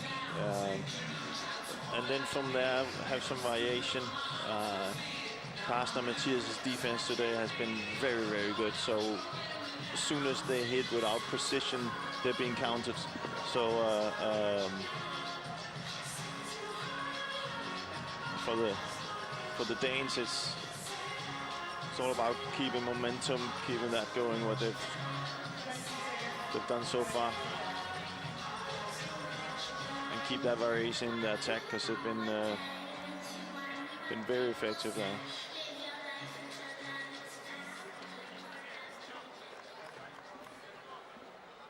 Start important here.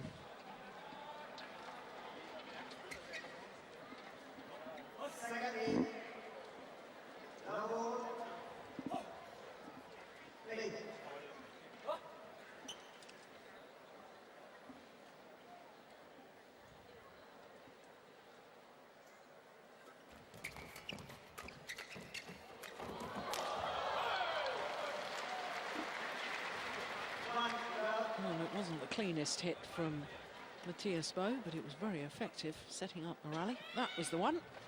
Came off the frame of the racket, I think. Oh,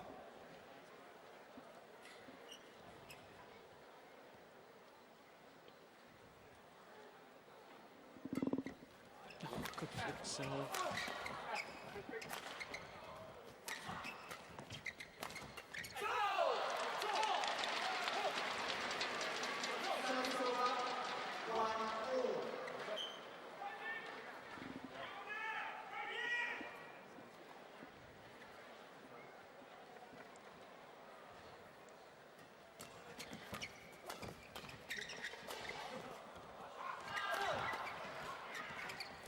Didn't hit that one.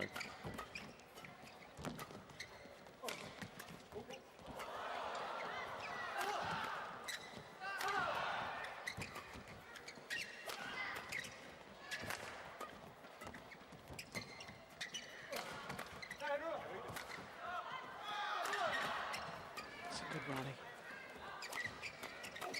Oh. Good interception. Lee way more active now. Covering the net much better.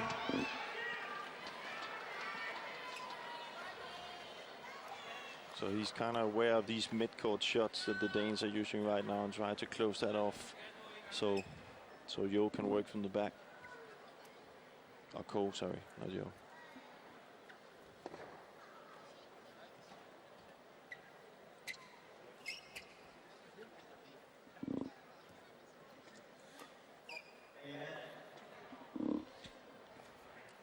Carsten Mogensen just standing still, saying he wasn't ready. If he had moved and reacted to the serve, then it's deemed that he was ready. Got to play to the pace of the receiver in the sport of badminton, because the receiver has got to be stationary when the serve is struck. And the big difference is to tennis.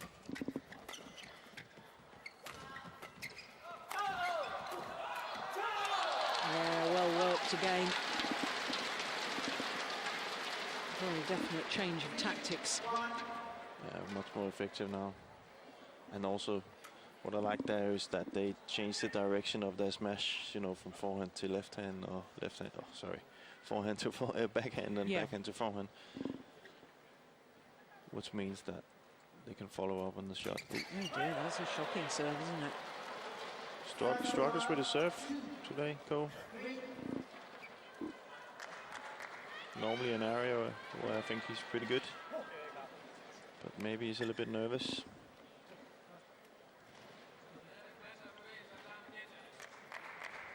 Would also be a big win for him if he could beat the Danes. especially after the Olympics.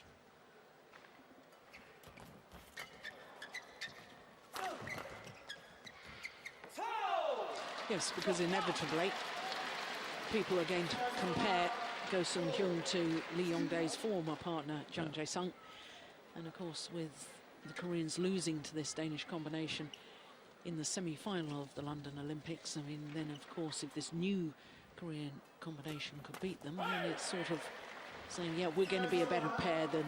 you know. Approved. Yeah, exactly. Yeah.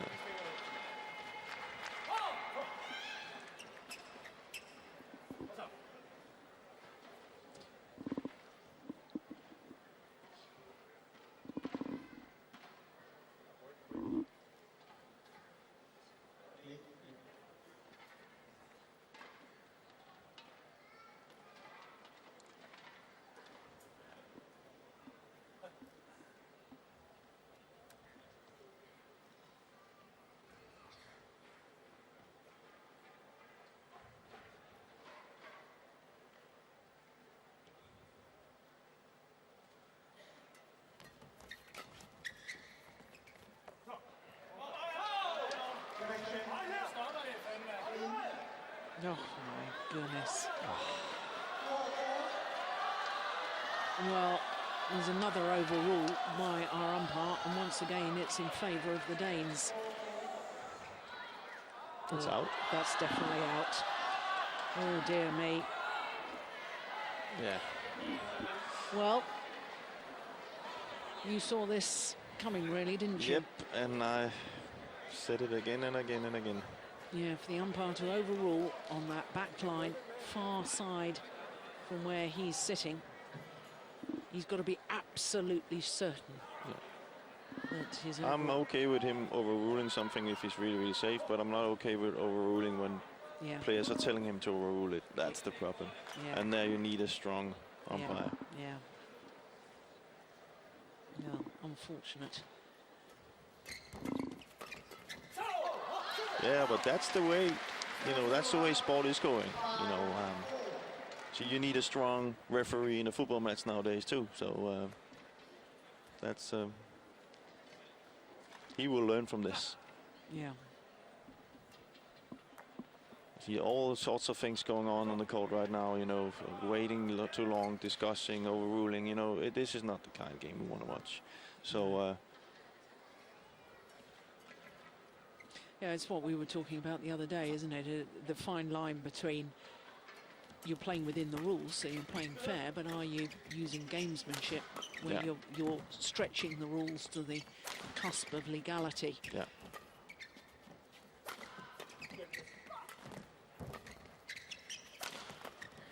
A very blurred line it is too, between sportsmanship and gamesmanship. Yeah. But you can say it's also, you know, if you, I like players with attitude, and don't get me wrong, I don't want players to go around breaking rackets and these things, but I like players with attitude. I like players who come with reaction when they won a rally or they don't feel it's working that day. You see some expression, some feelings. That's good to see. Yeah, I agree. But you're not allowed to do that. Then you get a card for shouting or whatever, you know. But you're not getting anything for these things that's happening there. You know, I want the other way around.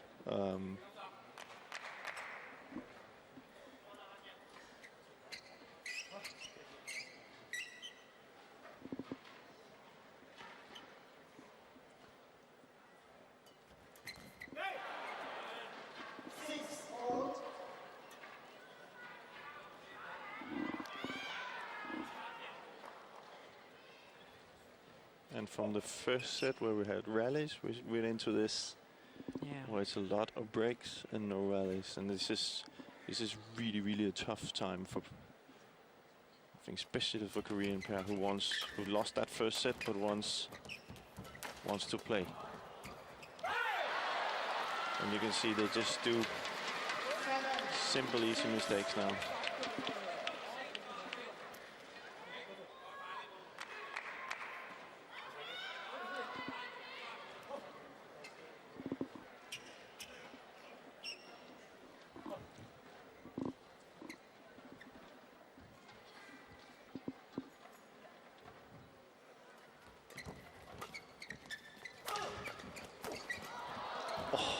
save. Great defence from Carsten Robinson.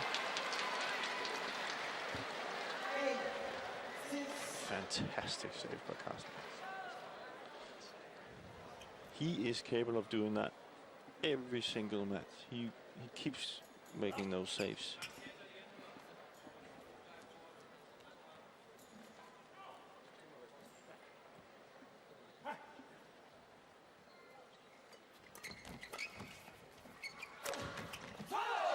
It's clever placement of the smash. That's why I think Matthias Bo has got a weakness. He stands very committed to that backhand defence, doesn't he? And you aim towards.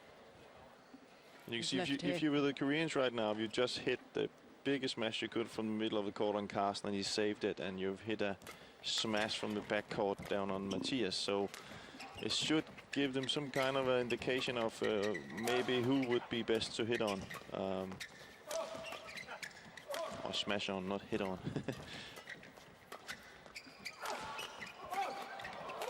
Yeah, very good.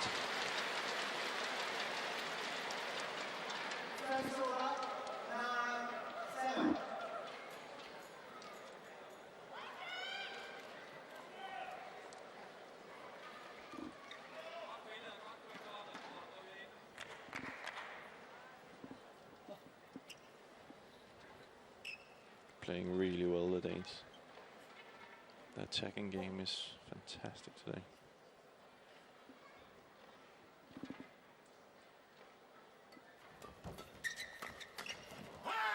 Yeah, as proved there.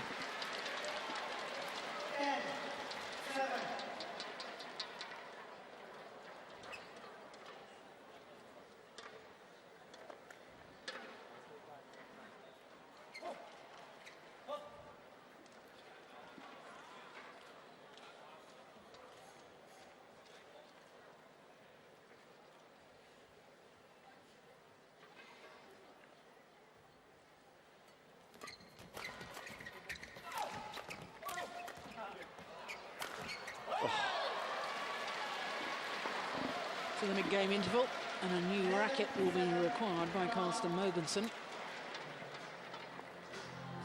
Both the strings there.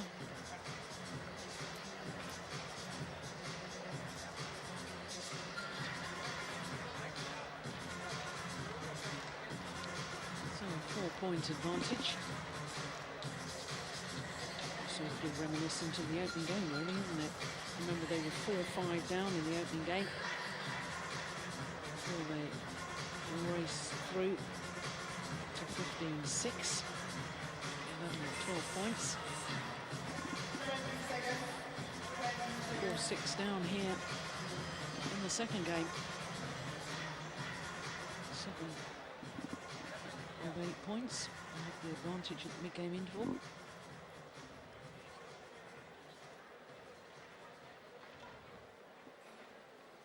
They're looking very solid, the Danes pair. Good in the service situation, good in defense today, and even more impressive in their offense. So your money's on them then? yeah, I must say I'm very impressed by them. It's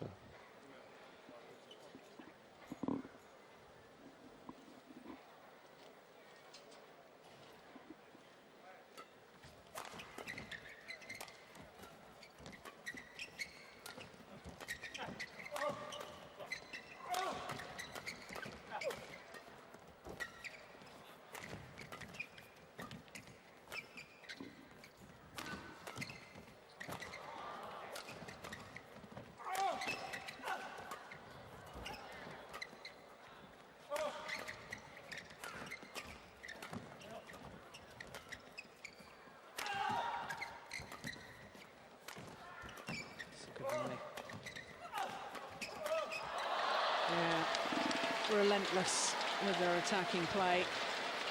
Don't get through, doesn't matter.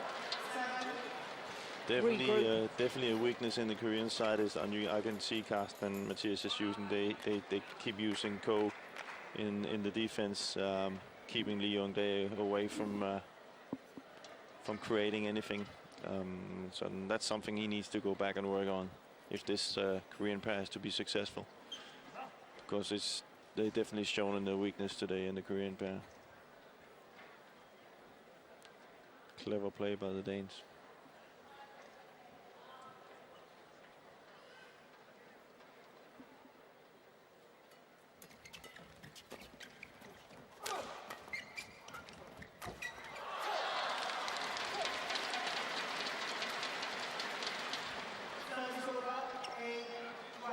Defense is something Leon Days, he's in his old partnership, could rely on. So for him, it's also a new thing that he can't really rely on that. So something to go home and train for the Korean pair.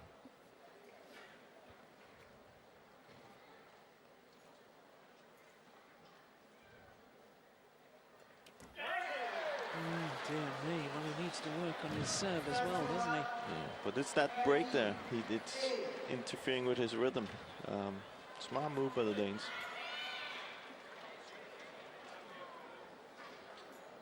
Well, maybe we should change it to the servers. So you could serve when you wanted to. That would speed it up.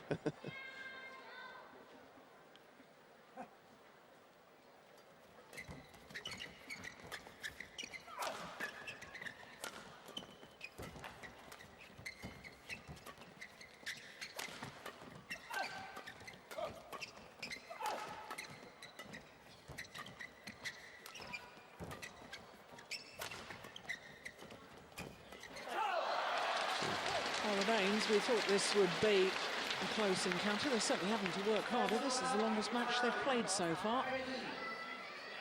Match time clicks over the 40-minute mark. All their previous matches won in less than 40 minutes.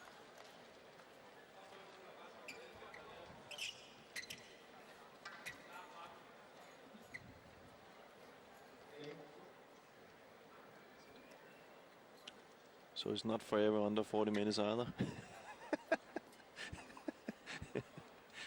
Now, you know we're going to have people writing in about this now.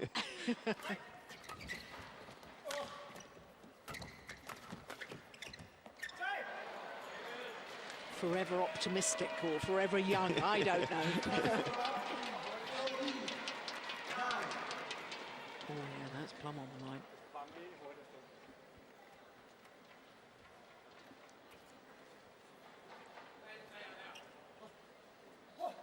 It's almost as if there should be more, shouldn't there, on the tattoo, shouldn't there? It's very interesting, I know. Well, maybe there's a special one out there that will get the name on. I don't know. Yeah, well, as I say, that's your task, to find out the real scoop on it all. Yeah, good variation. Attack straight down the line. Suddenly there's one across court. Yeah. Oh, and from there, Carsten, it's over to Matthias's forehand. Yeah. That's why he's hitting it cross. So if they come with a straight lift, there's another forehand. And it's that rotation they constantly work in. And you can just see that the Korean pair is definitely not used to that pressure that has been put on there.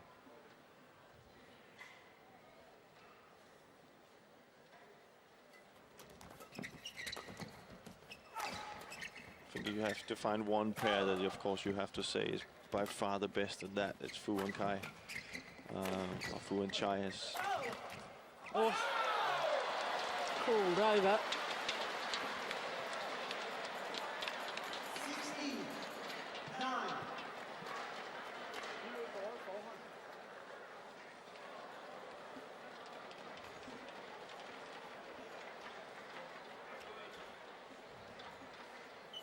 He's under pressure, there's no doubt about it. Go Sung-hyun. Both in this court, in this match, and also emotionally, a lot of expectations of this new partnership.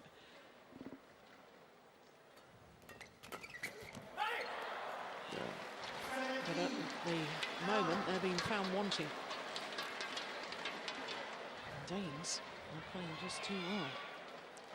If Koos wants to challenge Carsten and Matthias, there's some areas he has to be much better at. First, the service situation. Serve has to be much better. Returns, he's not using that many variation in returns. That would always give a problem when he plays Carsten and Matthias. Then another thing is you can see they constantly hit on Ko in his defense. And there he has to improve as well. I'm not saying he's bad in defense, but I'm just saying if he wants to beat Matthias and Carsten, he has to be better. Yeah. Because they are that good and they are that effective. 3 points away, the Danes from retaining their title. And what would be their first Super Series title of 2012. It's gone wide.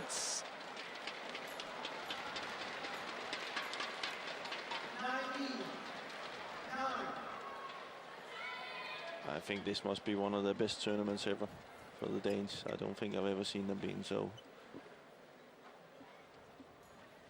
effective. 2 sets all the way. Yeah.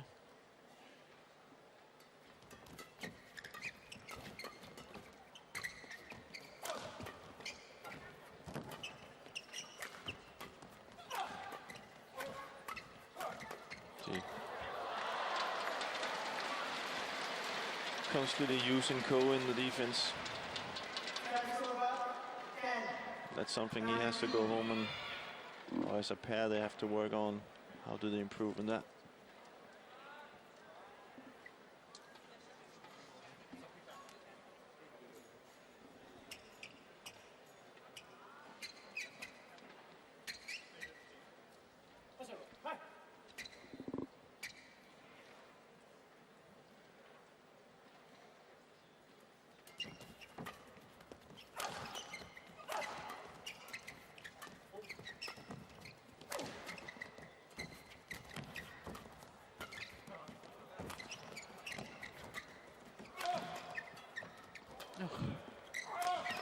See again.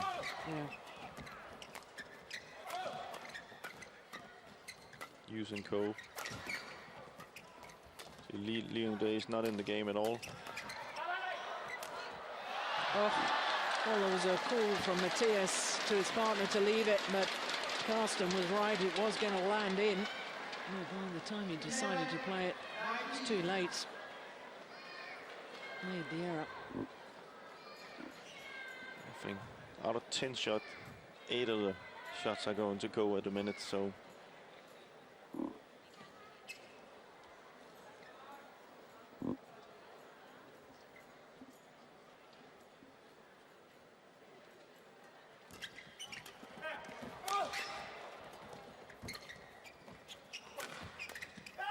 Yeah, slower smash. Once again, directed at Go Sung Hyun. And up comes match points for Bo and Mogensen.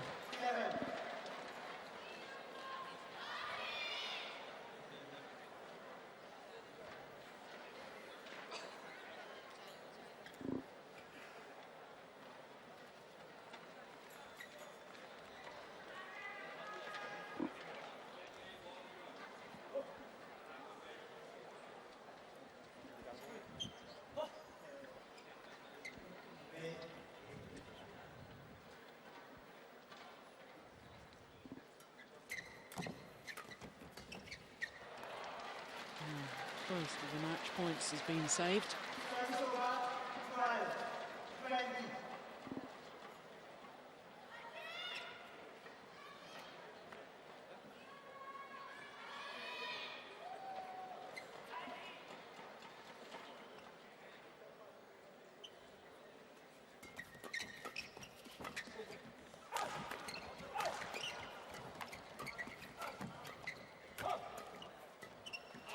Oof.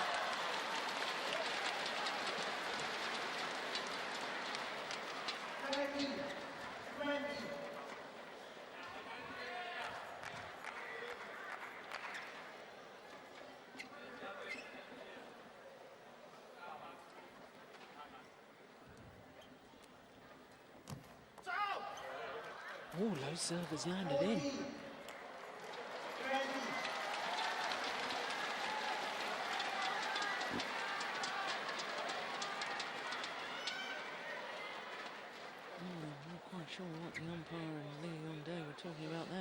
Shots clearly in. Yeah. But he said that they tried to change it again. Yeah. So he's actually pointing out what we spoke about. Yeah.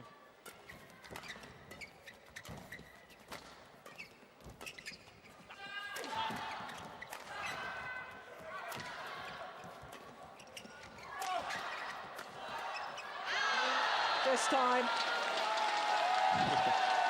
And the Danes retain their title here at the China Open. 21-15, 21-14. A convincing victory. 49 minutes of play. And they were today. There we go. Gangnam style celebrations. Well, I'm gonna have a happy flight trip home. So that's good. Yeah. No sad players. Yeah, I don't want too much celebration from you on the aeroplane, though, sharing a flight with them. Well, spare a thought for the Koreans, because they had a wonderful tournament themselves, dispatching the Olympic champions in the quarter-final stage. But today, the Danes were just too good. Very, very good tournaments by the Danes.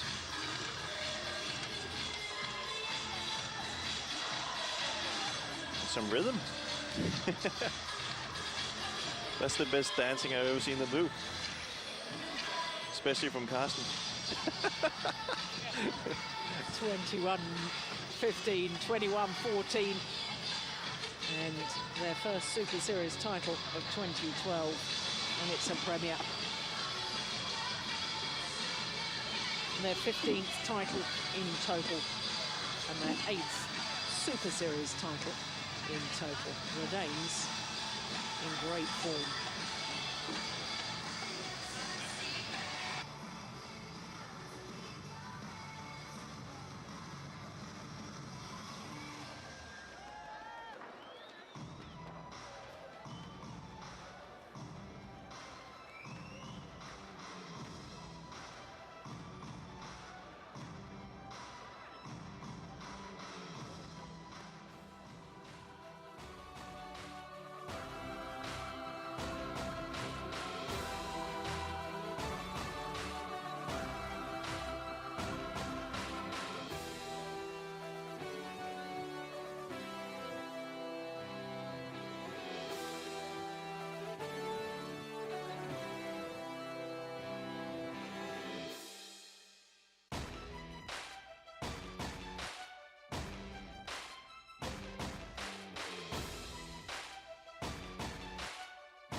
So there's confirmation that our first 4 finals have been done and dusted in 2 straight games.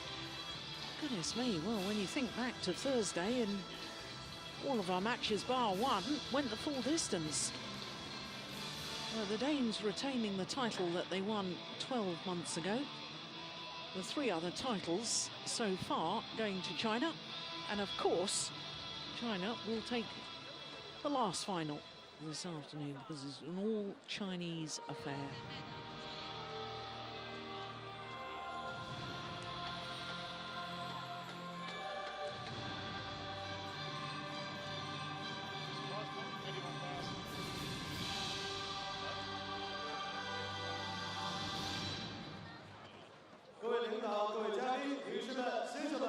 Distinguished guests, dear friends, ladies and gentlemen. 李宁2012中国羽毛球公开赛奥盛世界羽联超级系列赛顶级赛浦东新区杯男子双打颁奖仪式现在开始。 Good afternoon, welcome to 2012 Leading China Open. Also, WF World Super Series premiere. The award ceremony for men's doubles will start shortly. 有请获奖运动员入场。 Please welcome the players.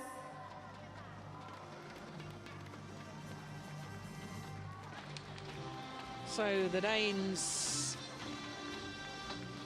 retrace their steps to the foot of the podium, the steps they made 12 months ago.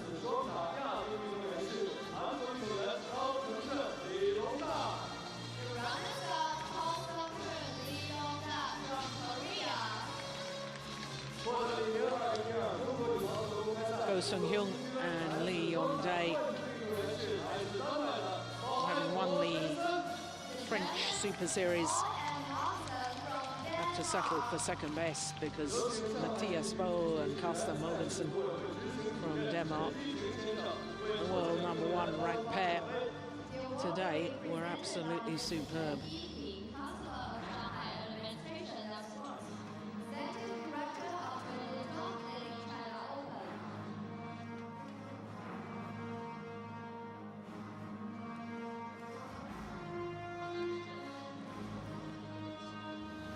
So the trophies are being presented by Mr. Chen Yiping.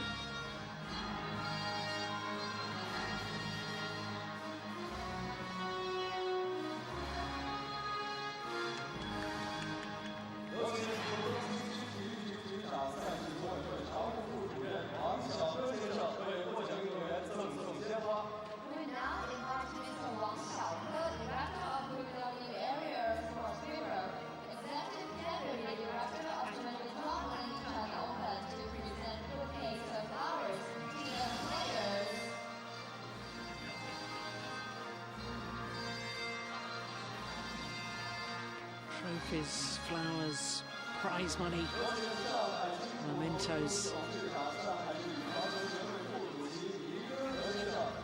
And of course, treasured memories too. Memories forever. There you go. I thought it was China Open champ forever. Oh, yeah. It's a good victory for the Danish pair. I know they've been working hard here. Also, as we spoke about after the Olympics, had to have a break and wasn't really up for the Denmark Open or the Paris Open. Badly wanted to win the Denmark Open. And winning this one is fantastic for them. And deserved. I think they played really, really well from the start to the finish.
So just one more final to come from the 2012 Li Ning China Open.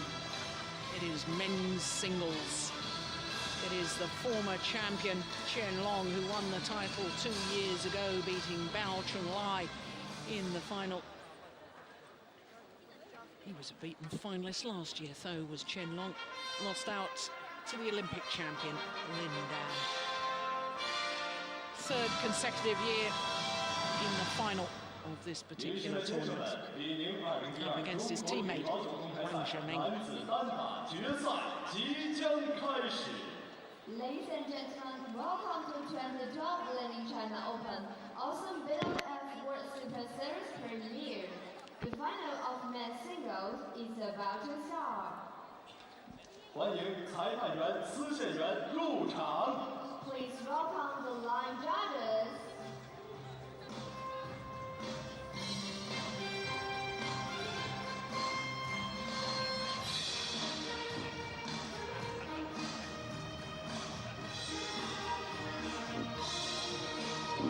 as the line judges come onto court.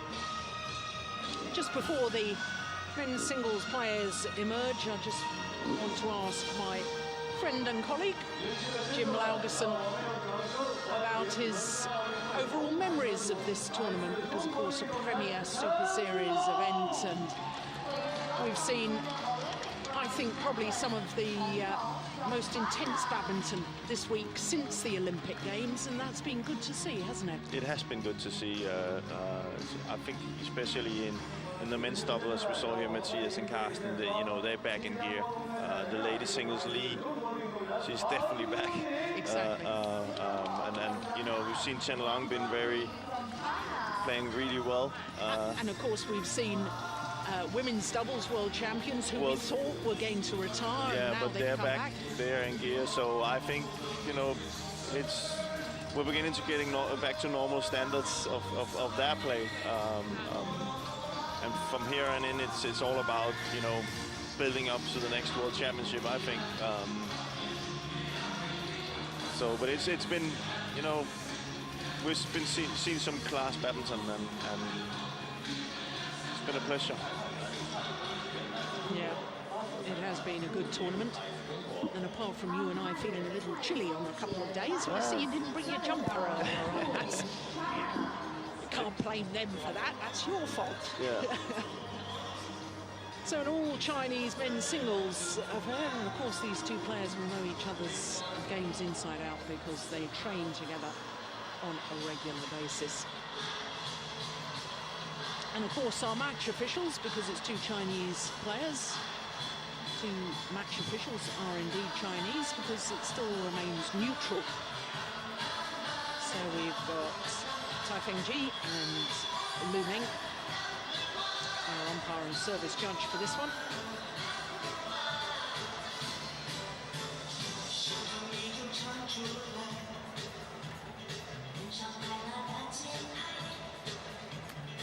So it's a healthy situation still for China as far as badminton is concerned, because this all-Chinese affair will guarantee that they've won 4 of the 5 titles this year here at the China Open.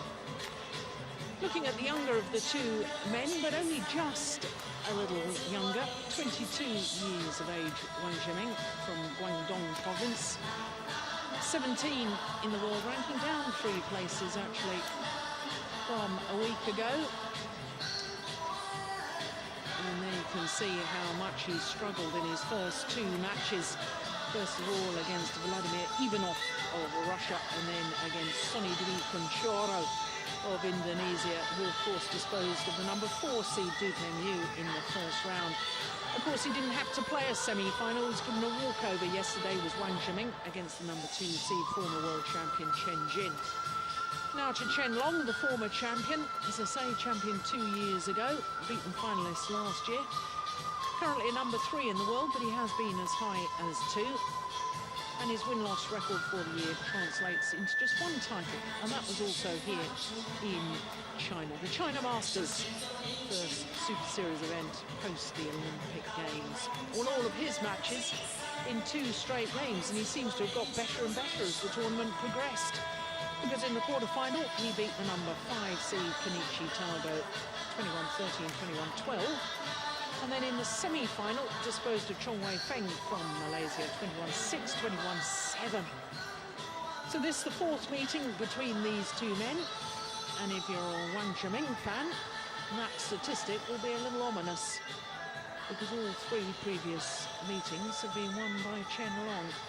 The last occasion was the 2nd round of the recent Denmark Open Super Series event.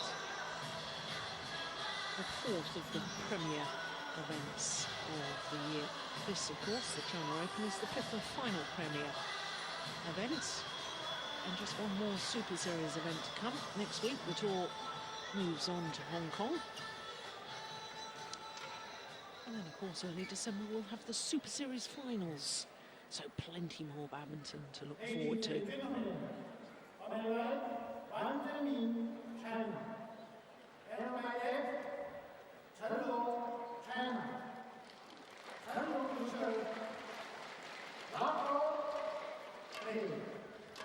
So Chin Long, the #1 seed, far side of the courts, against the unseeded Wang Xiaming. We said from the first time we saw Wang Xiaming in this tournament that he looked stronger. He looked Wang Xiaming. Yeah, Wang Xiaming. He looked much stronger now. Today, I would say this is the big test on how far he's come on that, because Chen Long looked very strong yesterday. Solid also. So.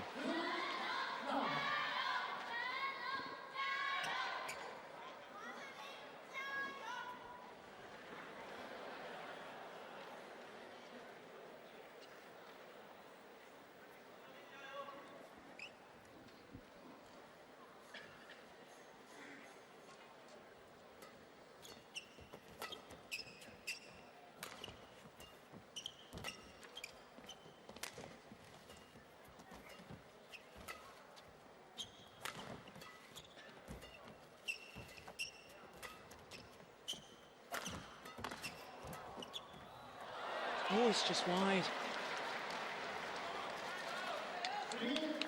Well, perhaps more incentive for the younger man, this man, Wang Xiaming, by virtue of the fact that he's never won a title, let alone a Super Series title.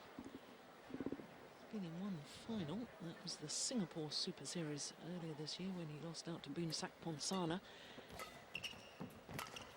But this is his first ever Premier Super Series final.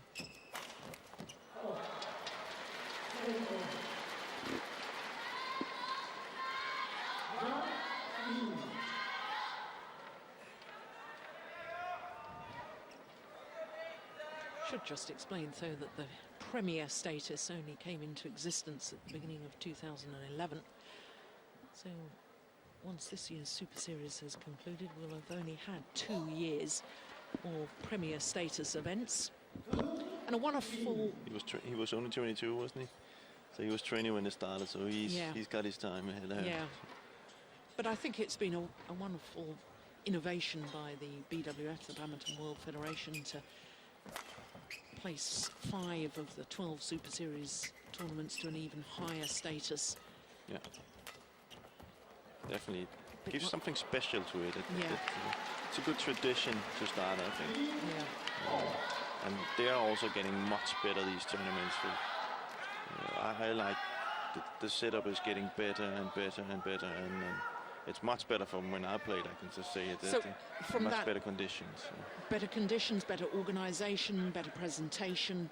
Everything is getting much bigger. Yeah, I agree with that. The arenas they play in is much better. I played once in Shanghai. It definitely wasn't under these conditions. So that's, it gives a nice touch to it, that it's good organized, and it's, you know, it has something special to it when it's a Premier.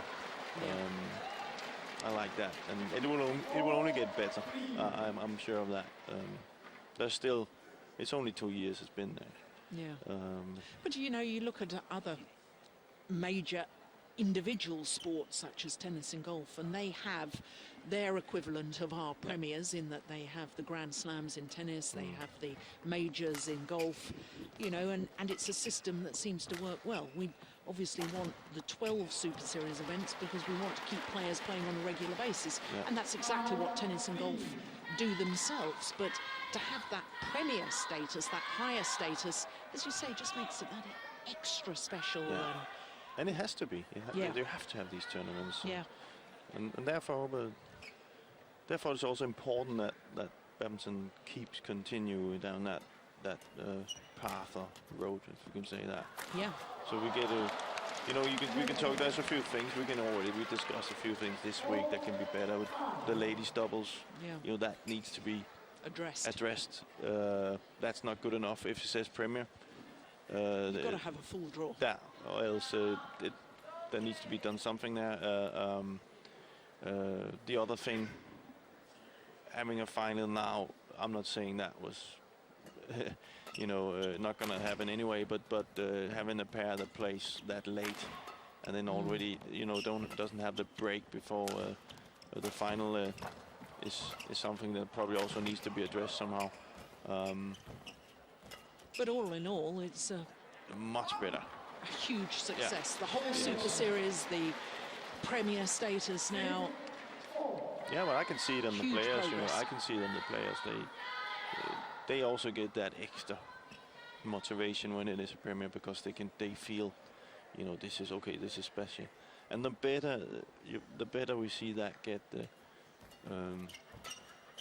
the more you won't see these reactions after an Olympic, I think, because still for badminton players to go to the Olympics the way that is, you know, the way that the rules they have in an Olympics, the standards of an Olympics is still the highest you can get, and we need to get it as close as possible to that for the premiers also. And I think, you know, if you take the Wimbledon, I think that's, you know, for tennis players, Wimbledon, Olympics, that's, you know.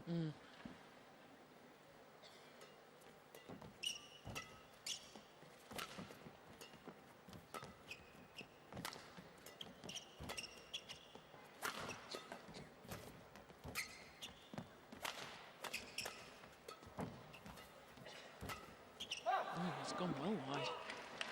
Another thing in the standard of a Premier is, again, I think the umpiring here and the line judges and everything has been really, really good. And that's something that also gives, for the players, gives that special thing that they know, okay, it's really, really professional line judges that are out there. They're doing their job well. And as I said, I haven't seen one wrong call. The one wrong call was actually an umpire. It wasn't actually the line judge, because he was right. So and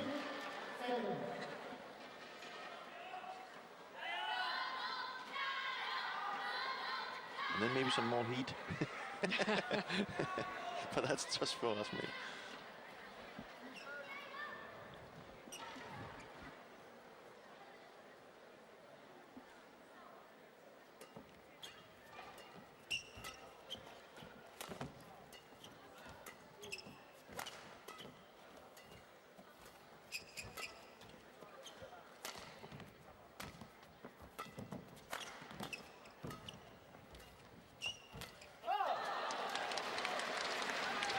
It's always very difficult, isn't it, when two players from the same nation have to play against each other in a major final, because they're so aware of each other's style of game. And it's a good training day with a lot of nerves. I would say it's a where you would probably play without nerves in training. This is suddenly there's something at stake, and but you still know exactly what your opponent's weapons are and weaknesses, and good judgment. and therefore you often see actually games not, you know, not up to the normal standard. Or just not sparking in the same way, because they're reading each other's plays so well. Having said that, I seem to remember you playing a men's doubles against another Danish combination. I've never seen such a fiery match. Been a few. Which one was that? Gasp from the crowd. It's also special coming that, you know, we have to remember that on Monday, if they have another tournament, on Monday you're training against the same players, and then if you lose that one and you come on Monday, you know, it is very, very tough. Yeah, and I think it would be fair comment to say that, you know, players in Europe from European countries, I remember when I was playing, you know, I don't mean this unkindly, but not everybody that played in the England team at the time were necessarily friends. No. And therefore, you know, you didn't always, the system was very different then. You didn't have a nationalised training centre. We all trained as individuals, and therefore there was, you know, I think within the training environment at the National Training Centre in Beijing for these badminton players, you know, I think they socialise together, they live together. You know, it's much more difficult to get that edge that we used to have when we were playing against our own teammates. Definitely, they seem more you know, just proud of it and acknowledging each other, which is something that is needed if you need, you know, a training system to work. For me, it looks like the Chinese men's singles have realized that the better they, you know, the better they can make training work, the better it is for everybody. Instead of one of the players going one direction and one in the other, you know, together. Yeah, it might be that, you know, Lin Dan wins the most, but by sacrificing at training for each other, then, you know, there will only be good results for everybody, you know. Yeah, it's a lovely backhand.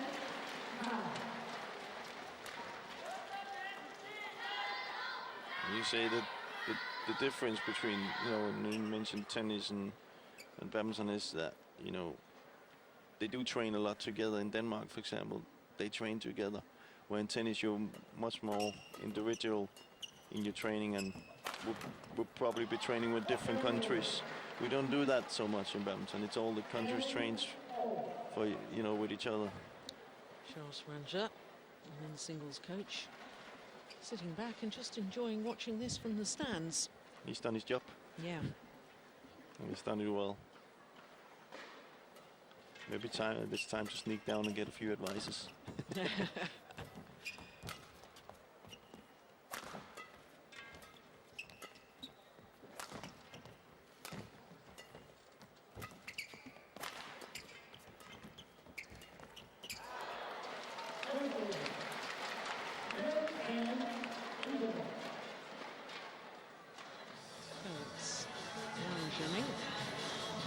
The narrowest of possible advantages at the mid-game interval.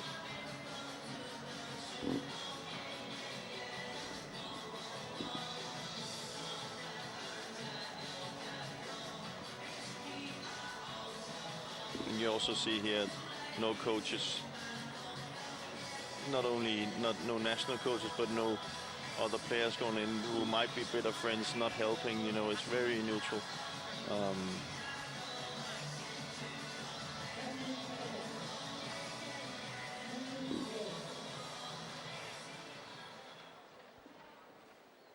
Yeah, it's got to figure things out themselves.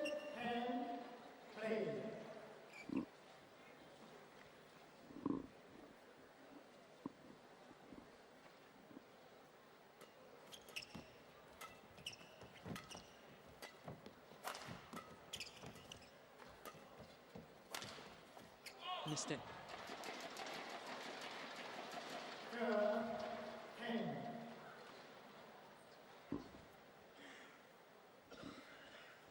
Well, I wondered whether Wang Zhiming was going to look a little bit sluggish today, not having competed in a semi-final yesterday. But actually, he's looking the sharper of the two men. Yeah. 1 point sharper. Well, he's actually looking good. I'm surprised by him here. At the start, he looks...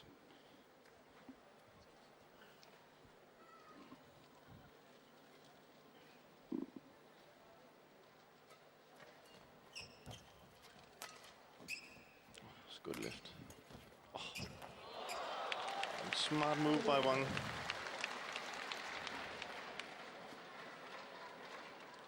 You see it again. You can see it's good from a good lift. He stays forward. Look how far up he stands on the court. Almost like he knew that drop shot was going to come. Yeah, well, that's just really emphasising the point we were making earlier, that they know each other's games so well. Yeah. No real surprises.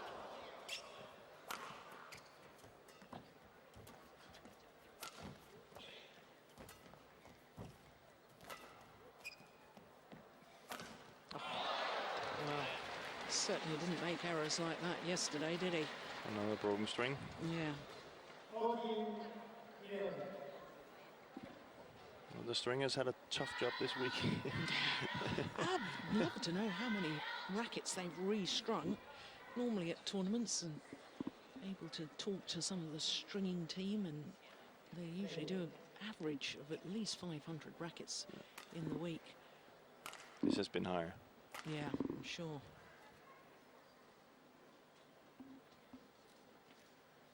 A lot of players also get them stringed at tournaments because it can happen on a flight to from Denmark to China, for example, that they get a little bit too soft and the tension is not right, so they have to restring them.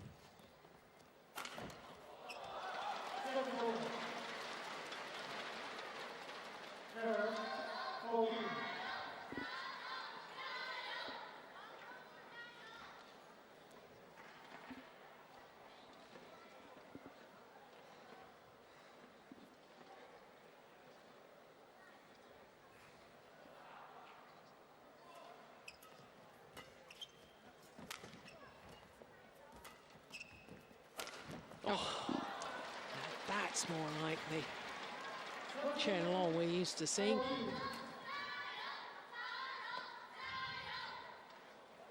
Two of our arena presentation team. Always doing a good job.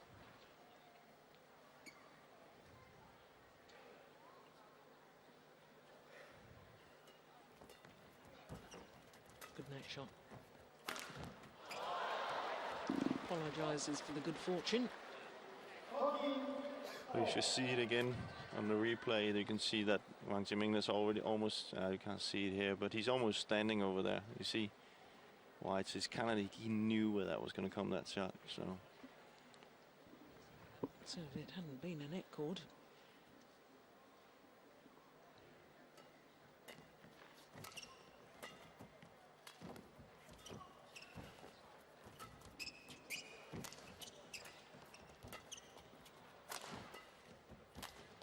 oh, fantastic. Incredible.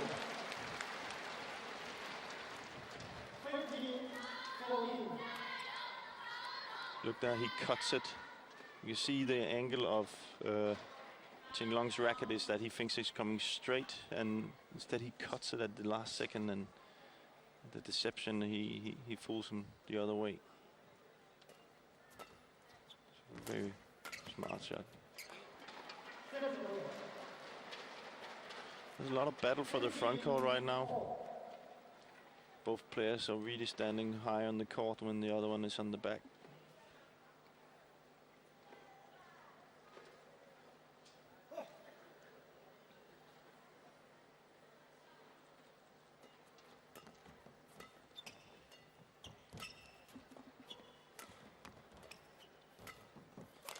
Oh my goodness. Oh. Well, he did a backhand smash with a full pirouette there. Oh, what the Danish boys doing a little dance after their victory, and look at this. Yeah.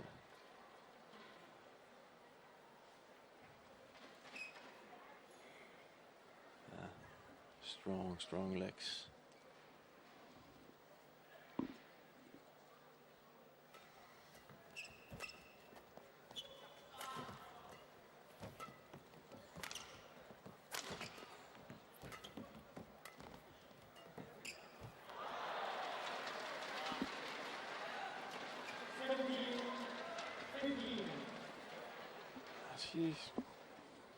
Chen Long, nice and easy coming back. Yeah, I just get the impression that Chen Long has just upped his intensity a little bit. Yes, it does look like that strap he has is falling apart at the minute. So On his right knee.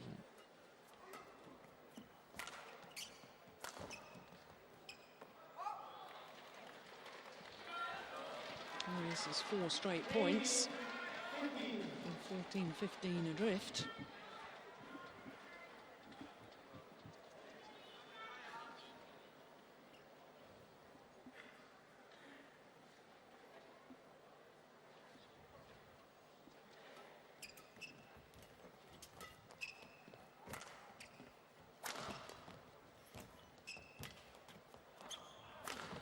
Oh, see all the same Chen Long. Knew exactly where that shot was coming. Oh. We should see that again. We can see in the defense already standing out on his backhand side, like he knew that where that was going to come.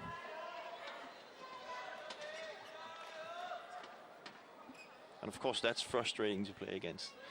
You know, that means that you will have that little bit of a doubt every time you hit the smash. Is my opponent already standing there? And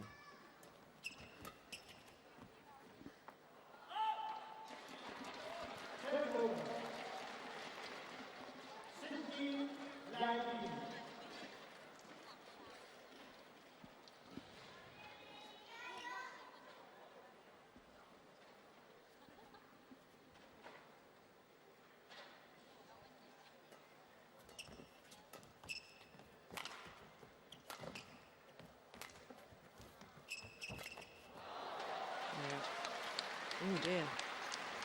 Can you see his reaction after that lunge forward, Chen Long? Just looking. I think it was more the racket. Sure? Yeah. Not his knee?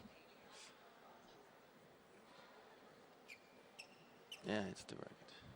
No, you might be right. Sorry. I'm getting too old.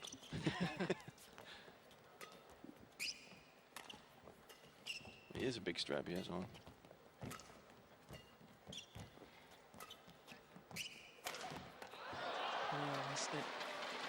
It's always a sign that if a player is struggling with an injury, they start going for winners too early on in the rally when they haven't really worked the opening. And yeah, once the shuttle changed.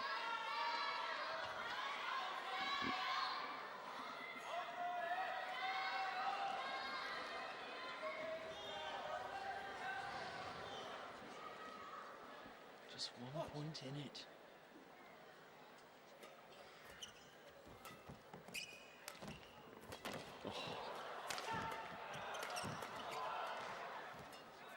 Good shot. Boom. Yeah.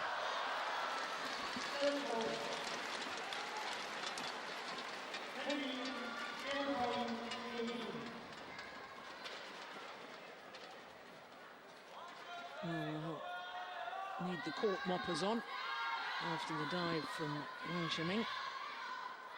Never seemed to move his feet, did he? He seemed too content just to dive rather than...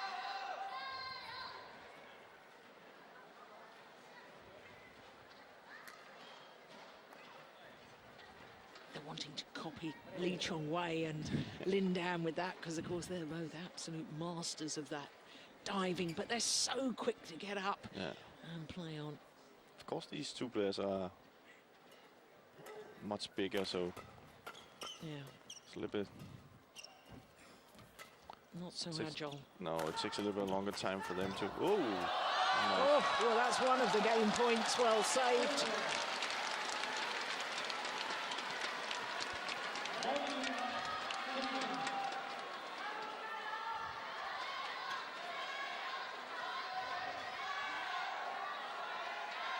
Again, Wang Zhimin reading Chen Long's attack.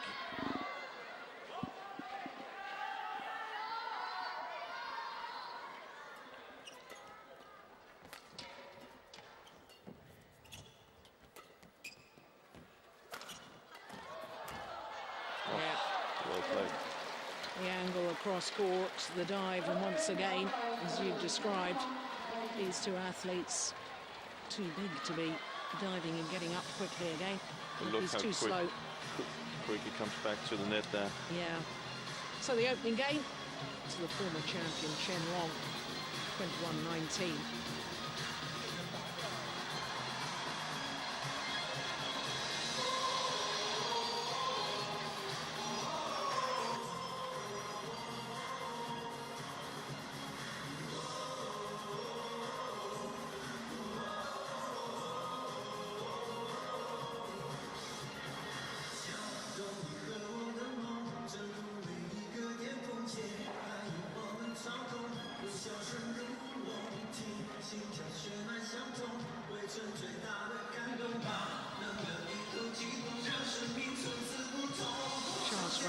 Looking very different with these glasses on rather than his contact lenses.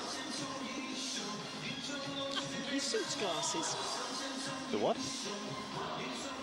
Charles Ranzer, sitting in the crowd, the coach, looks handsome in glasses.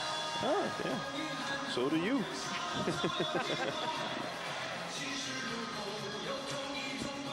Flattery will get you everywhere. Now, on a serious note, though, Jim, is there something that this man, Wang Zhimin, should be trying to do differently in this second game? I think he played well in the first set. He just had that, you know, a little bit where Chen Long changed the tempo a little bit. He wasn't really ready for it, but I think he's played kind of the right tactic. I think he's really good at the net, Wang Zhimin. So maybe I would try and do some of these cross net shots to get the lift a little bit more than Chen Long being in the attack. Other than that, just continue what he's doing.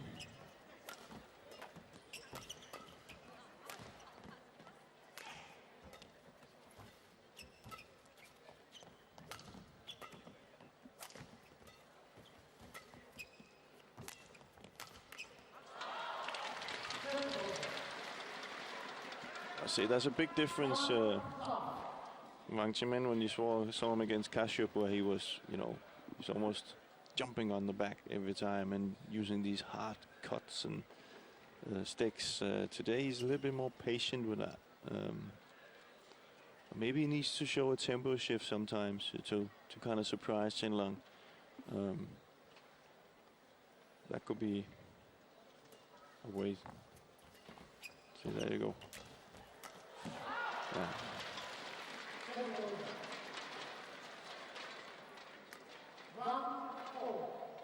It's a good net cross, but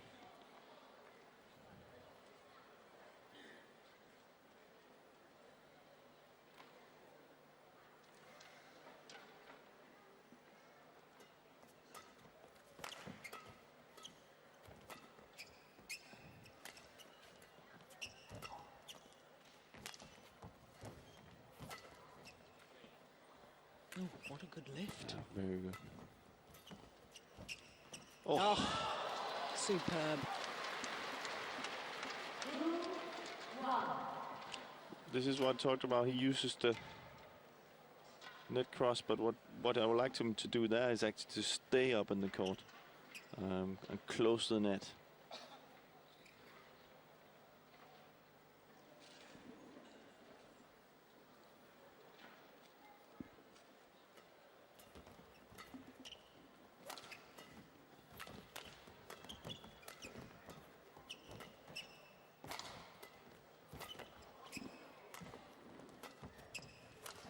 Oh, nice. Oh, take that.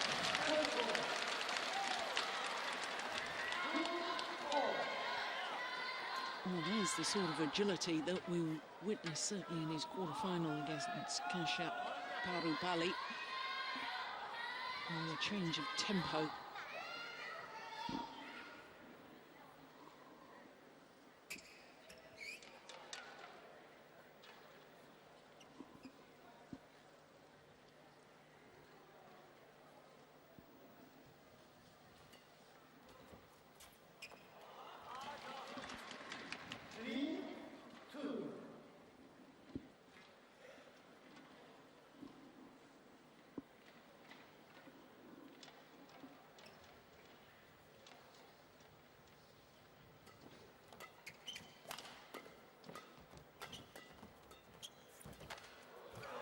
Good pressure from Chen Long.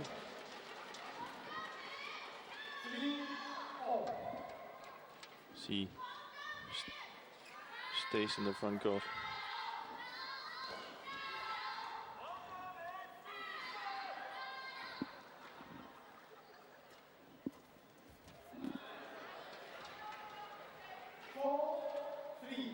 It's all about the initiative right now in the front court. Who wins the net? Probably gonna win the match.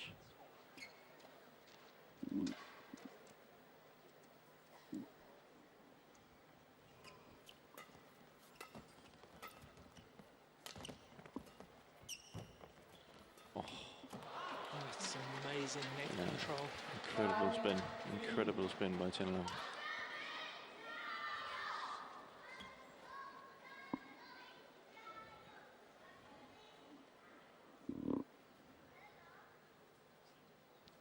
Very good technique.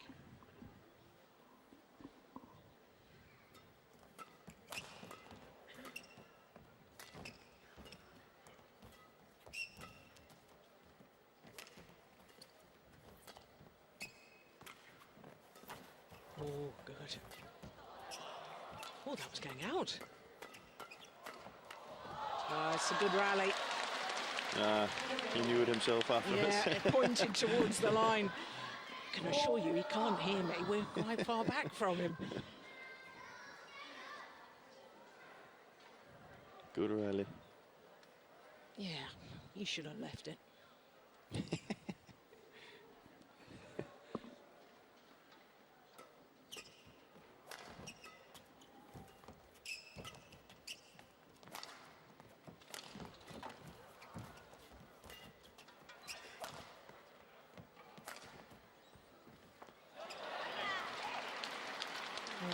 It's a bizarre choice, isn't it?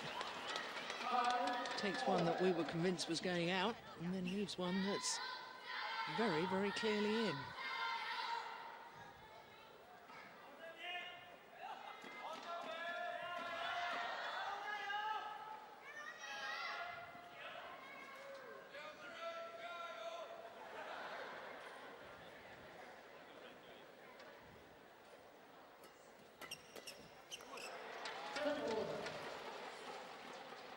You can see for Chen Long that was an important point. Keeping the advantage.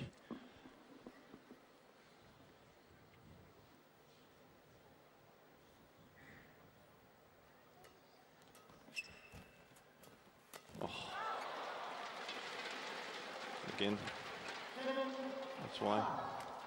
We talked during the women's singles over the last couple of days, haven't we, about the importance of the spinning net shot, and in men's singles it's absolutely crucial, and it's becoming that way in women's singles as well. But already in this final we've seen the number of times this man playing tight spinning net shots completely set up the rally if it's not an outright winner. Yeah.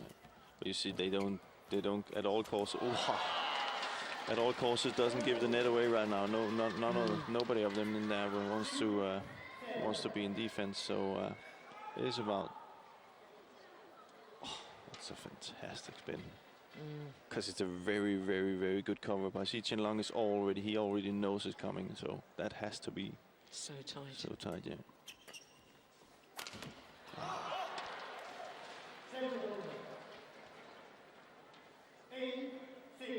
And this is now we're into this. Friends playing against each other. No really rallies right now. They know each other in and out. So sometimes it doesn't give the best rallies. Oh, long rallies, I wouldn't say it's bad. They're showing very good badminton. Yeah, like that shot, yeah. So I don't mean it's not good badminton. It's very good badminton and good quality shots. But we don't see these rallies like you see, for example, Lin Dan and Lee Chung-wei. Yeah. And of course, you've got to add into the mix the fact that the fans here in Shanghai probably don't know which player to cheer for, because they're, you know, they like both of the Chinese players. Yeah.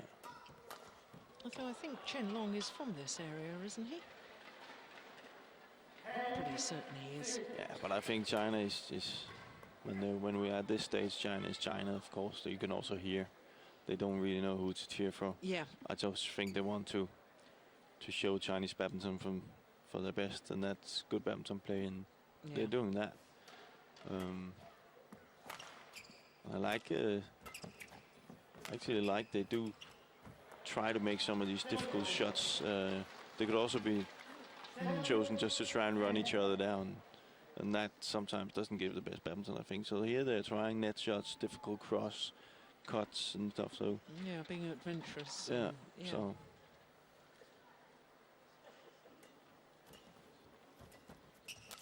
Again, fantastic. Oh. Missed it.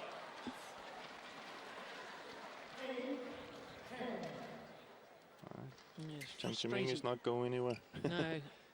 Chen Long beginning to get a little bit frustrated.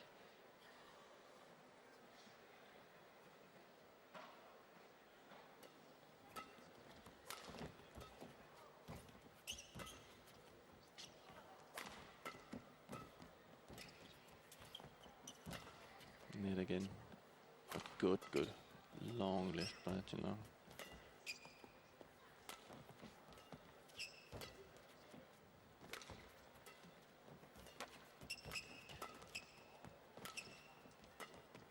It's going wide. Oh my goodness. Oh, he got away with it. It keeps it exciting. So the advantage once again to Chen Long.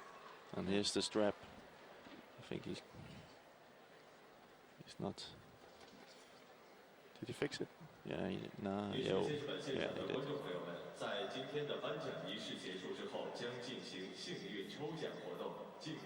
So a 3-point advantage.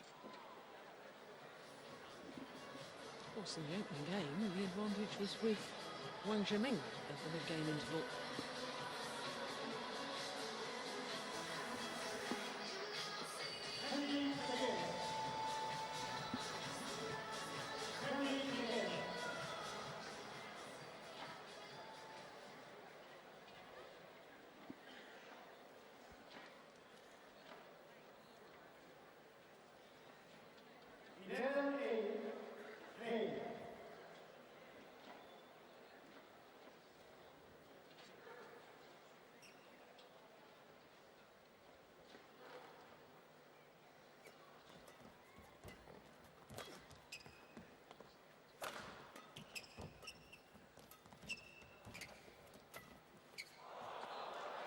Oh, Unlucky. that is unlucky. It was clever. Wanted to just get the shuttle over the head of Chen Long. Yeah. Good call, line judge.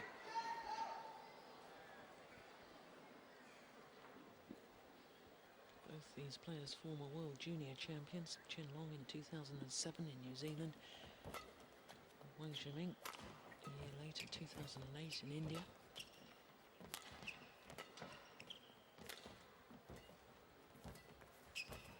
Oh, fantastic. A lot of net today. And the world junior champion a couple of weeks ago in the men's singles, boys singles. Momoto. I think I'm pronouncing it right. Momoto. Yeah, because it sounds like a motor. So it's Momoto. From Japan. Yeah. Exactly. Played really, really well. Japan, is there a shift of power in badminton, I wonder? Japan winning both the boys singles and girls singles at World Junior Championships. Oh, that's just long as well. Well, they must know about the drift in this arena. Yeah. That's not much. They're playing to the edge.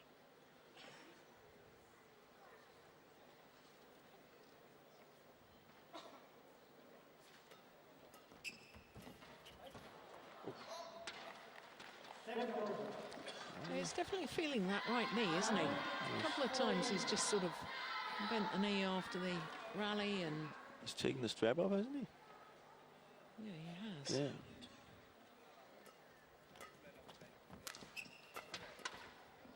Yeah. Did look like it wasn't. It was falling off anyway. Falling off, yeah.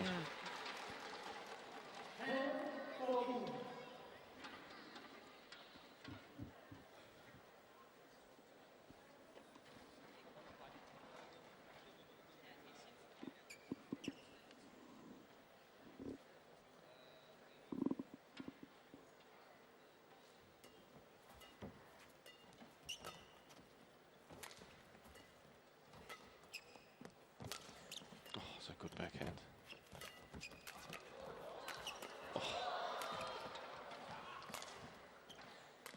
Oh, fantastic.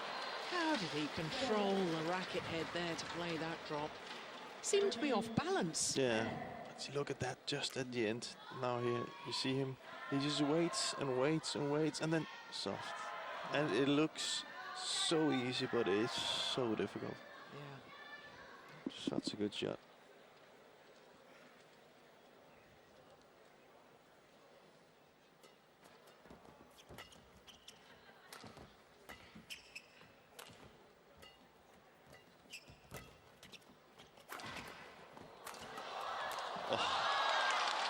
That's more Wang Zhiming from the semi-final. The hard attack from the backcourt coming forward, putting pressure on his opponent. Something I think he's been really good at in this tournament. We haven't seen it that much today. But of course that could also be Chen Long Preventing it. preventing it, yeah. So, but he definitely has a good tempo shift. Oof.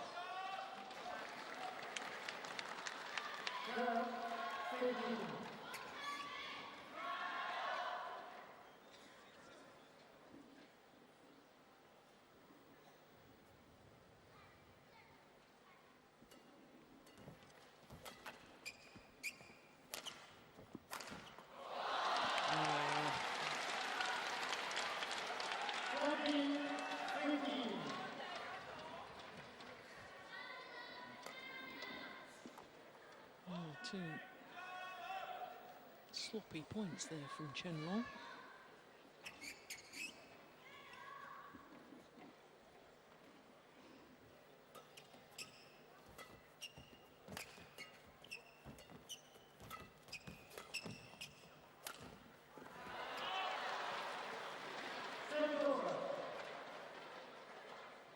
The court will need to be mopped. 15-13.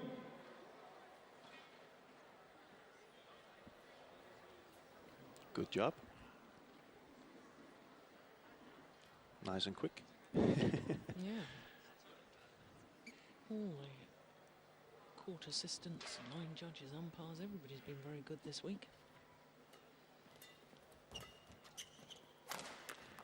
All under the leadership of BWF tournament referee Isabelle Jourbard of France.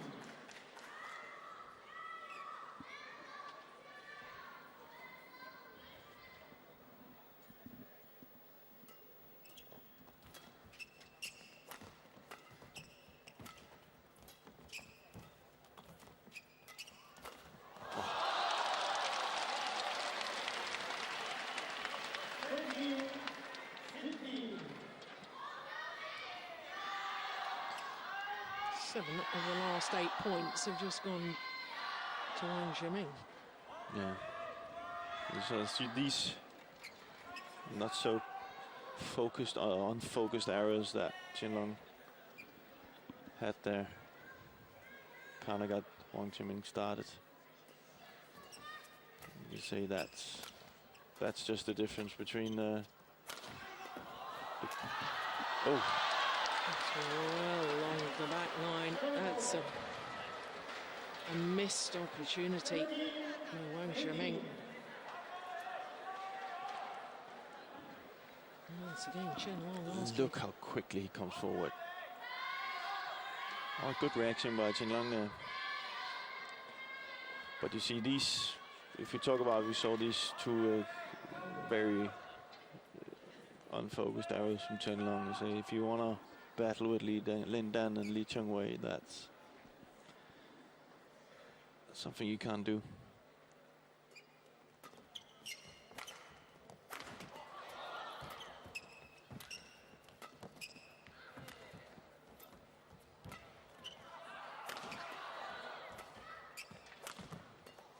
Oh,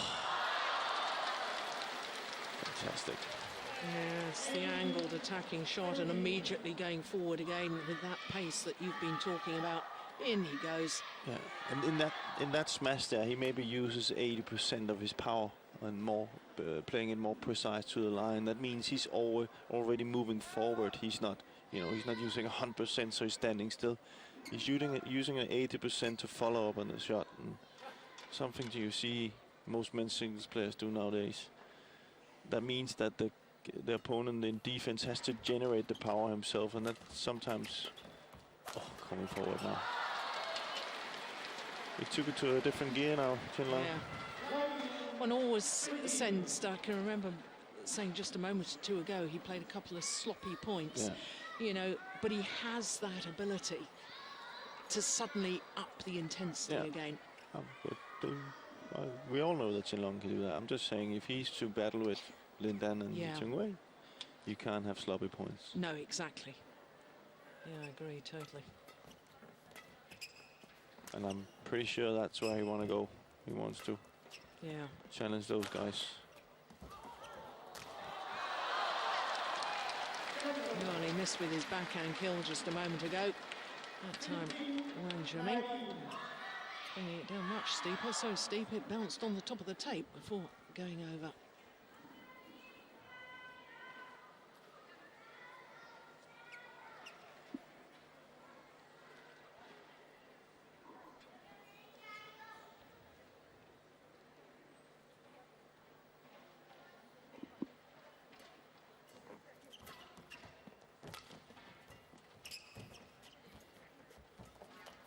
Oh.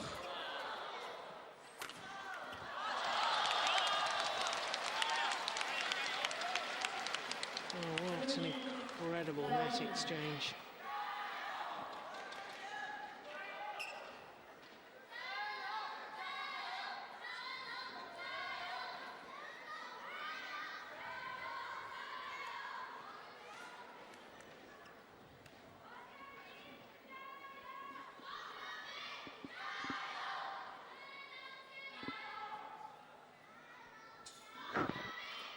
Crucial point.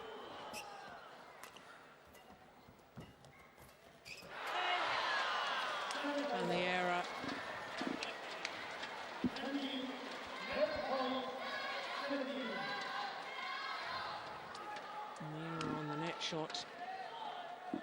means that Chen Long has 3 match point opportunities.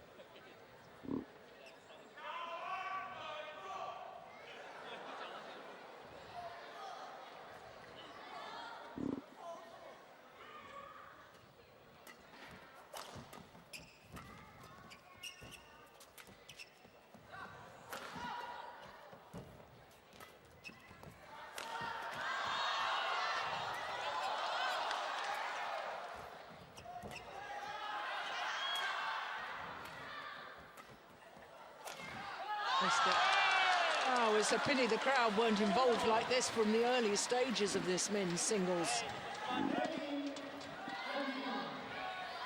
Yeah, Crowd loving that rally. it's a good rally.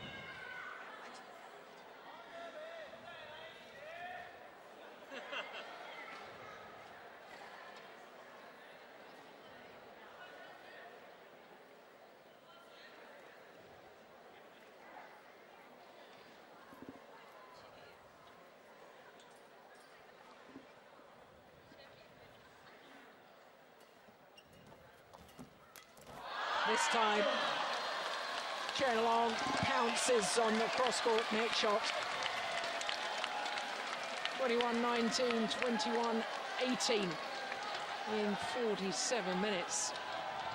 His second China Open title, regains the title that he won 2 years ago.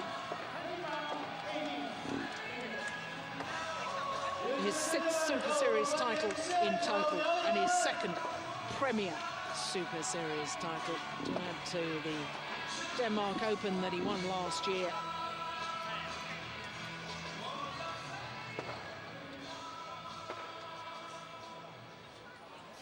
So the Olympic bronze medalist Chen Long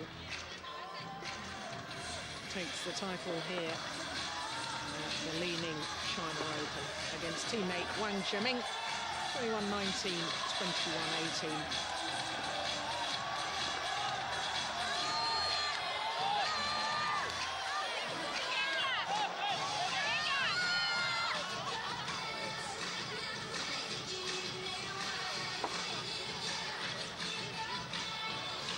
Well, a prize presentation for the men's singles coming up in just a moment.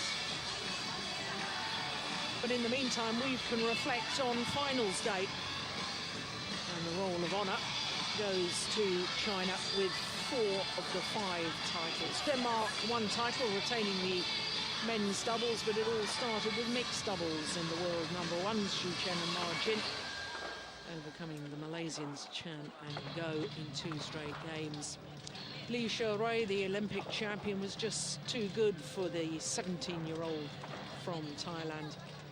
And Wang Xiaoli and Yu Yang, nice to see them back in badminton and nice to see them winning again. They play a very aggressive, adventurous style of play. And as for the Danes, well, they really did play with superb form throughout the entirety of the tournament, retaining the title that they won last year. And in the men's singles, Chen Long, well, on the crucial points, he was just too good for Wang Zheming, and as you saw, 2 straight games. So we're ready for the prize presentation now of the men's singles.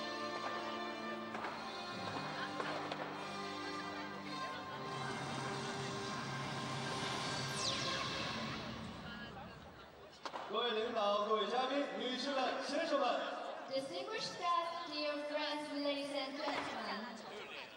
2022中国羽毛球公开赛奥盛世界羽联超级系列赛顶级赛金虎杯男子单打颁奖仪式现在开始。Good afternoon, welcome to 2012 Li Ning China Open, also BWF World Super Series premiere. The award ceremony for men's single will start shortly. 有请获奖运动员入场。 Please welcome the players. So the players are invited to step forward for the prize presentation. 2 fine athletes from China.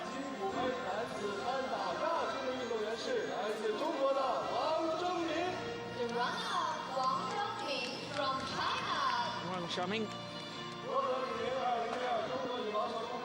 2 Super Series tournament finals he's appeared in this year, and twice that he's had to settle for second best. For Chen Long, his second Super Series title of the year. Both of them now having been won on home soil here in China. Presented by Mr. Liu Hongyan, Director General of Table Tennis and Badminton Administration Center, Vice President and Secretary General of Chinese Badminton Association, Director of 2012 Leading China Open. Mr. Liu Hongyan making the presentation.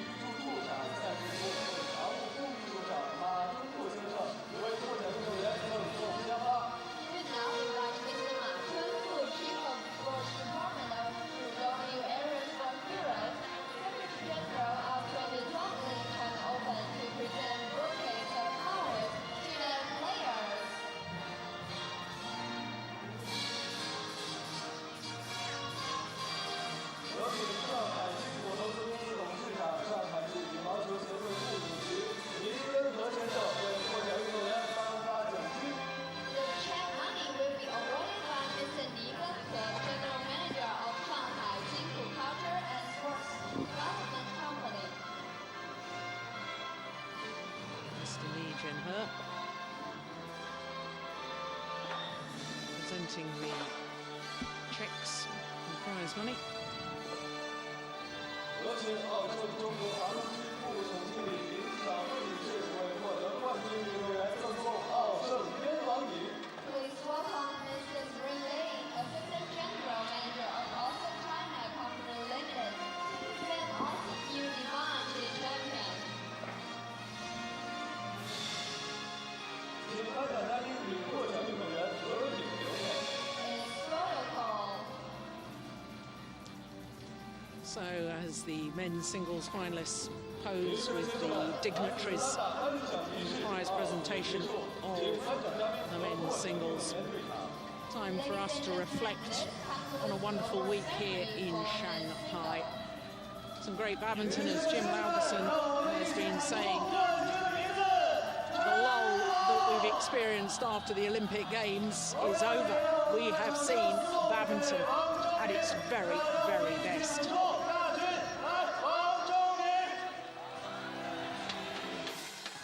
So it all started today on finals day with mixed doubles and the Olympic silver medalists overcoming Chang Peng-soon and Go Liu-ying from Malaysia. I'm not really worried about Xu Chen, whether he was too poorly to play his semi-final. He's recovered and he's now the champion. As for the women's singles, well, the Olympic gold medalist Li Shuai put on a masterclass today and disposed of the 17-year-old Internon Ratchanok in 2 straight games. Then women's doubles and the world champions Wang Xiaoli and Yu Yang retaining the title that they won here last year. Injury woes, of course, to Suetsuna. That was a desperately sad way for the Japanese pair to finish this tournament, having to retire from that final. Then we had men's doubles and the Danes, the new world #1s, regaining that top spot at the top of the world rankings.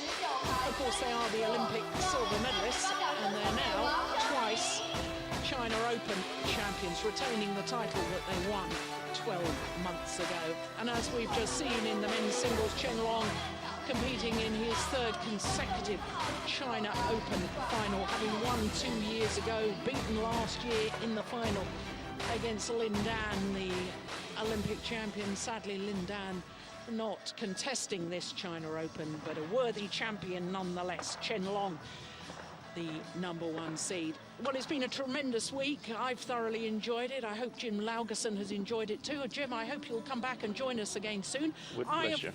Of course, we'll move on to Hong Kong, where we will have the Hong Kong Open next week, this next of the Super Series events.